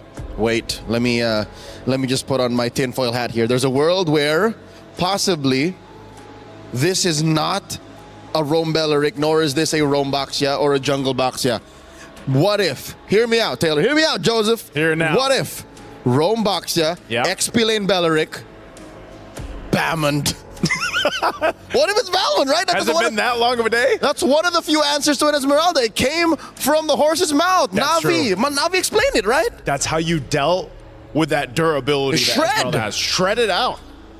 And then But you might be overshooting. You might overcook because you're all the more the stereotype of we're playing in the mid to short. And it came from the horse's mouth, a.k.a. Leo. Daniel. Well, yeah. don't paint this as Balman propaganda, all right? I'm just saying. No, he loves the Balman. If you want shred and you want to work on the Esmeralda, then that's how you do it. Hey, you know what? I know you missed the Bane. Balman could be the next successor of that. But yeah, it makes sense. I think you're right though too. It's a little bit overcooked. It's too in your face. It's too much. Yeah. This is interesting though. The export ban comes through.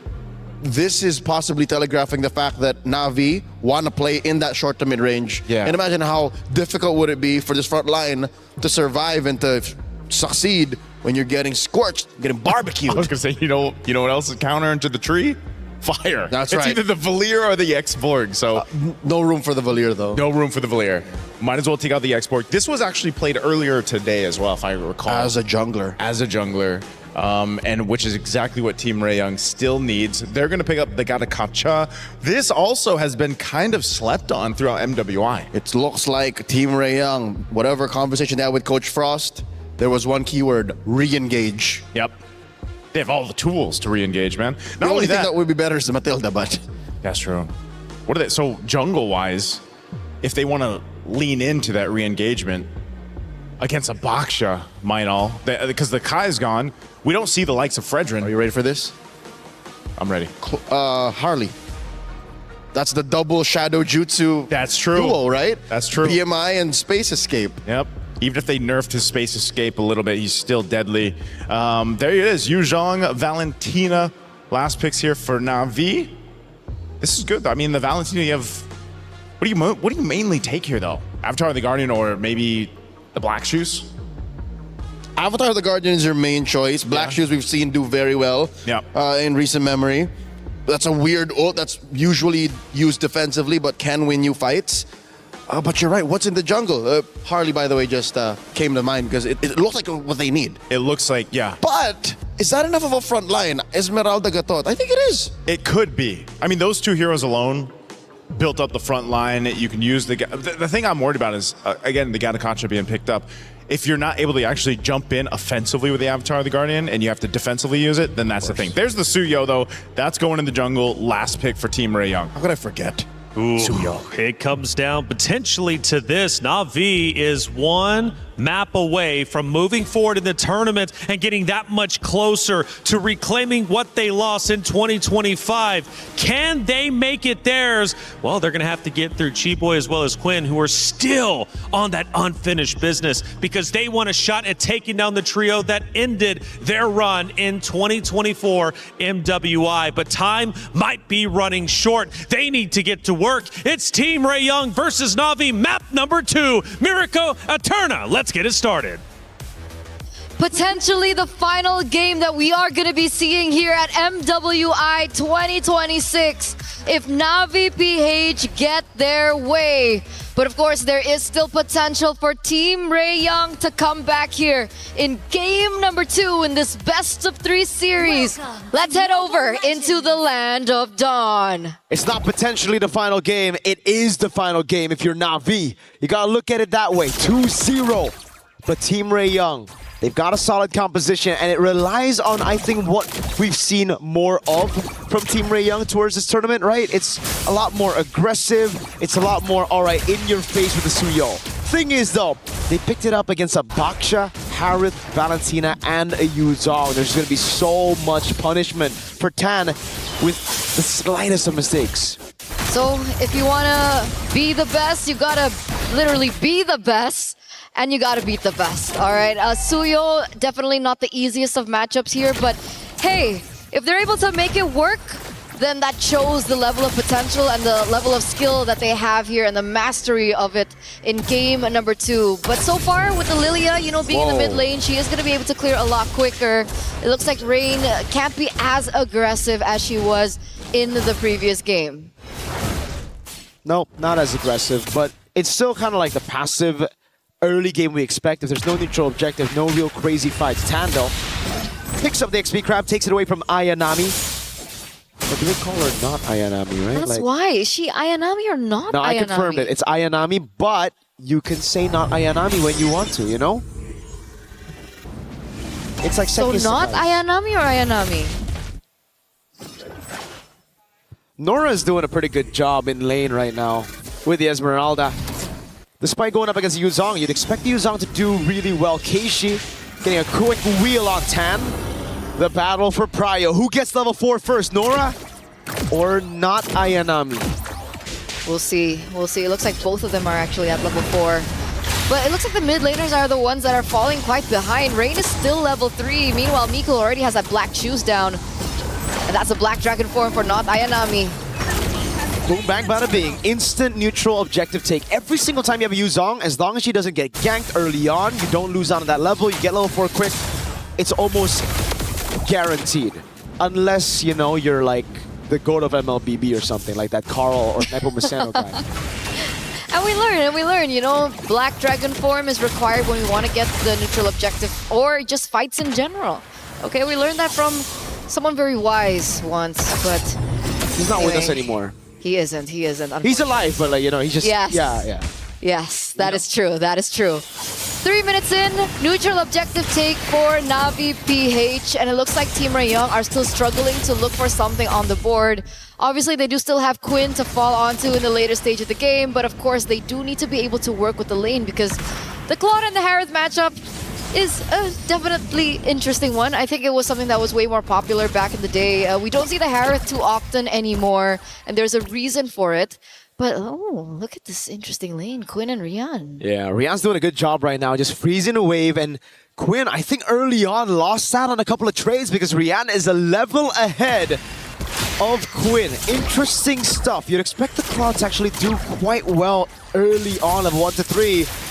But it's Rian really pushing the pace. Look at that. More and more damage piling onto Quinn. Now 2 levels ahead. She's going to have control over the Gold Crab as well. Keyboy and Tan have come to help though. G-Boy is in the building. Obviously still has the AOG if they want to go for an engage, but it was just pure backup here, making sure that Quinn has the time and the space to farm. But Nora, will she have the time and space? She's still able to get out, but G-Boy walks up, gets a passive AOG onto Mirai, but it's going to be caught by the Wrath of the Triad. 2 members. Zaman force back up. Miku's going to be taken very low. Splash of damage from Rain. Just a little bit more on a basic attack to take her out for first blood. Rain has Black Shoes. Quinn in the midst of it all now. The Black Shoes going to be procced by Rain as Quinn might be caught as a flicker in, and Keishi's on the other. Miku falls. A double kill for Rain. And Navi go up 3-0. Now the Black Dragon comes around. And it's the Zone Tan away from her orange buff. When Navi is silent, they're just building up to that one moment when they know, yes, it's now, it's time to strike, and that they did. Rain and Keishi on separate occasions were able to find great picks over Team Rey Young, and that's left them on the back foot. They pick up the neutral objective, and they get way more pressure on the map. What a play once again from Navi. 3-0. You'd know a thing or two about that, right? I don't recall what you were saying. In a month. Navi up top, gonna try to go for the clear and the siege. Rain down below, gets caught by the taunt. No flicker here. BM minor blazing went. Whoa! AOG forward, gets a knock up, but gets quelled down.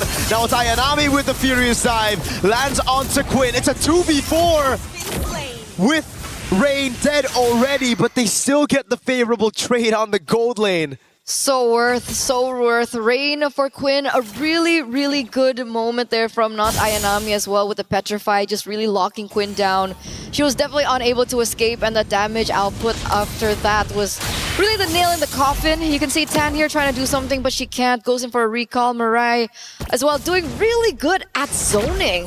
Keishi's going to be able to get her hands on the enemy jungle, and that put Tan in a bit of an awkward position. Already a level below of Keishi there on the Baxia. Leads across the board, 1,600 for Rian. Damn indeed.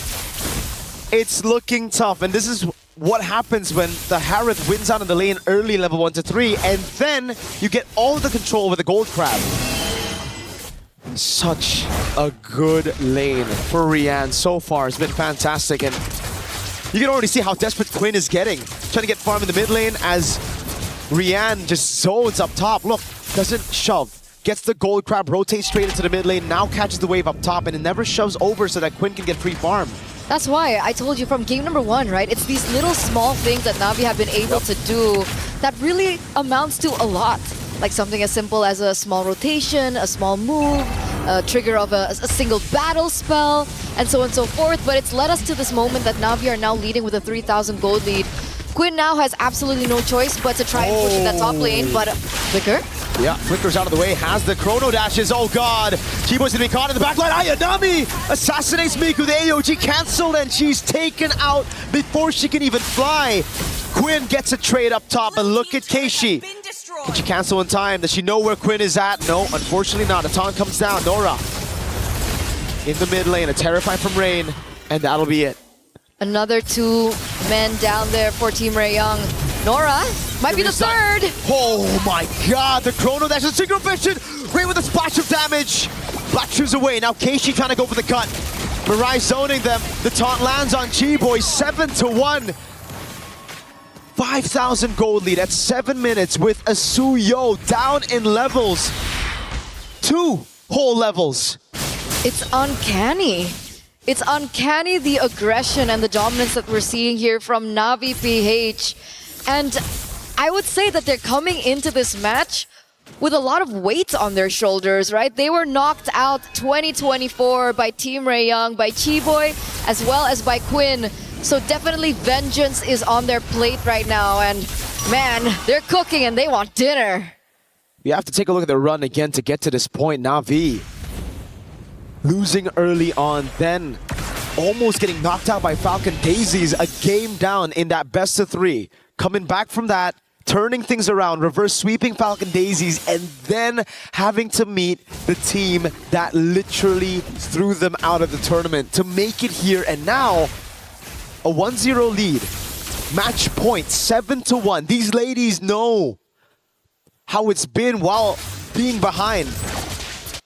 And they're so close. And they're so close. They're so close to coming back, making it to top 4, guaranteeing that spot, and maybe, just maybe, reclaiming that 2024 glory. That's been the whole story for them right now, and it's looking really good for them so far. Look at them now rotating back onto the Lord. Nora is in the vicinity, and it does look like Tan is near as well, but with her so far behind, Keishi's level 12, Tan level 11. There's no way for a contest. This is a free Lord over to NAVI PH. And it's still the same clean macro from Navi that we saw in Game 1. We saw a few bombastic moves from Navi in Game 1, and it almost seems like instantly they fixed it. Playing it clean for all the Lord fights in Game 1, and then transitioning into this game, not letting that match point get into their heads. They're playing it even cleaner than that Game 1 endgame.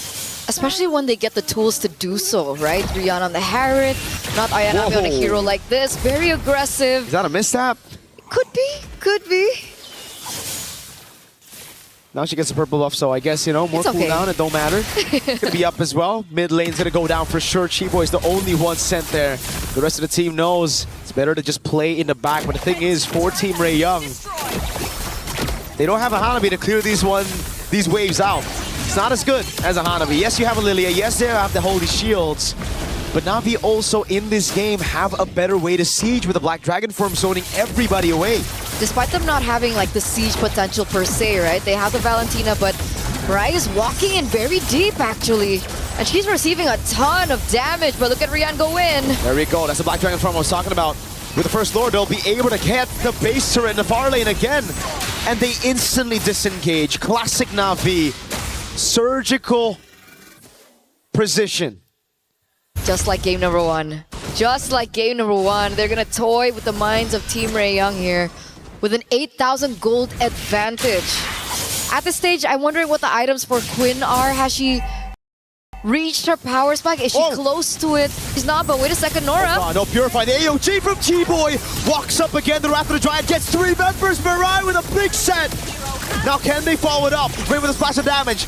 That's the black shoes torn apart already.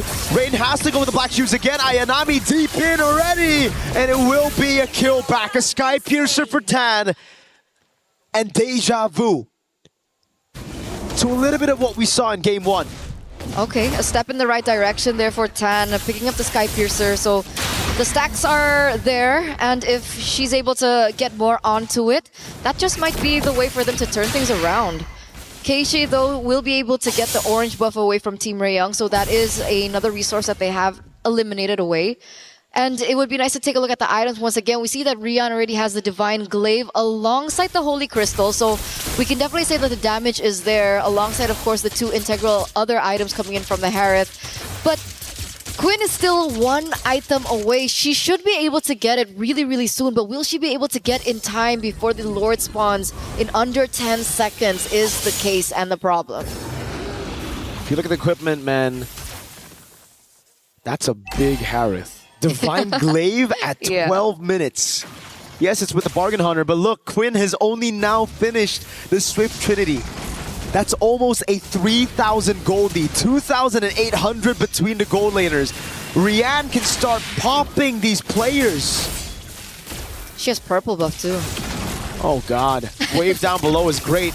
Team Rey Young, they have to go for the gamble. That's the only way. They have a Soul Sever, they have a Retribution, but Navi's got a Black Dragon flying across. No way for Tan to look for the opening. Another free objective to Navi. Yeah, they don't want to gamble. They tried to go for scouting, maybe look for a precise moment where they could grasp on an opportunity to maybe take 1 member down from Navi, but they don't find it. Considering that Tan is a level below of Keishi still, going for the 50-50 might have been too much for them to handle. Again, the inmates from Navi, they're taking everything away from Team Rey Young. It's looking personal now in 13 minutes. This is the form we were expecting coming into this tournament. A shaky start to the tournament, but they found their way back into that form. Rain up top. Has the black shoes, doing a good job zoning. Mirai zoning everybody from that mid lane for the minions to take the turret. And now is the black dragon form used up by not Ayanami. Slashing down, zoning Tan away. Rian's already used as a Bond Force. Lord gonna be cleared up again. Team Rey Young stripped down to just the Crystal. The Wrath of the Triad catches them. Miku has the black shoes, but now it's going to be Chiboy jumping in with the AOG, finding everybody. Tan getting a Sky Piercer stack, but it's Rian with the retaliation already. Rain! Just a bit more damage. The Rose Gold Meteors right there. Tan, Soul Sever. Nora still able to stay alive as Rian goes in for the Synchro Fission. Bloodwing spawn in time. Saman Force of Analysis. Rian goes for the pop, and Keishi takes Tan out. A big mega kill for Keishi. The Synchro Fission again. Rian's going to go for the kill under the base. Not quite enough as Quinn gets the healing from the fountain, but they have more waves. It's a 2-for-3. It's a 2v3, and they still want to go for it. Nora. Oh, mega kill for Rihanna to double. Nora's going to be next to the chopping block. Rihanna has no mana, and it saves Nora. Just in time, Chiboy back up. Waves, they need to handle it now for Team Rey Young to survive. Rian has no mana. Nora's dealing with the wave in the bottom lane, but she gets caught in the Shield Unity. Now it's the AOG to try to help her out, but it's the AOG from Rain. Stolen away. Now it's Chiboy's. Tan walks up with a Queller. Tries to clear it up with a Soul Sever, but Navi, stay objective. Welcome to the top 4, Navi. After placing so low last time around at MWI 2025, NAVI PH, the 2024 champions, come back. And they come back with a vengeance. They woke up today and chose violence up against the former rivals Team Rey Young, as they will be the ones to crush their keys later on. They did it. They found their revenge here. What a time to be alive. They must be so excited as they move forward here at MWI. The dream for the PH former champions are still alive. We're gonna talk to them real soon as we throw it over to the stage.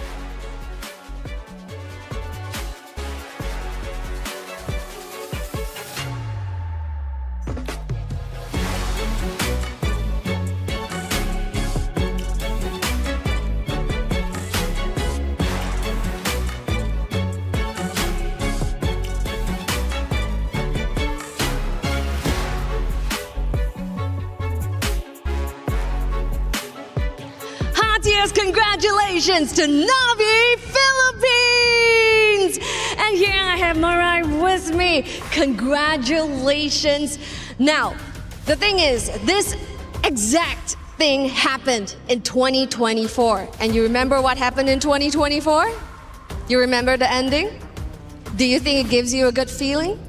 Yeah, I think it's just a deja vu. Yeah, for me. Deja vu moment. We really hope you keep that momentum. Now what's coming would be what you earned here in this matchup. Team Rey Young, please hand on over your keys to NAVI Philippines. Respect, you guys did amazing. As a Singapore representatives, you guys did MYSG really proud. Your journey ends here. Amazing showing from Malaysia. Thank you, Team Rey Young. And now, Mariah, next question, all right? It was a little bit shaky, at the start, but with this matchup, you guys looked flawless. So now you guys are heading over to the semis. Is there anything you would love to say to all the Filipino fans out there who are literally sitting on the edge of their seats? You can say in Tagalog. I just want to say that thank you to everyone who is believing in us, especially we had a rocky start at first in group stage, and yeah, thank you, and keep supporting us up until the playoffs. So can we say, Pinas lang malakas? Pinas lang malakas. Take your walk of victory! It's NAVI Philippines!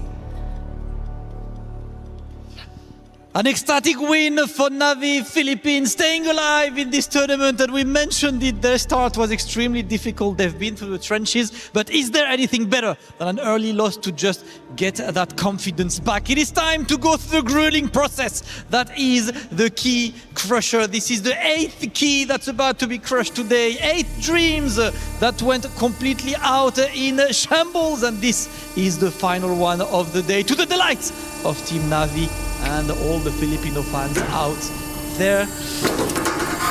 Ooh, a good old loud key broken to finish the day.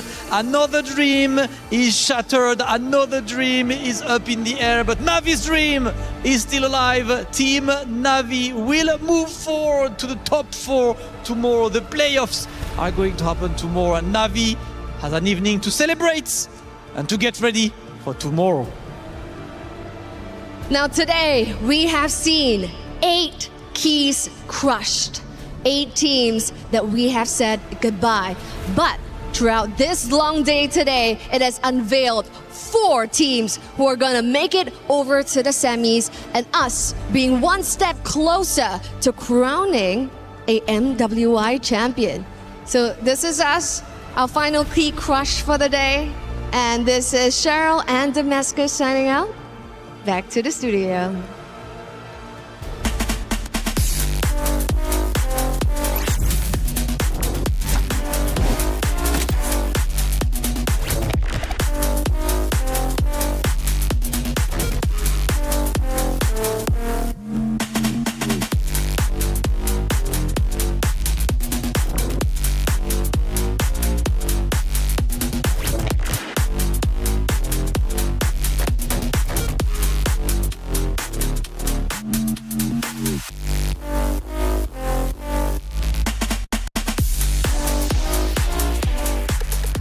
And that is the final series of the quarterfinals. The semifinals are set up, and NAVI will be one of those teams aiming for the grand finals. But shout out to the hardworking team of Team Rey Young, who battled very hard to get to this point and making it to the knockout bracket, man. Knockout bracket was just absolutely phenomenal and a huge accomplishment they should be proud of. Despite this not going the distance of what we expected in the quarterfinals of the knockout stage, I think Team Rey Young still put on quite a show. Terima kasih for representing MY and SG. But tonight, how could you defeat NAVI, who is what Cheryl was referring to as back to their winning ways. This is the championship run, possibly. Absolutely, and they are, in fact, making a championship run. And they've taken down Titans, not only Genji, but also in this case, right, Team Rey Young, who had a phenomenal running throughout their groups and ultimately here coming in to the knockout stages. But NAVI is on fire, and it looks as if they are poised to go into the grand finals. We take a look at the statistics, and honestly, pretty reminiscent of game number one outside of the game time, which this time was shorter. Yep, and you can see it. They controlled the macro, the objective that they had to, and that seems to be the key issue here for a lot of teams when they do eventually face up against NAVI, who has again found that form. When they find that form and they are in this position, they're nearly unstoppable when it comes to taking objectives, fighting against that. Yeah, I mean, definitely so. Their stats don't lie. NAVI is on fire, and they're looking great. Now, of course, as some of the teams do move forward into semifinals, that unfortunately means keys were crushed. As we go through the day, some talented rosters unfortunately had their heart of the competition, their key crushed, their route towards the grand finals officially coming to an end. However, again, I celebrate the fact any of these teams made it to the MWI stage. Regardless, we must celebrate them even though they had an earlier exit than they wanted. You know, this is one of those things as we take a look at all the keys that were crushed today. Again, 8 keys were crushed, again, as the nature of the competition, but with that is the dreams, right? The dreams being crushed to get to this point, but this is, again, brutal. I love the opening video that explains the whole format for MWI because it is essentially, it's a really brutal format to go through. Absolutely. And that's what it is. Oh, 100%, and I think it just elevates the competition and comes to show how seriously you need to play in order to protect your key. Hearing it snap must be absolutely heartbreaking, but that's the way it goes. The fact that your hopes and dreams are tangible and are now suddenly broken in half, that's got to be emotionally taxing, mentally fatiguing, and you know what?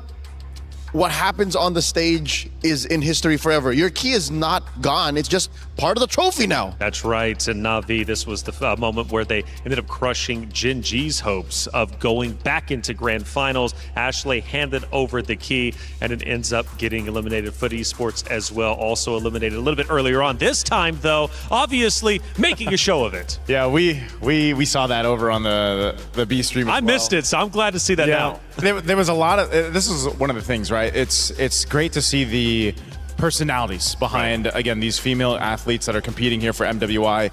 And there's so many stories to tell. I know this was one of the quotes from Kiyoe earlier on today, where all these ladies have such deep stories on how they eventually got into competing in MLBB and then how now they're competing in the biggest tournament for them to compete against the biggest prize pool as well. Vitality also crushing keys. However, there was almost a world in our bracket where Vitality was eliminated 5th through 8th. Not to mention the world where possibly Falcons as a club could have gone back-to-back and scored so many points. Absolutely. To have locked in 2 teams in the top 4, but that's not the world we live in. Not at all, right? We are in reality, and that is NAVI crushing the final key of the day, Team Rey Young. It snaps in half. Now, one also brutal aspect of EWC to add on top of the key crushing is that the competitor who wins the grand finals, who wins MWI, can choose up to 3 different crushed keys to use for their very own trophy.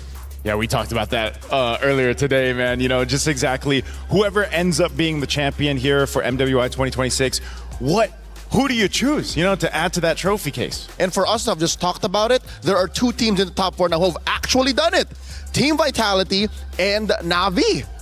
And looking at some of these emotions, again, you'll see elation, happiness as the teams win not only maps, but ultimately series, but heartbreak as well as you see tears flowing from the competitors' faces. And this one, man, well, actually, maybe not this one, but a little bit later on, just the tears flowing down the face truly breaks my heart. It never gets easy seeing the keys get crushed, and ultimately never gets easier seeing some of these competitors on stage crying. Here's our knockout bracket as it stands. We went through all the quarterfinals today, and now the semifinals is set up, and it is looking epic. Oh, I love that, man. Galaxy Phoenix versus NAVI Philippine. That's a rematch. That's a rematch that needs to be made. And then, of course, Team Vitality versus Geltec Cyber Team. Oh, that is the tournament favorite versus the penultimate dark horse.